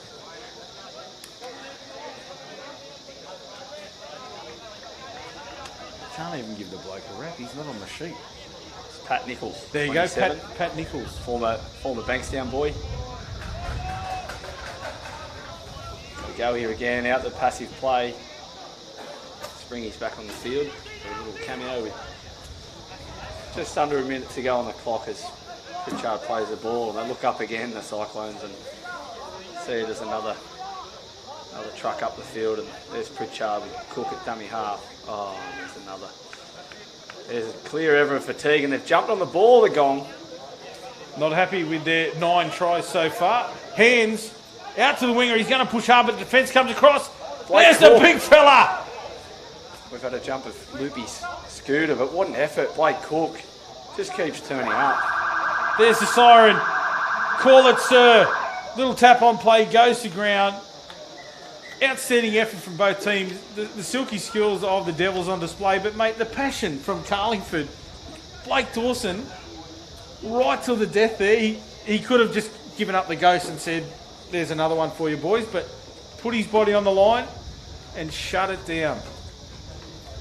Outstanding, mate. How do you see it in the wash-up? Oh yeah, I think you mentioned earlier the Wollongong Devils is too classy. The likes of Tobes, Springfield, Deakin, even Ed Burrell, former New Zealand international, just leading the way there. And as you said, Carlingford were brave. They were brave and courageous right till the end. And as you mentioned, Blake Cook, even Pat Nichols chasing on the out there. It was a great effort, but that's all she wrote. That's all she wrote, and the Wollongong team will take the victory. We've got another match coming to you. The action thick and fast here. Can't wait for this one, mate. It's your boys. Is it? The old Bankstown lads? Yeah, Bankstown and Ryde in the next one. And Ryde Eastwood. So we'll bring you that action in about 3.5 minutes' time. He looked good in pink, didn't he? He'll be wearing pink on Monday. Especially when you were speaking with you last night. He wasn't saying no.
Players and referees, 2 minutes.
Seconds, players and referees, 30 seconds.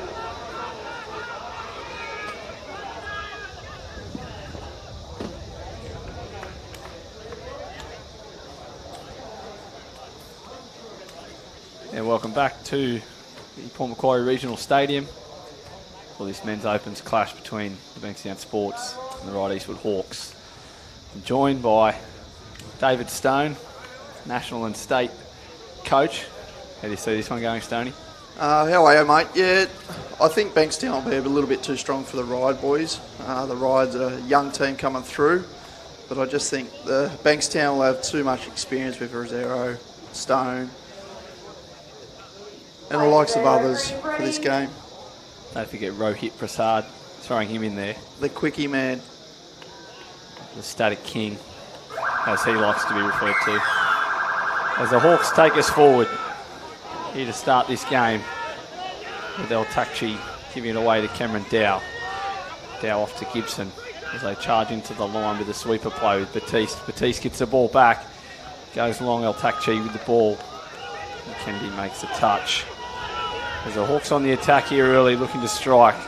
There's a strike dump for Gibson. Gibson looks to stand up Rosero. They go short, and the touch made on Batiste. Very good defence there by Bankstown, really holding their line, not biting in. There's no panic there at all, was there?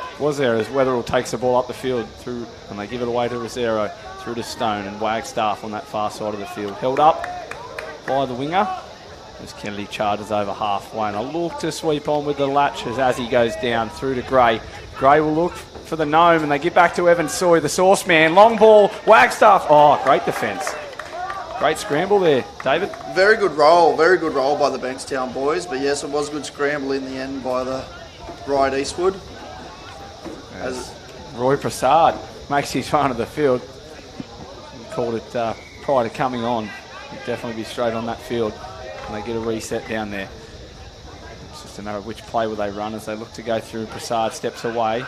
Bit of a retreat from Rye. They switch it up, go down, they get on Gibson, and they go for the rooster. Away for Rosero. Long ball to Weatherall. Weatherall steps in. He's going to go for the line. Was it a touch? Referee Tony Calabria there, right on the spot for it, calling a touch. A great touch there by Dow as they go through with the ML. Gives it back to Rosero. We're going long ball again. Here he goes, Weatherall. Oh, it's a diving despair from Dow. Fantastic effort. Jack Weatherall just holding up with the long legs and getting around him, and Bankstown on the board. Very good play, but come to the Stone. He's a left to right passer. He'll run a lot of MLs with Rosero and also Prasad on the field. Them three will work together through the game a lot. As Wright on the attack through Nicholas. Nicholas looks to go down as Edgley, and the long ball comes, and Jack Weatherall stands there like Hightower and says thank you very much. And the Bankstown quick to react there. Azzy to Weatherall. Weatherall to the sauce man, as Dean called him yesterday. Gets it down, and Kennedy, he's a workhorse. He'll take it up over halfway, and Andre Bakos is on the field. Jack Weatherall pops it up for Mitch Gray. Mitch Gray drives it in. Josh Bakos gets the ball back to Gray. Gray looks inside. He goes himself. Ball down. Referee Robbie Bowen's happy with it. Robert Bowen awards the try. 2-0 to Bankstown here early. Just good pace from the Bankstown boys. Not traditionally fast starters, but they've come out with maybe a point to prove, Dave. Yeah, that was just on flow, that try. All the flow through the middle, and then just short quickie and just pure speed through the middle and with the dive at the end of it. Very good try. Mitch Gray, the Sydney Shield captain for the Right Eastwood Hawks. Game a little bit bittersweet. Got a question for you, Nathan. Jack Weatherall, would he be the tallest man in touch football? He'd have to be close. We did see a few from Wollongong a little bit earlier, Mitch Porter, but he'd have to be very, very close. I don't know if it'd be too many. Maybe we'll have to go for a scope later as they go in the drive. And Gibson, their little pop, they'll Takchi, and they're in, knocked down. Good little quarterback play there. Quarterback by the Right Eastwood. Had Bankstown scrambling at the moment. The height comes in handy there as Max Barnett will play the ball for El Takchi, and Barnett will come for a sub and give the ball back. And that's Braden Batiste out there, and it is. Switches him up to... I like how Bankstown are getting up high here, really putting pressure. No real threat for touch 3 from Right Eastwood, wasting their set. Yeah, Gibson there just standing the ball up as he gets the counties play in, and they go on the out. Plenty of space there. Great ball out the back, Takchi. And the winger could not handle it. Alex Tripolin. And Bankstown will drive with that intensity as we've seen so far. As Weatherall gives off. Long ball by Rosero finds Daniel Russell. No relation to the GM Dean. And they'll latch on there, Stone. They've got numbers here. Takchi running out of the line. This will be interesting to see what happens. Bakos will get the back off as he goes. And they give it on. Oh. Braden Batiste. I tell you what, it would have been an interesting foot race between Batiste and Wetherill on that. Saved a try there, Batiste, for sure. Now, Prasad on the field, though. Look to kill on the wing. Jack will get the ball in his hands as he gives away, and we'll see the trio on that side of the field. Prasad, Stone, Rosero. There's Prasad with the ball now.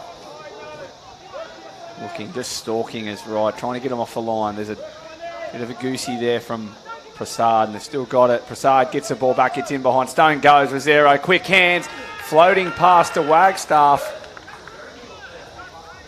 Alana Sinclair says we're all good. Robert Bowen points to the spot. Very well worked there by Stone. Prasad, they took their time. They did not rush it, and they just took a couple of touches to get everybody in position where they wanted to. And they probably could have scored in 2 or 3 places there, Nathan. They probably ride, not liking the fact that they have to bite and get off the line. They're probably hoping to be able to milk that a little bit more. Oh, and there's what we were describing earlier. Stoney is a coach killer. There's Bankstown with the ball through Gray. The sauce man. If Ryde Eastwood want to stay in this game, they need to get their 1%ers right, or otherwise Bankstown will finish every set down the other end, and Ryde will have to come off their line every time. So charge on, Backos there, plays it to Wetherill. Wetherill with the gnome there, they dish back to Azzy. Azzy pushed off the ball, and he picks up and he goes. He's quick and he's away. He's into the in goal. Big diving effort. Can they get away? There's a hands there, and Josh Backos with that sort of celebration, you'd have to think that'll be his first of the tournament. He's very elated there. Big jump in the air. And Bankstown with a 4-0 lead. Just so quick off the mark there. He's got some wheels on him. He's definitely got some wheels on him. This will be an important set. Important set for the for Ryde. Well, both teams here, Ryde Eastwood and Bankstown, will be wanting to hold strong. There's a 44 with the ball. Not sure of his number.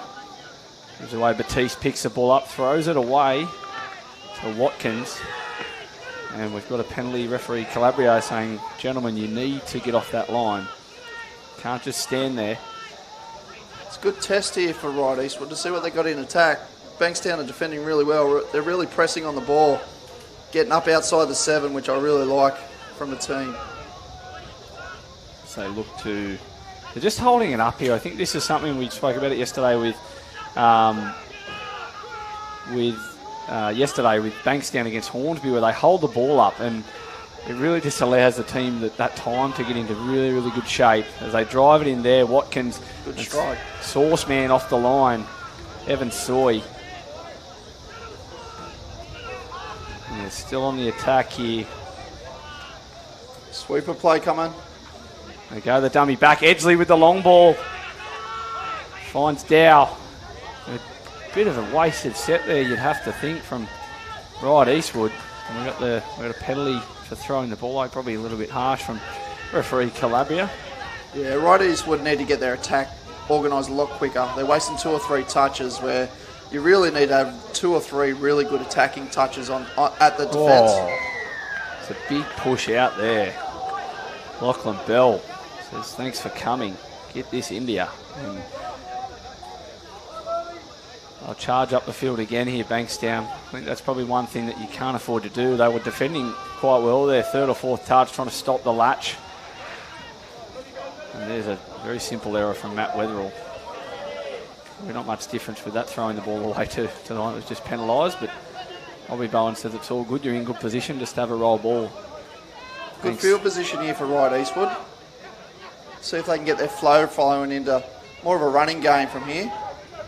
Good touch, and Takchi picks the ball up. Stone. It's off. Yeah, right. And we've got a penalty. Yep. They're going to roll it instead. Oh, fumble it, dummy half. And Stone takes it. As we've seen the wheels before. And he goes down and back off. Look at that. Lachlan Bell under the pump on that far wing. As Azzy charges up the field. George, Charbel's brother, probably not as quick as him as they go down. Kennedy for the sauce man. Inside ball, and it's good defence. It's just off the back of their roll again, Nathan. Really good roll, really good set there from Bankstown to get that repeat set on line.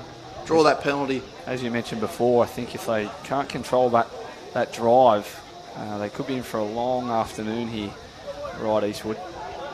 Got Prasad and Rosero back on. Who would have thought, as Prasad gets a quick into the QB and the hole from the quarterback play, and that's Mitch Gray in the red boots.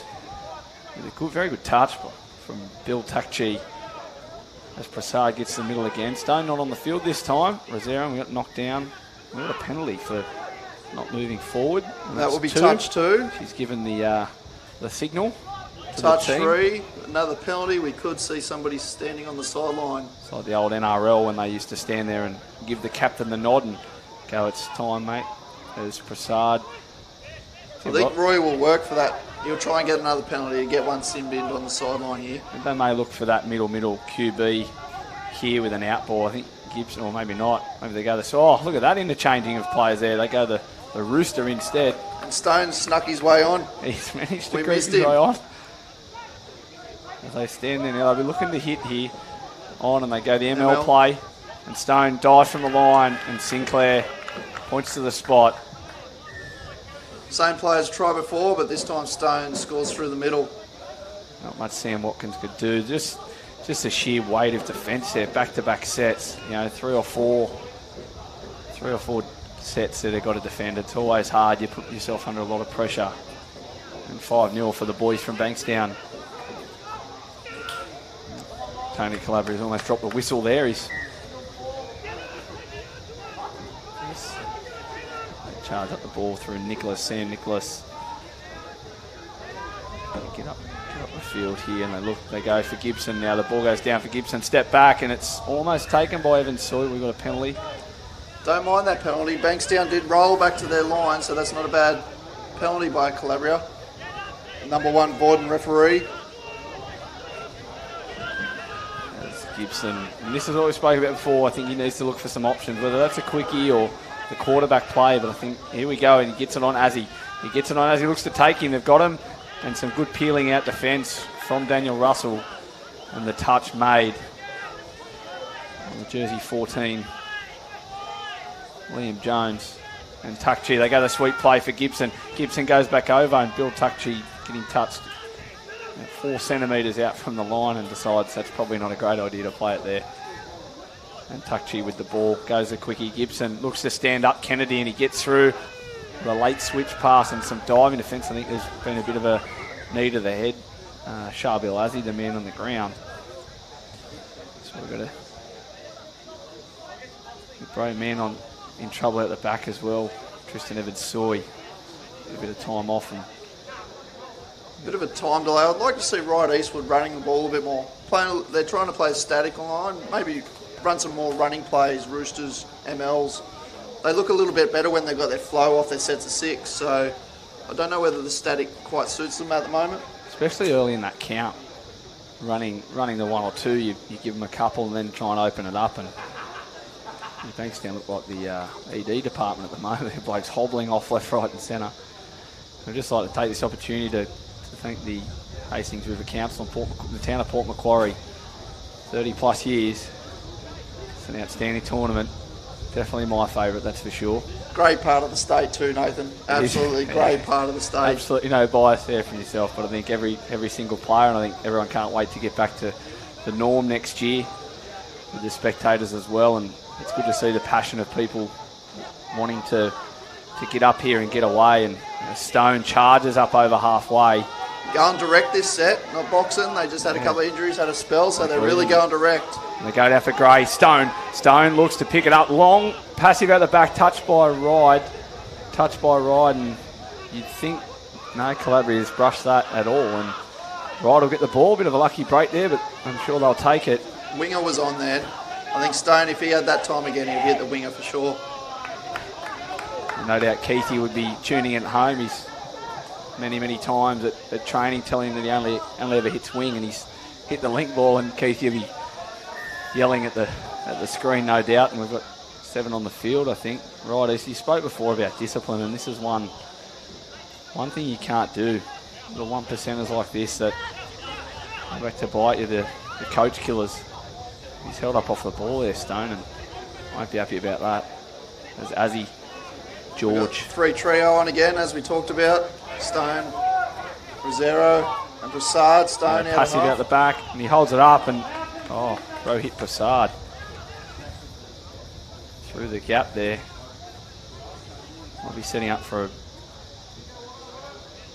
maybe an ML play, but they pushed Stone to the right side instead of the left this time. might just be chopping holes here. They'll kick out and Stone will go. Long ball, and There's that's the winner. it. There it is, and he puts it down. Wagstaff. It's a great finish by Wagstaff. And Daniel Stone, the back-to-back New South Wales Male Player of the Year.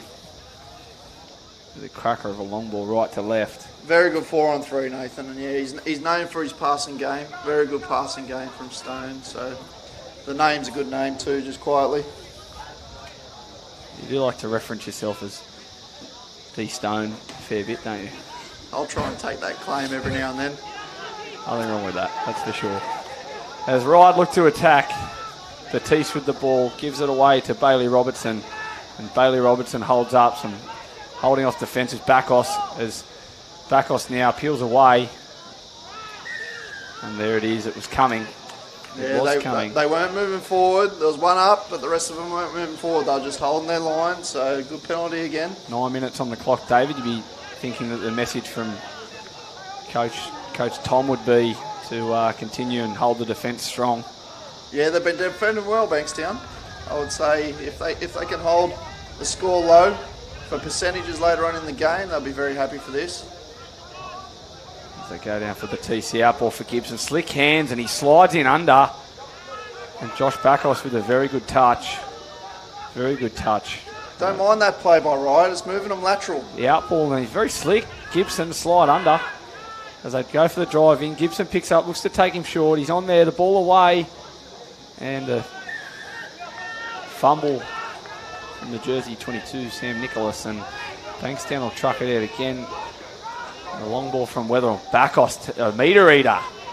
Takes us up, heading towards the 10 metre, and then the Ride player there just stands off Bailey Robertson and doesn't want to make the touch, and they take an extra 8 metres, and they're going to sweep on here through Andre Bakos, and the ball goes to Rosero. Little dish off to Roy. No look pass.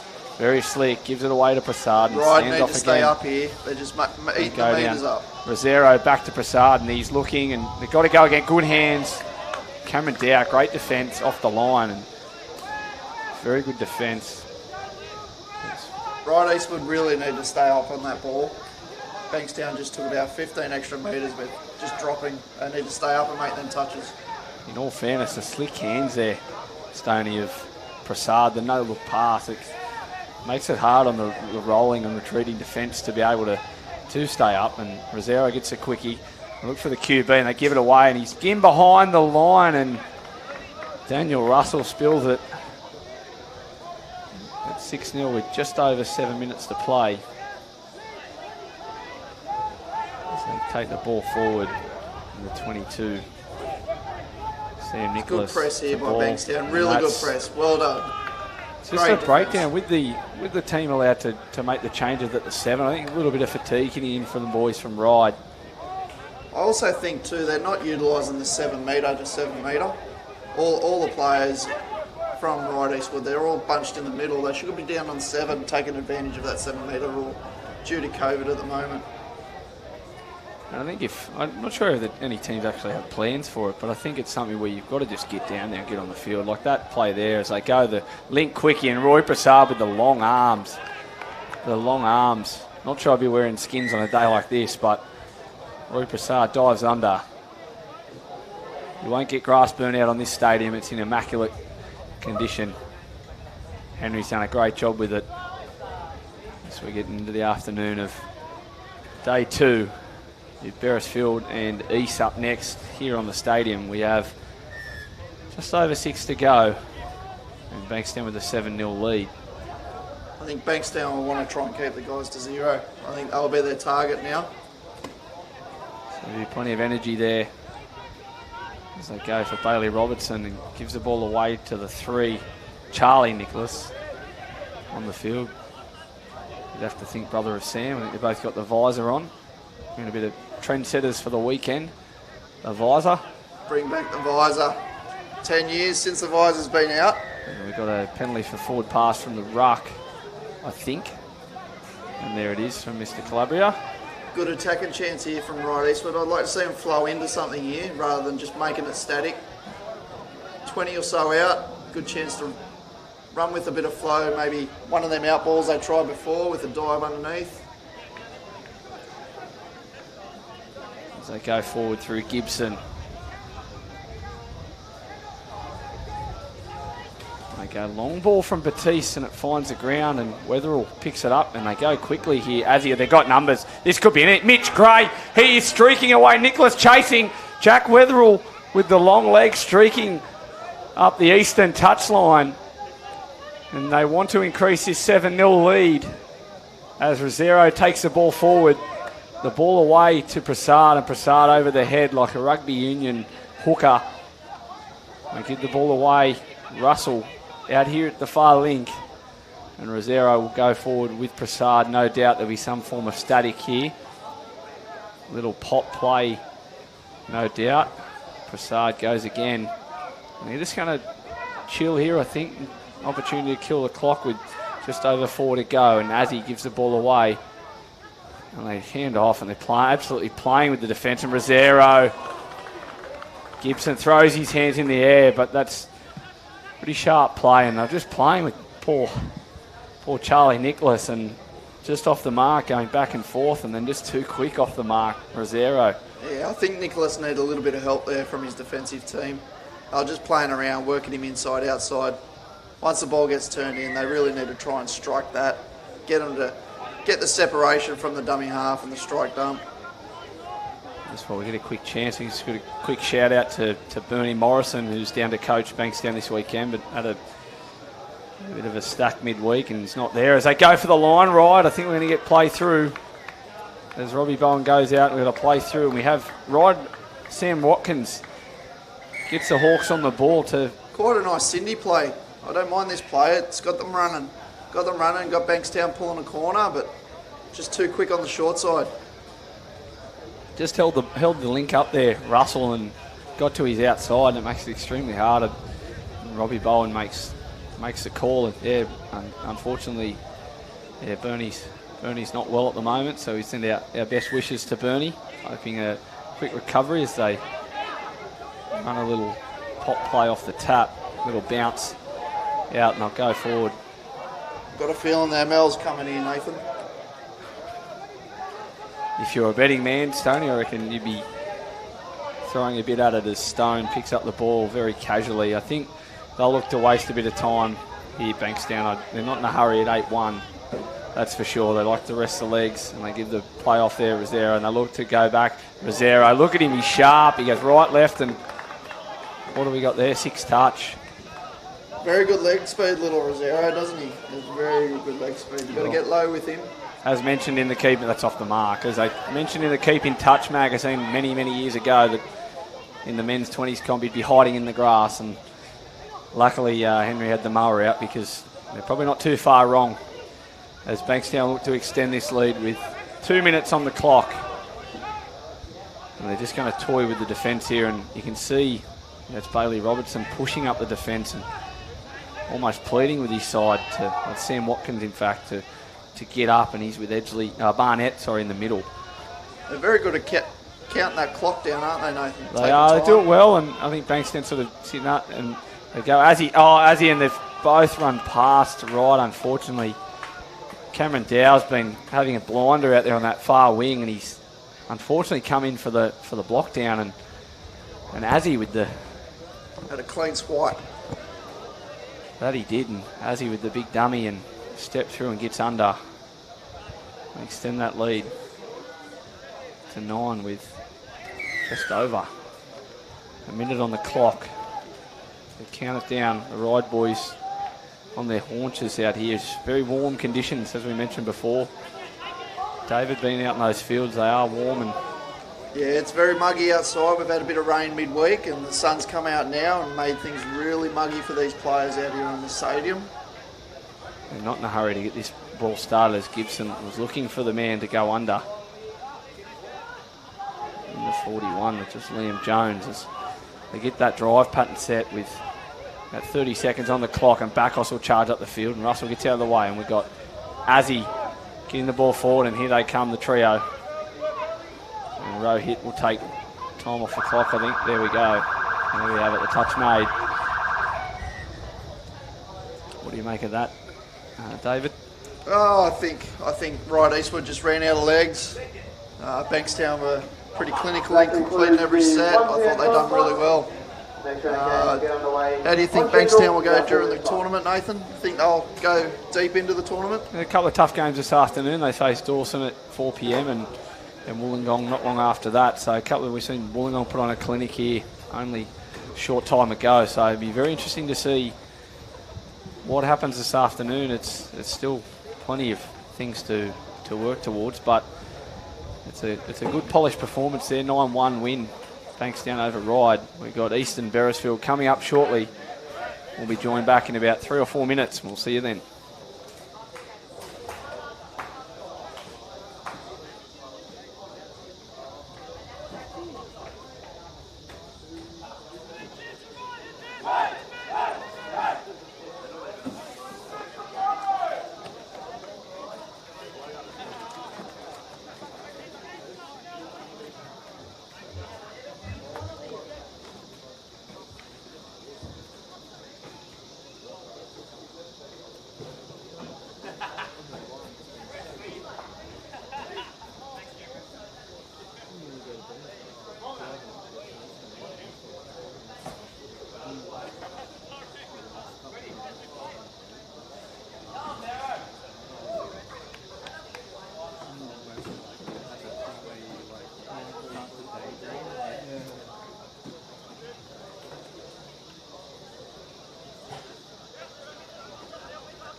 Please, referee.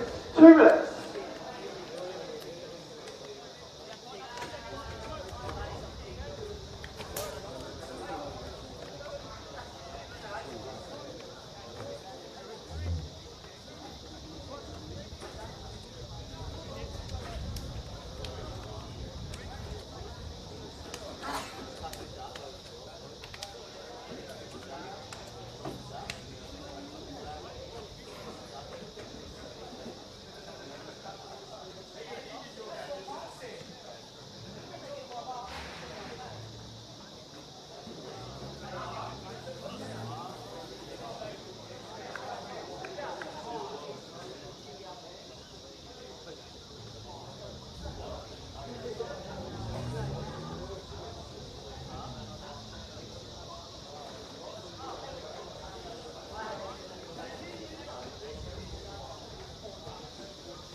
Here we are back at Port Macquarie. Adam Collins in commentary, and I'm joined by Ricky Hetherington. Great to have your insight in here, Rick. Parramatta Men's Opens coach, and the two teams about to get underway here. Beresfield and East coming right out of your pool, so you've had some experience, mate? Yeah, played East about an hour and a half ago, actually. Yeah, so it was a good game against them, but they've got some quality players, some very experienced players. Dave Marr, number 55, I think he's wearing this weekend, and Mitch Brown, number 4. Some very experienced players, and they just control and try to dictate the entire game. So they go all right. And Beresfield are a very young side. They are very fast, very quick, and they will test this experienced East team a little bit laterally. So, yeah, should be a very good game. 2 different styles, so interesting to see how we go. Yeah, looking forward to having them on the field. Just having a look at the team sheet I've got here. I'm not sure that's the right team sheet. Let's see if we can find the correct team. We'll get underway here. Beresfield will get us underway, taking the early tap. And into the attacking zone they go. Sweeper play, doubles coming around.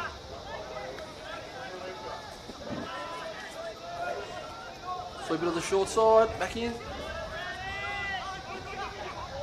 Nice ball back inside. And the opening touchdown in the first set.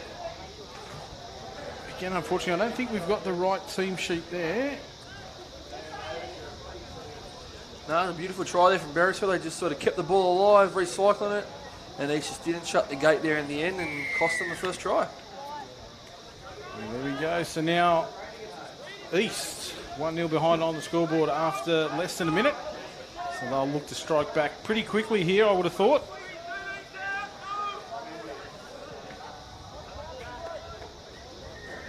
Turned away on that occasion.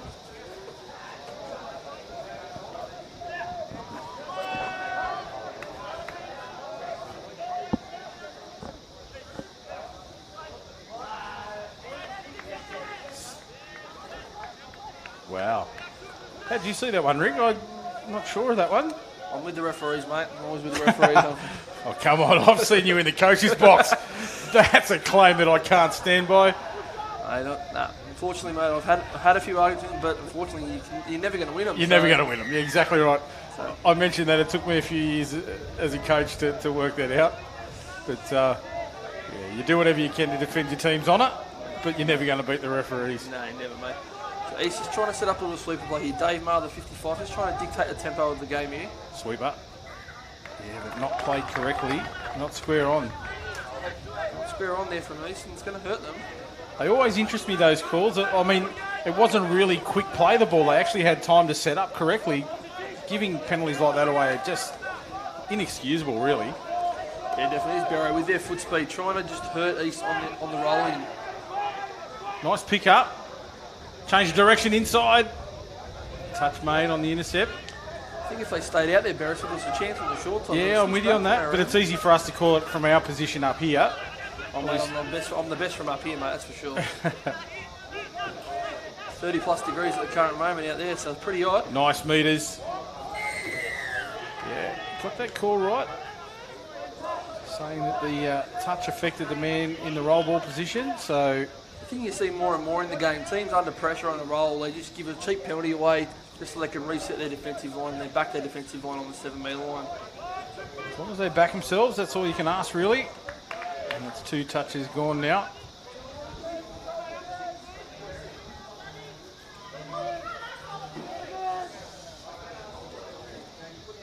Mitchell Brown with the ball. He's there to half, gets the ball back, Brown. Can't get rid of that one. And Vincent DeMaria stacked up on the right-hand side. Good scramble defence there from Beresfield. This foot speed's getting him out of trouble here. Brown again. There he is, off the half. Big, long ball to the winger. Picked up in the channel by the defensive winger. Well done. Masachi out here on the wing. Best finisher in the men's game at the moment. Not able to get his hands on that one. Cut down short by the Beresfield player. They get a good roll on now, up over the halfway line. A couple of touches left in this one. Final touch coming now. What can they do? Beresfield, long ball out of the winger. Extra man play. Well done, defender. Have a look at that, Ricky Hetherington. The athleticism. Addo Carr would be happy with something like that finish. Definitely, mate. A nice little 4-on-3 passive play out the back. Beautiful set from Beresfield. Got the roll on. Got a nice 4-on-3 strike dump. And Bailey Richie with a nice ball out the back on the passive line. And Winger just finished it off like good wingers do. Yeah, awesome play. Again, we'll bring you the name shortly. We're just looking for the correct team sheet, but that was outstanding from the Beresfield team.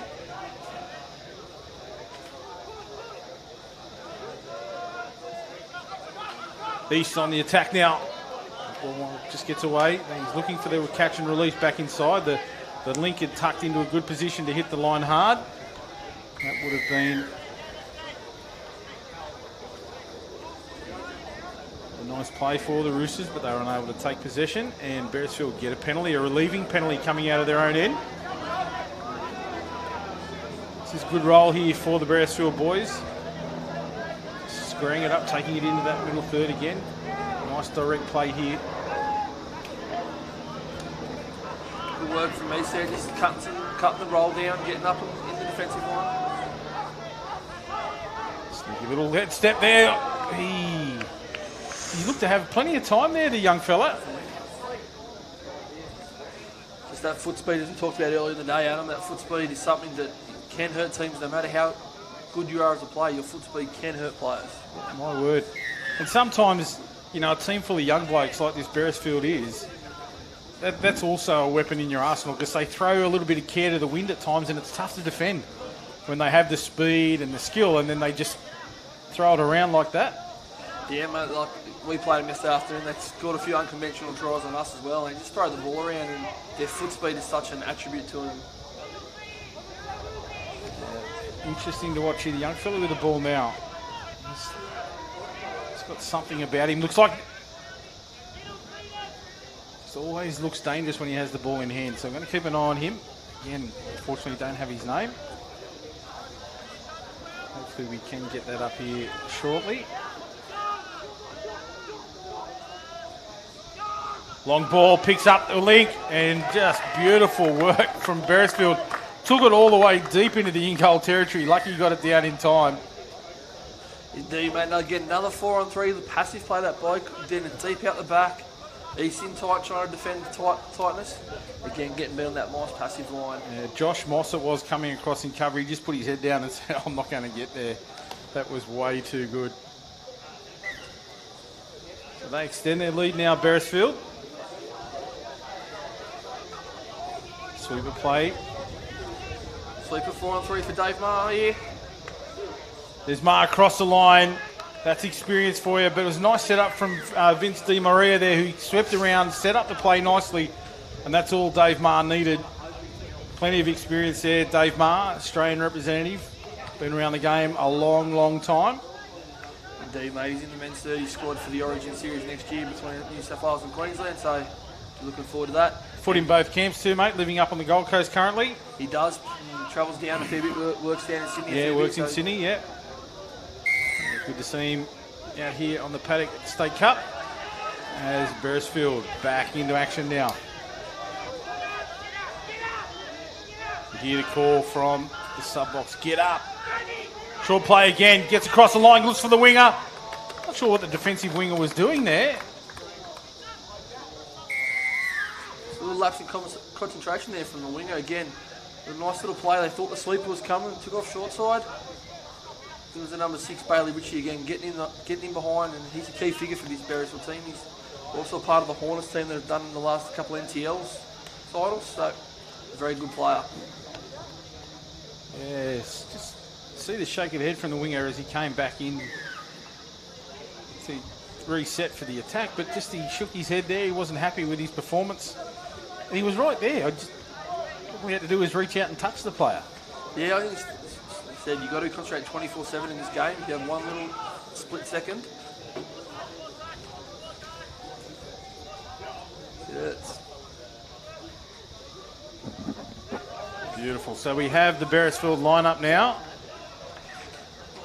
And thank you to our man Stoney for doing that. Heard him in commentary a little bit earlier on. Now Beresfield are on the attack once again, coming off their own line, so plenty of work to do. That's good meters towards their sub box. Play on call, good meters again. Nice direct play.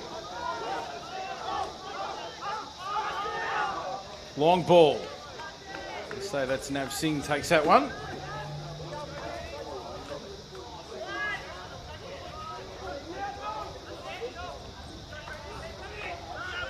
Now the Roosters roll up to the halfway line. Adlitso Masachi out there. He's in the half position now. Gets a penalty for the Roosters. Good attacking opportunity here, Rick. They're down 3-1 on the scoreboard. 15 and a half to go. This is where you want to be, this end of the field, when you get a penalty. Yeah, definitely. It's a crucial penalty there. It's fourth touch too. Beresfield coach won't be happy with that, but here we go. Dave Maher on the field again, number 55. He'll dictate what happens in this set. I try to get on the 7. Get a nice strike up on the 7 for him.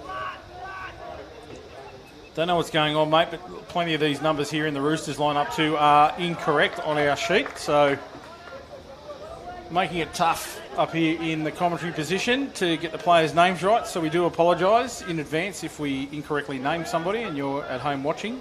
It's no disrespect, but the information we have on hand from the teams is incorrect, so that's the reason why. As East on the attack, hit the Link now. Link gets it, looks up, but nice defence from Beresfield. Young Jack Smith shuts it down there in the middle. They stayed composed there. Beresfield didn't break the line, didn't try to solve the problem, just stayed in their process, which is good. And here they go, trying to drive up the field now, get a bit of momentum forward.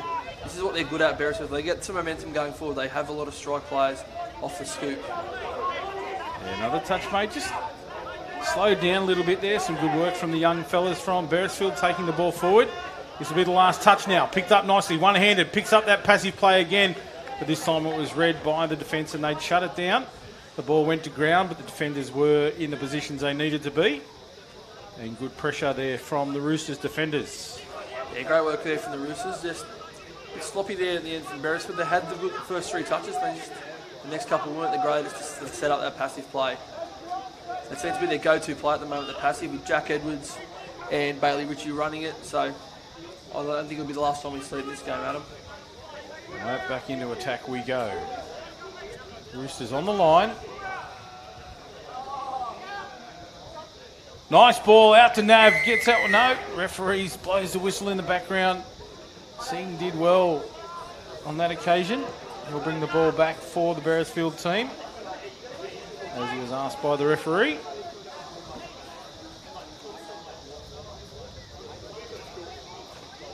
They centre it up. And here comes the tap now. Bringing the ball back into play. A bit of confusion around that ruck area. Need to tighten that up. Need to get the roll on here. Loss of possession. No, referee finds a penalty. Flipping the ruck from the East team. So Beresfield, here they go. Fresh set just on halfway. Brings it to the sub box, looking for that transition play. Set up now. Mark Winner was the man who went into half. Dish off the ground. Nice foot speed here. A little bit of confusion.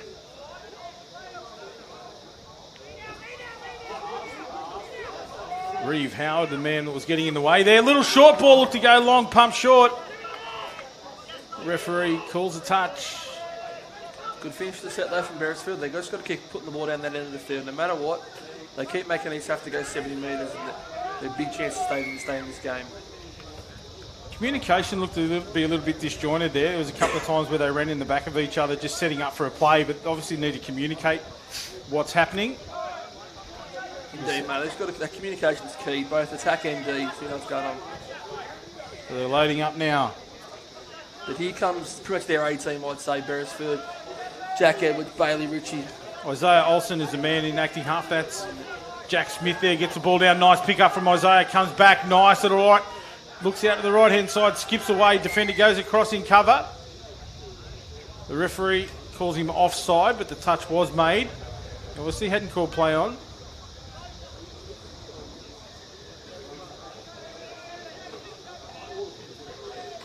Beresfield attacker wasn't happy with the call. Shake it off, mate. Get back in the game. Jack Edwards it was. This is Jack Smith. Gets the ball down that forward pass there for mine. I'm with you, Adam, mate. 60% of the ruck passes in this game have been forward, mate. So there's Isaiah Olsen. Finds Jack Smith on the loop. Smith gets it to the ground quickly. Edwards, Smith, Olsen.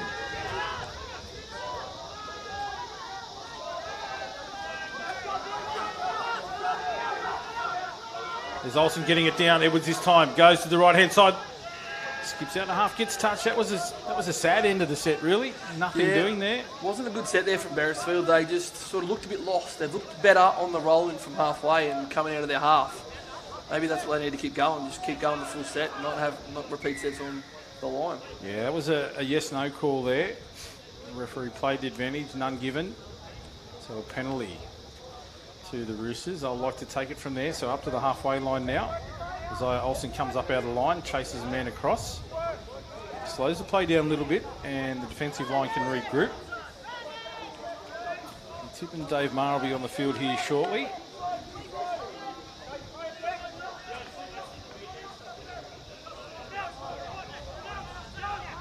Across the line they go. Can they find the support they need inside? I don't think he got that down correctly.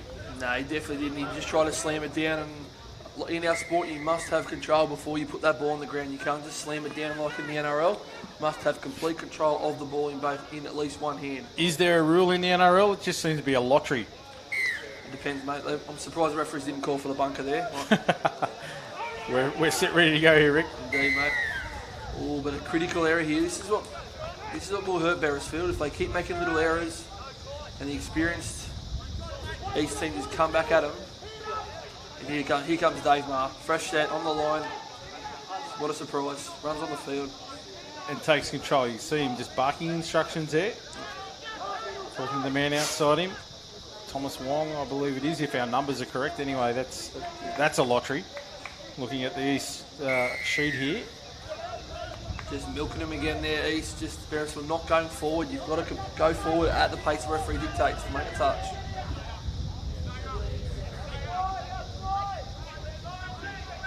Good touch. There's a nice touch from young Jack Smith there, and then shooting in, nearly taking the intercept was Jack Edwards. Could have been very nice for him. Now he needs to push out. Smith gets caught on the inside. And as though Olsen wasn't trailing. Dave Marr with his fingerprints all over that. Just a little quickie play on the link. Step back. The middles just weren't in tight enough to help each other out there. Yeah, that's it. But it wasn't the best couple of minutes there for Beresfield. They just sort of lost their way, gave a few penalties away, lost the ball, coming out of trouble. And the experience these teams getting themselves back in the game. Yeah, Beresfield's still up here 4-2. See what happens. They need to regain their composure. Just settle themselves down a little bit. Look for the long one. Shut down by Masachi. Still there if they can. Masachi, great recovery. Beautiful work from the Aussie winger. And then an incorrect play of the ball. Oh, that's a beautiful read from Mads. A beautiful read from Mads there. But just the next thing, got to think about the next job. Referee just calling a halt while one of the East players was chirping. So he just held it up and had a conversation with him.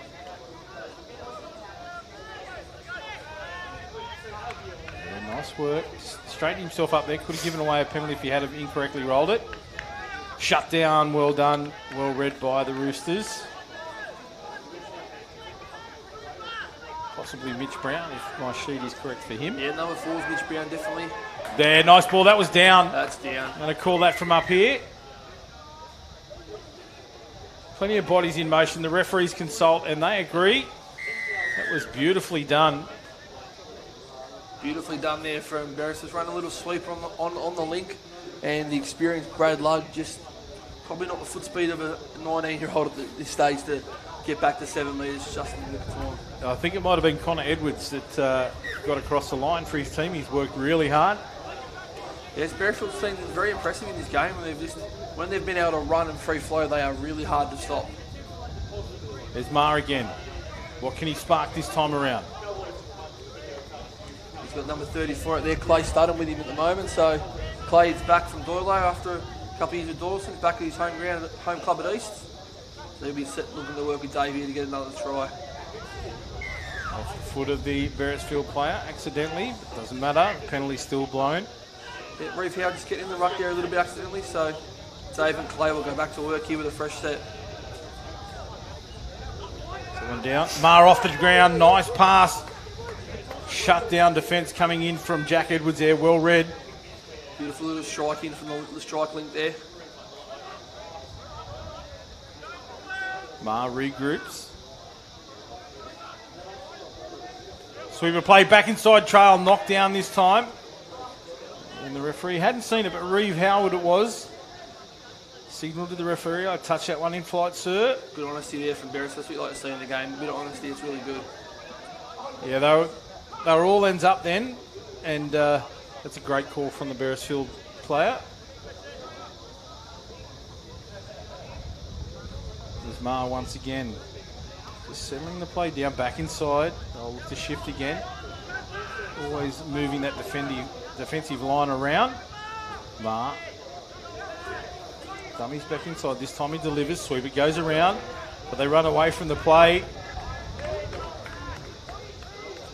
I know Dave Murray won't be happy with that. He'd set up a play and the heads up just went on his own. Ma, short ball. Extras if they've got him. Well done. Defended once again. Jack Edwards. He's been busy.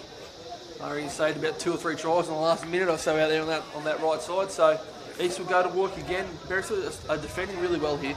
They're staying in their line, not rushing everything, not trying to solve the problem on their own, just sticking in their process.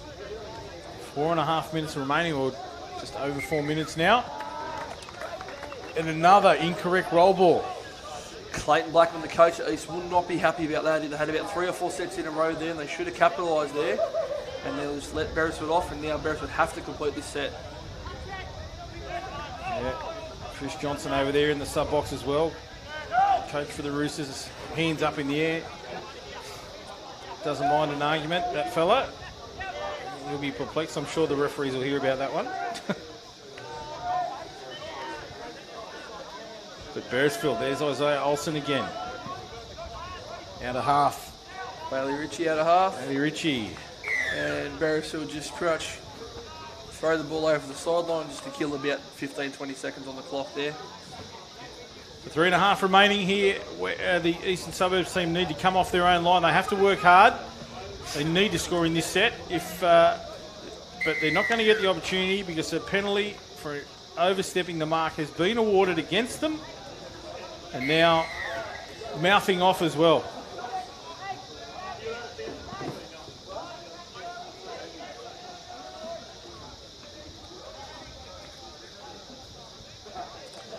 So Beresfield are going to go to work here. Expect Bailey Ritchie to be involved from right link as well. Isaiah Olsen and Jack Smith to really control this set. Experienced Dave Marr there. Just struck from link, really held that. Very demonstrative, this referee. As we see Beresfield, beautiful ball back inside. Isaiah Olsen, talked about him earlier on, always looking dangerous, creating his own time and space, the young fella, and picks up Edwards back on the inside for a beautiful try for Beresfield. Very well done. Beautiful set play there from Beresfield. Nice little out ball, step back, and blokes just running down their lines. So 6-2 with just over 2 minutes to go. I think we'll comfortably say Beresfield are going to win this game. It's just East, can they get a couple of late tries? Bold statement, Rick. 6-2 that they're going to win. I know, mate. Mate, you're putting yourself out there like that. I appreciate it. There you go. So the Roosters, can they get a consolation try? Basically, that's all it's going to be. We see them go across the line. Acceleration, but the great defence there by the Beresfield boys. Even though they're well ahead on the scoreboard, they're not prepared to give one away. And the penalty exacerbated by not returning the ball to mark and mouthing off.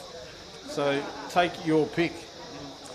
Yeah, East just sort of lost the plot the last sort of 5 minutes or so, and Beresfield just really controlled it well and did a lot of D in that time as well. But they've just controlled themselves and just going to drive the ball now and get out of trouble. Yeah, really well coached here, the Beresfield boys. Les Smith, I believe, has put a lot of polish on these young fellas. Nice ball to ground there. Edwards steps away, gets the one away too. Would have been play on. So with less than a minute remaining now, the Roosters have to go end to end if they are to get that try. Geez, he was offside. Referee calls play on. Doesn't see it the way I did. And he's the one that matters. Sachi, end of half. They roll in now. Nice pick up, good quick hands. That's a nice try, quick hand release. Mitch Brown, a little bit of a juggle as he went across the line, but he took it and that's all that matters. Gets it to the ground. 6-3 now, the Roosters. They get that consolation that we talked about, mate. Indeed, mate. It was a good little play there. Nice little hands. The quick hands are the key in this game sometimes, and that was very good quick hands there from the East Sub, and they got their consolation try. Yeah, great skills. Zahuda sounds in the background. That's all she wrote in the men's opens match between Beresfield and East. The young fellas from Beresfield taking it out 6-3, and fairly dominant display too from the young fellas from the country. Yeah, mate, Beresfield, who missed the Vorden Cup, obviously due to COVID as well, played country champs and again a state cup. They're very young team, team for the future definitely. If they can stay together and just keep putting that polish on going forward, and really good side. A lot of foot speed. Foot speed can hurt teams. Yeah, a few players to watch in that lineup there. Connor, Jack Edwards, also my mate Isaiah Olsen, and young Jack Smith, player of the future. And also congratulations to Jack, got his first apprenticeship this week, only 18 years old. Nice. So congratulations young fella, and good luck with that job opportunity. So Beresfield 6-3, wrap that one up. Next game will come to you in about 4 minutes time from here. And who have we got? Western Suburbs will be taking on Hills, I believe. Yep, looks like the Hills Hornets, so should be another tight contest again. So that game will come to you in 4 minutes time. Thanks for joining us, and we'll see you later.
Referee, 2 minutes.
Referee.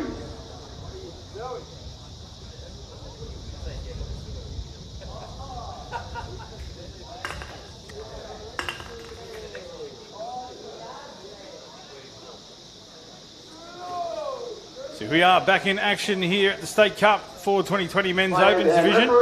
Adam Collins in commentary, joined once again by Ricky Hetherington, Parramatta coach. This time we see the Hills set to get underway against West. So we are on the spot. How do we see this one going, Rick? I reckon it'll be a tight tussle again. Same as the last game, very experienced side of West versus a very inexperienced running side of Hills. So should be a fair contest. And how do you see it going, mate? Bold prediction. Bold prediction, I reckon West by 2. Just a bit of experience. West by 2 based on the experience. We see Hills turned away.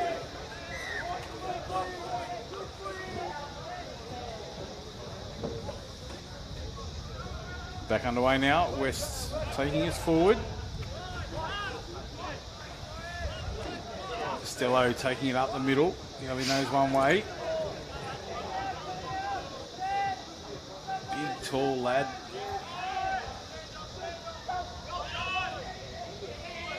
Nice long pass outside, steps in. James Shoot, beautiful finish, mate. Ken finish, the old shoots that. Yeah, great play there, little rooster play. Justin Costello and James Blackwood, just little rooster play and created the numbers. There's that experience, the two big, tall links for West. Justin Costello, James Blackwood, massive in defence and showing some attacking ability there too. Yeah, nice for the Maggies. And now the Hills with it all to do. Centering it up. Had some difficulties earlier on with the numbers on the girls in the Hills outfit. These ones look a little bit better. Edmund Matter wearing the number 21. That man taking it in is Keely Bowen. 6 more. So there's Matter. Bowen in the half position. There he is. Matter again.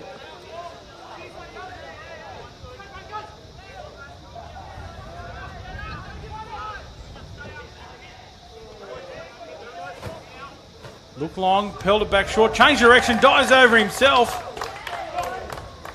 Number 6 there, Ray Weeby, little county play in field and just took the guy short and beat him to the line. Beautiful play there from Ray Weeby. Blackwood just seemed to be asleep there, just really didn't push up in defence, just let the man get down at his feet pretty much. Yeah, Blackie was sort of trying to hedge his bets between the middle and the link and sort of just come up with nowhere there. It's not the best defensive play there from James Blackwood. You want to correct that one. Pretty hard taskmaster on himself. Yeah, and I'm sure the maestro, Tony Trad's over there in the box. He'll be telling them, he'll be straight into Blackie about that one. He's got his own style. Very laid back, but gets the message across. Picked up nicely, touched in flight. I think they're saying, yeah, the ball was knocked down. Yeah, the ball just, he half volleyed that there. He tried to fool the referee and... Little sneaky play there to take the ball across the line, but sir, I didn't drop it. Yeah.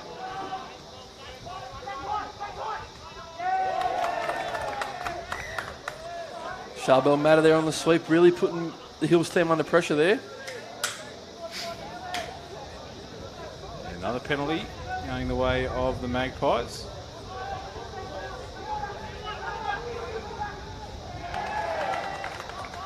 Nice shutdown. Daniel Carmody in half. Finds Liam Doyle here, be looking for a sweeper or a little quickie play. Bouncing around, always active. Oh, little no touch.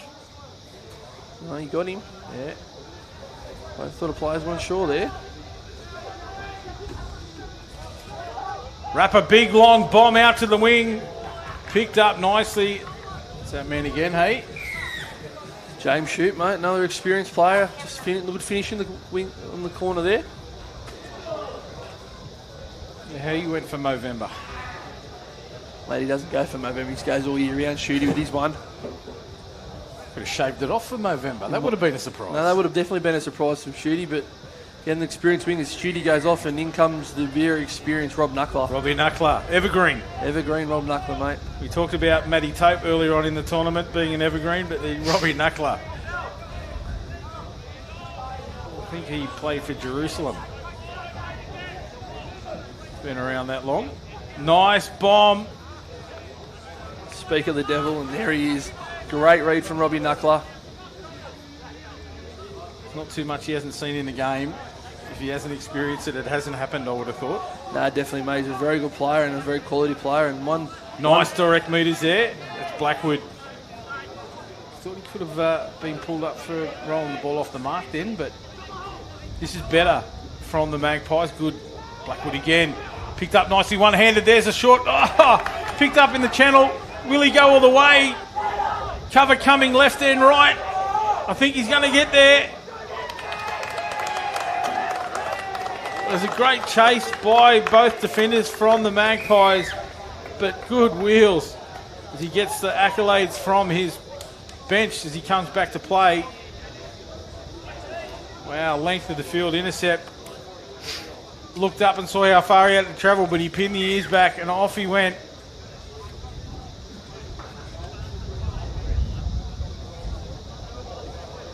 And would you know it, Rick? He's not on our team sheet. He's not. Wow. He's registered. I don't know. I think some of the Hills numbers are a bit wrong because I recognise some of the players and the names don't match the numbers here in front of us. So that'll do, mate. Our job's tough enough. I know. Tell me about a lovely hit back there though from the Western Suburbs Magpies. Number 6, Rob Catalano, just a little quickie play and just not tight enough there. The Hills boys in the end. Yeah, nice little conky play there. Well done for Magpies. They retake the lead 3-2 now. They'll be happy with that TD. As they take the lead again, 3-2 now. Yep. 3-2, and here we go. Hills on the attack again. They'll be looking for a running player or an ML play here.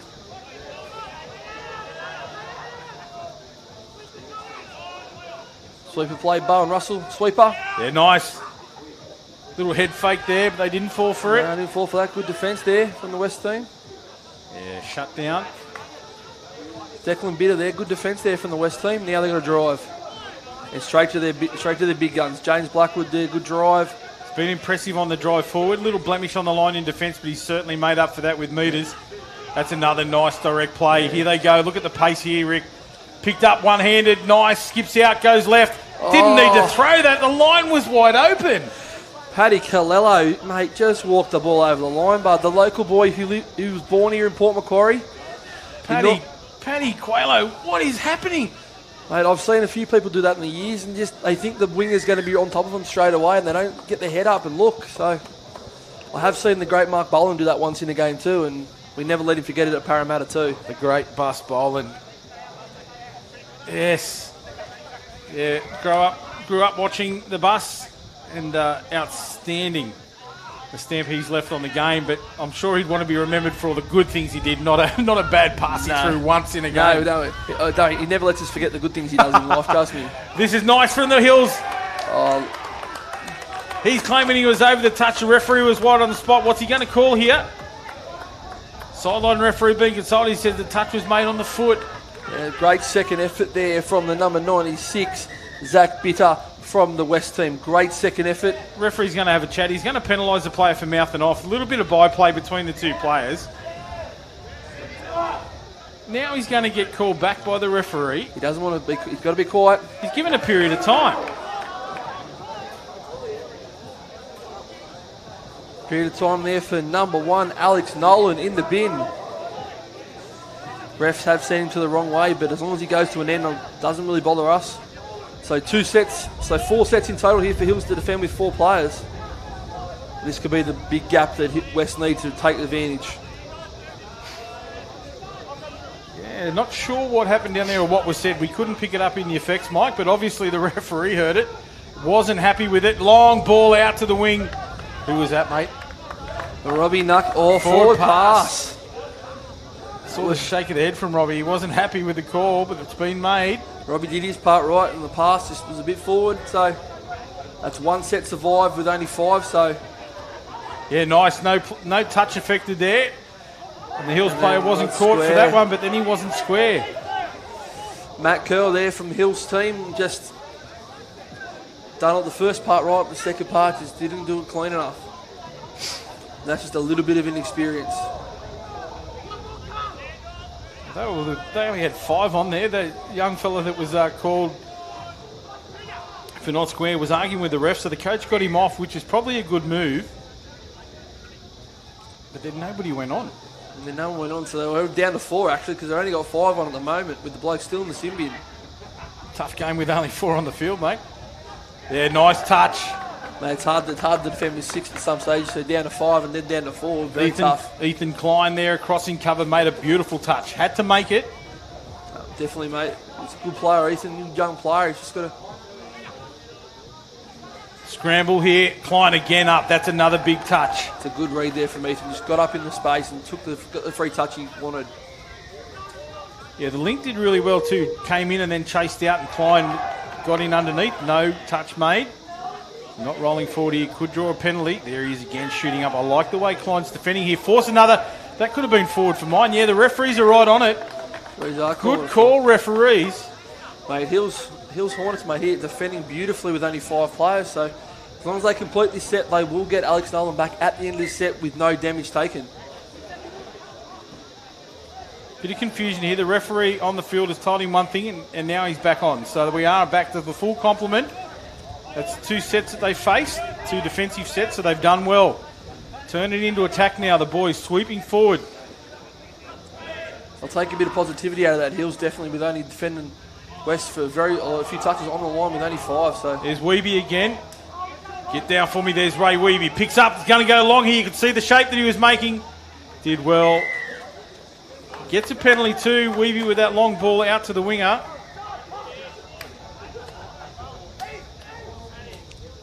Very good player, Ray Weeby. Really good on that right to left pass and had West under pressure there. So let's see how they set this set up. The Hills back underway now, just moving it across to the correct mark. Tap. We're in play. Flynn angles cork. Goes over, gets touched. Very good player, Flynn, in the Youth Chance Tasman series last year. So very good player. There's a man we don't have on a sheet. Picks up the wraparound play, goes underneath. Second man made the touch.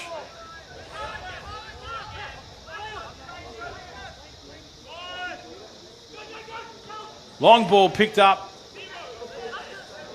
West turning defence into attack. They roll forward now. I don't think Dave Nolan and Brad Kerr will be very happy in the Hills box right now with that set of 6. They didn't really put West under too much pressure there. So West now just going to drive down the field, try to just complete a set and make Hills have to go 70 metres. Blackwood.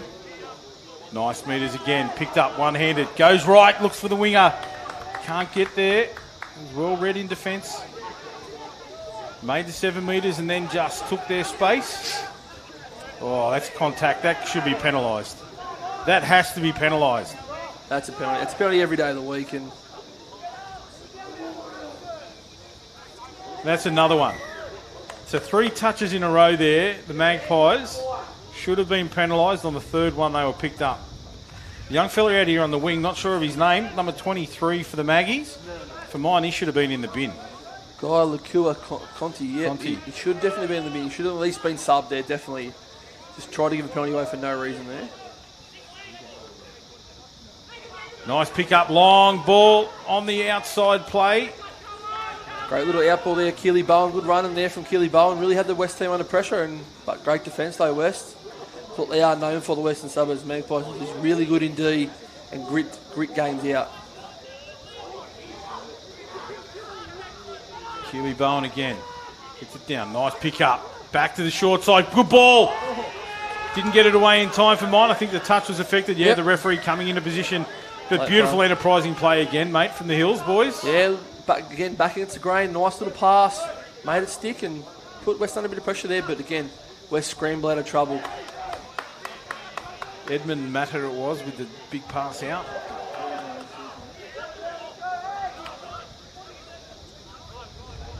Need to regroup here, the Magpies. Yeah, nice defensive pressure from the Hills. He recovers, gets onside, well done. Yes, I agree there. Yeah, he definitely ran his 7 metres there and Hills just chased him. And when they got onside, made the touch clean. It was good. Forced the late pass, so a penalty to the Hills. 10.5 remain here. They only trail by 1, the Hills boys, so they're right in the thick of the action. against a much fancied opposition.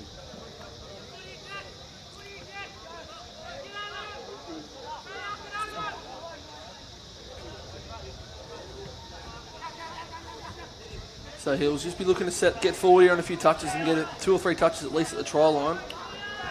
Oh, West are really just pressing up here, trying to take as many metres off Hills as they possible. 4 touches gone. They probably should have been a little bit further down the field there. Last touch coming now. Skipping, we go long here. Tap back inside. No, he got it down. Did he get it in time? No, the referee said he didn't. He went for the tap in back inside, but then saw how far away he was. Got the ball to ground. It must have been only millimetres in that one, Rick. Yeah, definitely, mate. Good read by Conti. Hills again, really trying to press up here in the West half, trying to take metres off him with the other ball. big touch there too. They needed to make that one. They were left short. No touch called. Trick play. Little ball down. Robbie Knuckler making a mistake. Yeah, I think it was before that the defender had not affected the touch and pulled out. And that forced the error. A little bit of feeling creeping in here. The Maggies toughening up in defence. Just letting the Hills boys know they're here. Indeed, West is trying to dominate the game here now defensively, and they're just going to try and build pressure up with their defence. Here's Mata again. That's him with the ball. Costello, a light touch on the shirt. Change over. Shoot, just slows the play down, brings it back into attack. Back to Costello. The long legs of Costello get an extra metre on that play ball. There's a penalty. Bit of frustration there from Hills. They've built a bit of pressure the last couple of minutes, but then couldn't take their chances, and West now, the experience will just get them forward here. Interesting exchange of the referees there, right out in the middle of the field. He was keen to get on.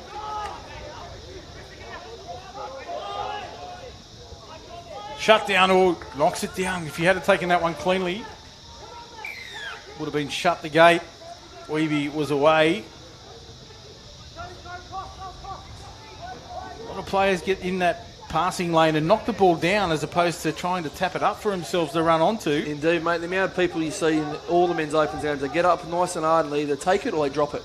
Some of the times they drop it, hits them flush in the chest too. So, but here we go, West just trying to control the tempo of the game now.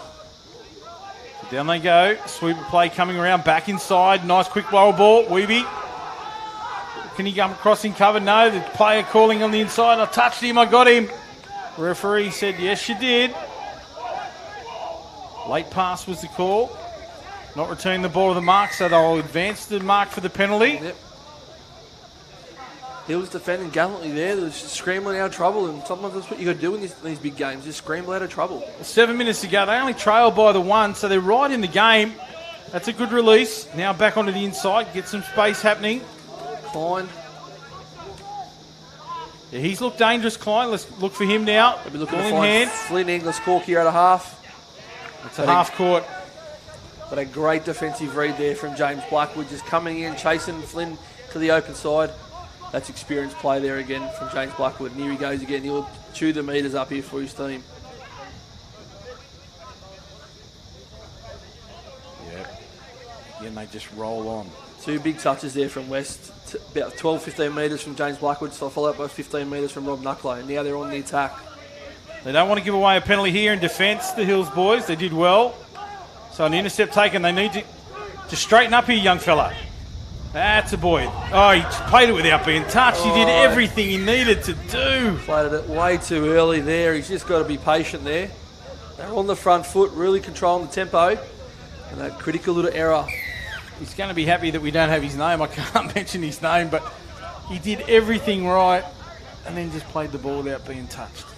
Yeah, just a bit too eager and a bit too keen. Saw a bit of space and just thought they were on the roll here and just didn't quite get it right there. Absolutely. But enterprising play, they look good. So it's in them. 5.5 remaining. They trail by 1, the Hills boys. Magpies well on the attack here. Nice picked up, quick dish off the ground. Just been a bit West's just been a bit impatient in the last couple of sets, trying to score off touch 1 and 2, and it's hurt them. I think that's just respecting the defensive pressure that's come from the Hills, mate. It's been a lot of effort put in by the Hills boys. That's a good release. This bloke here on the wing, there's not much of him, but he's not afraid to put it out, put it on the line. He's definitely throwing his weight around a little bit of it, but it's a silly penalty giveaway on touch 3, coming out of trouble. Hills are under a bit of pressure there. So here we go now, Hills. If they get one, they sniff back in this game. Charbel Mata also sailing a bit close to the wind with some of his contact. Little hop to go long. It goes for the dive under. Doesn't get there. The referee said the touch was made. Paddy Colello.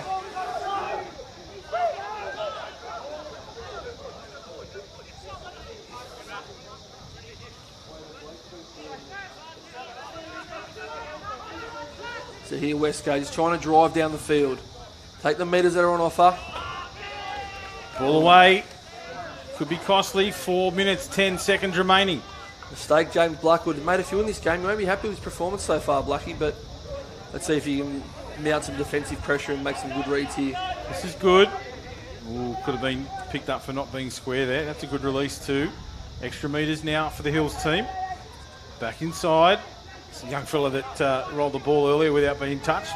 He's going to make sure of contact this time round. Shot long, tapped up to himself. That's what I was talking about. He actually made the play at the ball up. Gave him the second bite at the cherry. That is a length of the field effort. Liam Doyle taps it down. A little bit of a show off there. Says, is this what you want, young fella? Too late. And scores a try there. Length of the field. Great defensive shape there from West. And the pass was a good pass, but Liam Doyle just up in the line, really putting some pressure on. Picked the intercept, as you said, Adam, hit it up to himself. And then went the length of the field with a good show of speed. Yeah, I'm not sure about the little end there with that flashiness. I don't like that as a coach. I'd just like you to get the ball on the ground. Indeed, I have no doubt that Tony Tradden may just tap him for that and give him a little slight word too. Absolutely. But no, that's not in Traddy's coaching philosophy. That's not in his arsenal, that is for sure. No. But now they extend their lead 4-2, the Magpies. And again, flick pass didn't need to be thrown. A couple of times both teams have had the line wide open. Just run your line. Don't catch the ball, then worry about passing. Let's try to flick it to get out of trouble. There's no need to do that. Rush of blood. Indeed. Now West up by 2 with just over 2 and a bit to go. They're just going to control the tempo and really just drive the ball out of trouble. That's all they need to do now. Just maintain the contact. Up we go. Numbers! Intercept taken. Bowen Russell just pressed up out of the line. Picked the intercept off. 2 to go. 4-3. See Costello, as soon as he threw it, hands went on the head. Despairing. The hands are on the hip here of Tony Trad. He's not very happy over there in the box at the moment. And I'm sure some of his blokes won't want to go anywhere near him in the next little bit. He's a frustration eater. He might have an extra kebab after this one. Mate, definitely. He's probably already had 3 today, so another 3 or 4 for dinner with his mate, Paul Sphere. That's down. No. Jeez, ref was there. Ref was there. I thought that was down too. I'm with you, Rick, but we don't matter, mate. The man with that referee with the whistle in his hand is the one that makes the call. Indeed, mate. Our viewers at home will be watching that replay, I'm sure. Slow motion, let us know what you think. The touch was made as he went across. Referee's going to come in and consult here. I think he definitely made the contact. Yeah, and the referees agree. Not sure what the West players were claiming there. They may be claiming it wasn't a touch made. They missed the phantom call, but referee's right on the spot, made the decision. Now 50 seconds, here we go. Hills Hornets running down the field. Get a chance here at the back end of this set to even this game up. Regroup, down it goes. What's going to happen here? This must be an attacking penalty. 7 on. Wow. What an absolute coach killer. 40 seconds to go, down 1, on the roll. Give a really silly penalty away, and that will cost them the game. Yeah, that is the end of the match for the Hills team. Unless they go coast to coast again. I can see Justin Costello and Rob Knuckler just having 4 or 5 buddies here in the corner and just absolutely destroying the time. I'll tell you what Justin isn't going to do. He's not going to throw another pass. Go gadget arms and there. Costello. Milked the penalty, and there it is. The hooter will sound. Costello should just tap it and drop it. He'll take the touch, and that will be the end of the section. West get away with it, I've got to say. They did, mate. 4-3. Hills missed their chance there in the end there. They should have had a shot to attack, but just silly little error. 7 on the field. Crucial. A shout out to all our viewers at home. The next round of games will get underway in about 4.5 minutes' time. And just casting our eye over the opposition, it looks like we might have the Panthers taking on the Central Coast Dolphins. Should be a fantastic match, Ricky. Give me an update on what you think about this one, mate. I have played Penrith yesterday, and we got beat by Penrith this afternoon. They're a very good side. They're the Vaughan Cup champions. And Central Coast are a very young side, very skillful side, so it should be a really good match. But I'm jumping out because I've got to get ready for my match in about half an hour's time. Yeah, good luck this afternoon, mate. It's been great to have you on board and for your insight. And we'll bring that next game to you in around about 4 minutes' time. So thanks again, Ricky. Good luck. Thanks, mate.